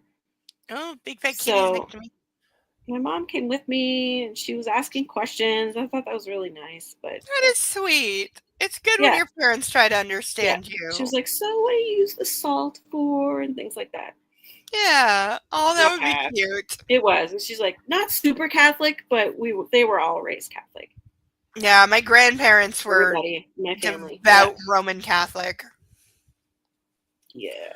Like they were high-ranking members of the Knights of Columbus. So yeah, my dad was in that. yeah, I never knew how much until my uncle, who was like the one person in my family that understood me and just let me be myself and not try to make me conform to what they wanted me to be that I never was. That's awesome. At his funeral, and he was the janitor in a courthouse. He was never married. He never moved out of his parents' house. He lived with his parents his whole life. He died at like 45. Oh no. Yeah, he was disabled. He was what we would now call autistic, but being back there and back then, nobody knew what that was. So he lived at home his whole life, never married, never dated, was physically disabled. My grandmother had German measles while she was pregnant with him. Oh no. So that caused some physical disabilities. Yeah. But again, back there, it wasn't like accepted, basically. But when he died, his funeral was a full Catholic Mass, 4-hour Latin Catholic Mass. Wow. And it was attended by a cardinal and 3 bishops. That's amazing. That presided. And it was like, I got there, I was living 2 cities away, I was in my 20s, and when I arrived and saw that we were in a full, like, Gothic, Catholic to the fucking ends cathedral, and had basilica or something. Full basilica, and then had a full Catholic Mass, and then had the funeral Mass afterwards. Oh, wow. With the procession and the incense and the altar boys and the robes and the bishops and the cardinals and the mitre and the Latin cantor and like everything to the nines for a courthouse janitor. I'm like, okay, my grandparents are more higher up there than I thought. Yeah. Because Jesus fucking Christ. He was there too. Yeah, because fucking A. I was like, oh my God. What the hell? Rolling out the red carpet. Yeah, and then some. I made you drink 2 scotch. Is that a brand? All right, I'm looking for a place to land at this point. All right. So let me get through some words. Talking about his dad. Okay. Yes, he's talking about his father. Something my dad, something Carrick said to me. Her look is expectant, urging me on. So hungry for information, Anastasia. I sigh and shake my head. I don't like thinking about this time in my life. The pimp it took him 4 days to discover her body, though. He shut the door when he left me with her body. Now we're in a flashback that I am desperately trying not to read as in a funny voice because it's written so horribly. Oh, man. Mommy is asleep on the floor. She has been asleep for a long time. She doesn't wake up. I call her, I shake her, she doesn't wake up. I shudder and continue. Police interviewed him later. He denied flat out I had anything to do with him, and Carrick said he looked nothing like me. Thank God. Do you remember what he looked like? Anastasia, this isn't part of my life I revisit very often. Yes, I remember what he looked like. I'll never forget him. Bile rises in my throat. Can we talk about something else? He's for once in the right here. She has no right to be crying like this, unexpected. No. This is way too harsh. And not the time or place. No. I'm sorry. I didn't mean to upset you. How could you not about, stuff like that? Jesus. Which he's told her repeatedly to, back off. Yeah. To be fair to him, he has told her repeatedly, don't go there. I don't go there. Don't go there. Yeah, and enough fairness. Trauma for one day. Exactly. And they're already running from a stalker with a gun. Glenn Fittich? Oh, Glenn Fittich is it's a brand. Oh, okay. I don't know it because I don't drink scotch or whiskey or bourbon, so. But I'm assuming I'm going to go out on a limb and say that's an Irish brand. I don't know. Is it not? Am I wrong? I don't know. I actually don't know. It sounds very Irish. I could be wrong. Doesn't it? Yes. I don't know anything about scotch or bourbon. I know Crown Royal is Canada and Captain Morgan are brands and that's about it. And I know that people get very snooty about bourbon and what is bourbon versus cognac. Technically, to be cognac, it has to come from the Cognac region of France. France? Yeah, so other things that are made elsewhere and call themselves cognac are technically lying. Ah! I don't know very much either. It's only a 12-year, so it's $28 on sale. So 12-year-old Scotch is $28 in the States. I forget how cheap alcohol is in the States because, again, the States has so much more variety of alcohol. I live in Ontario where we have the LCBO, and we have maybe 4 brands of everything. So we don't have the billion brands of everything that the States has. And also, I forget, alcohol is so much goddamn cheaper in the States. And we don't get all the flavors of things either. We don't. No. Oreos. They have 500 flavors of Oreos and chips that we don't have. Yeah. Anytime anyone goes to the States, I'm like, yes, let's go to a grocery store. Yes, they're so much bigger. They have aisles that are 3-story goddamn high with ladders in the aisle so you can climb up and get one of the 500 kinds of chips. Cereal. Oh my God. It's 5 aisles in the States that are 10 miles high. Yeah. And yeah, no, I took a friend once. We went to the States just for the day. We barely went across 10 minutes across the border. And we went to a Walmart and we discovered, you know what they have? Cheese in a can. I used to go there and get that.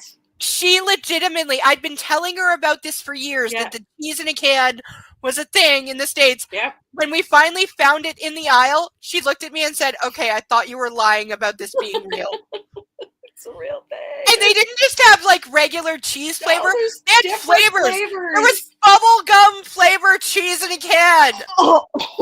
Which sounds like vomit inducing from the beginning. I remember there was bubblegum flavor, there was blueberry flavor. What? And there was birthday cake flavor cheese in a can. And then 5 others. There was ranch and so many. It was say bacon or something. No, it was so gross. And she has a kid who wants to try all new foods. Her kid was big in anything he's never had, he wants to try. And I was like, so you're going to buy any of those for your kid? And she's like, hell no, I'm not telling him these exist. I don't ever want him to eat this because I think it's made of styrofoam and radiation. No. I'm not informing my child this is real. Because he thinks it's TV food. Because he would anything that we didn't have in Canada, but he saw on TV, he would go, "Oh, that's TV food," because he's 5. Right. He's 5 years old, so he'd be like, "That's just TV food. That's made up food for TV. That's not real food." It doesn't exist. And she was like, "Yep, you're right. That is TV. That's not real. Yep, don't ever." Yep. The things we bullshit children about. I know. Oh, right. Totally. No, because America also puts a fuck ton of sugar into everything. I went there once younger, not with my friend, but on my own. And I went to McDonald's in the States. You would think you could trust McDonald's. I couldn't eat any of it. I was literally gagging on the fries because the fries tasted like oil and sugar. Oh. And I'm like, these are fries. Why do they taste like sugar? And they tasted like sugar, and I was with an American, and I'm like, try these. They taste disgusting. And he tried it. He's like, these are fine. What are you talking about? I'm like, no, they're gross. They're oil and sugar. And I had ordered nuggets because that's my thing. And I ate one, and it was fucking cardboard sawdust, fucking gross. I literally couldn't eat it. I couldn't eat any of it. I was shoved it at him. I'm like, here you go. I cannot eat any of this. This is so disgusting. And what the fuck? It was so gross. It was so bad. You ever watch that movie Super Size Me? Yes! Both of them. Ooh, I've got a place to stop. Okay, when we get to the end of the next page, that is my break off for the evening. Alrighty. Because, there's an actual blind break, so that's where I'm going to draw a line. Let's see, where are we?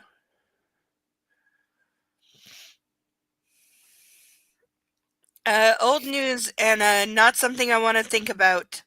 She looks guilty, and knowing she's gone too far with these questions changes the subject. So what's this surprise, then? Ah, she's remembered. Now I can deal with. This I can deal with.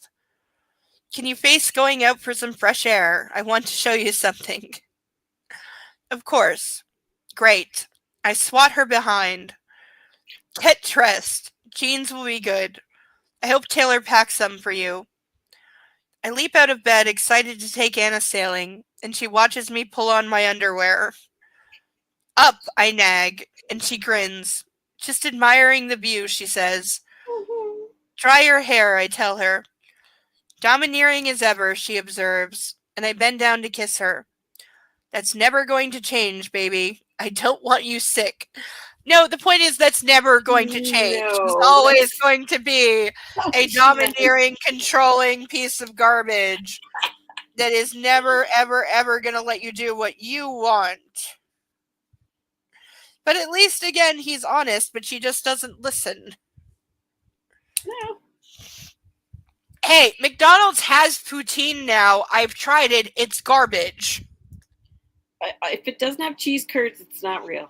It does have cheese curds, but it's like that rubbery, squeaky cheese that literally squeaks when you bite into it. That's cheese And it curds. doesn't ever melt. Yeah, that is Right. good cheese curds. But That's they cheese put it curds. on shoestring fries with a watered down gravy. Real poutine has fries this goddamn Really thick. big. Yeah. Thick, That's chunky big. fries with a thick beef gravy. Yes. No, but Correct. yes. That I have been to a Quebec ski chalet and had proper fucking poutine. Oh, it's Saint. Oh, what's the name of the place? Mount St. Louis Moonstone? There's a place not too far from here, St. Andrews or something in Quebec. Yeah. And they had a factory and it burned down. Yeah. Aw. And then the community and the employees got together and rebuilt it Good. so they could keep making the cheese curds. Good. I love cheese curds. So like even cool. just as a snack, I will like eat real cheese curds. Me You know, the too. ones that come in the bag and you Yep. break them up and they're this big. Yeah. I love cheese Yeah. curds. Haven't bought them in a dog's age because Me neither.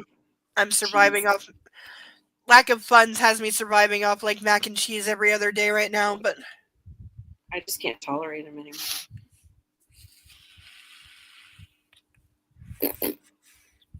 all right, we I got like like the, okay. sorry, we got like 5 lines left. Alrighty. All right, brace for impact. I don't want you sick. Her eyes roll. My palms still twitch, you know, Miss Steele. Oh yes, because he has a thing about her Yeah, rolling her the eyes, even twitchy though he's palms. allowed to do it. The twitchy palm Yeah. shit. Like, no, you're just an abusive bastard looking for an excuse to smack her. I'm glad to hear it, Mr. Gray. I was beginning to think you were losing your edge. Oh, mixed signals from Miss Steele. This is true. This is true. Yeah. Don't tempt me, Anna. I can easily demonstrate that that is not the case, should you so wish. I grab a sweater from my bag, fetch my phone, and pack the rest of my belongings. Once done, I find Anna dressed and drying her hair. Pack your things. If it's safe, we'll go home tonight. If not, we can stay again. And that's where we're leaving off for now. Applause. So he's telling her to get dressed so they can go out on the boat. That's where we're leaving. So At night? next time. No, this is the morning. This is the Okay. next morning. It's approximately like noon right now. Oh, okay. Yeah, because each chapter is like one day from his point of view. Because instead of having chapter headings, she broke them up by what day it is. So there's no chapter headings. There's just what day it is. So that's why one day can last like 90 pages. Mm-hmm. There's only actually like 10 separate chapters in this Oh entire my. 500-page book. Oh, and the other one is bigger. 500. This one is 532, and there's 10 distinctive sections that like each one is a day. And yeah, the next one is 200 pages bigger and in smaller font. Oh, it brings to mind, does anybody know the MGM classic Gigi, which has the song Say a Prayer for Me Tonight? No. When we get to, it's on my list. Gigi's on my list. I like Yeah. the list. So I will remember to send you the list at some point, like I said that I would, and then I forgot to do. That's all right. Be surprised. I just remembered one other. My mother was a huge fan of like classic musicals, so Oh, a few yeah. of them are in my head. But Okay. Gigi is one that's always been dear to my heart because you'll understand it has a magic all of its own. Neat. But for now, dear That's ladies neat. and gentlemen and viewers, that is going to do it for Book Club. We didn't get any donations tonight, which makes me sad, but we had a good time. We got through a lot of book. We had some fun. We learned Yep. some new things about some new things of words and where the phrase "a bearded lion in its den" comes from. You were too late for that, but Oh, it came wow. up. It came up, and I had to know where it came from. Thank you, Zeus. Thank you, everyone Interesting. else that's been here tonight and contributed and explained things when I didn't know them. Thank you so much. You're all the best audience. Consider sponsoring a duck in the future and other things. I am sadly handcuffless, which I love. Might put them on for fun later. But for now, that's going to do it for Bad Erotica Book Club. I hope you will join us next week for lots of fun. Until then, I have been Insane Lane. This is a girl named Joe. And we recommend that you love yourself and love on a fur baby. Until next week, take care. Bye-bye. Bye.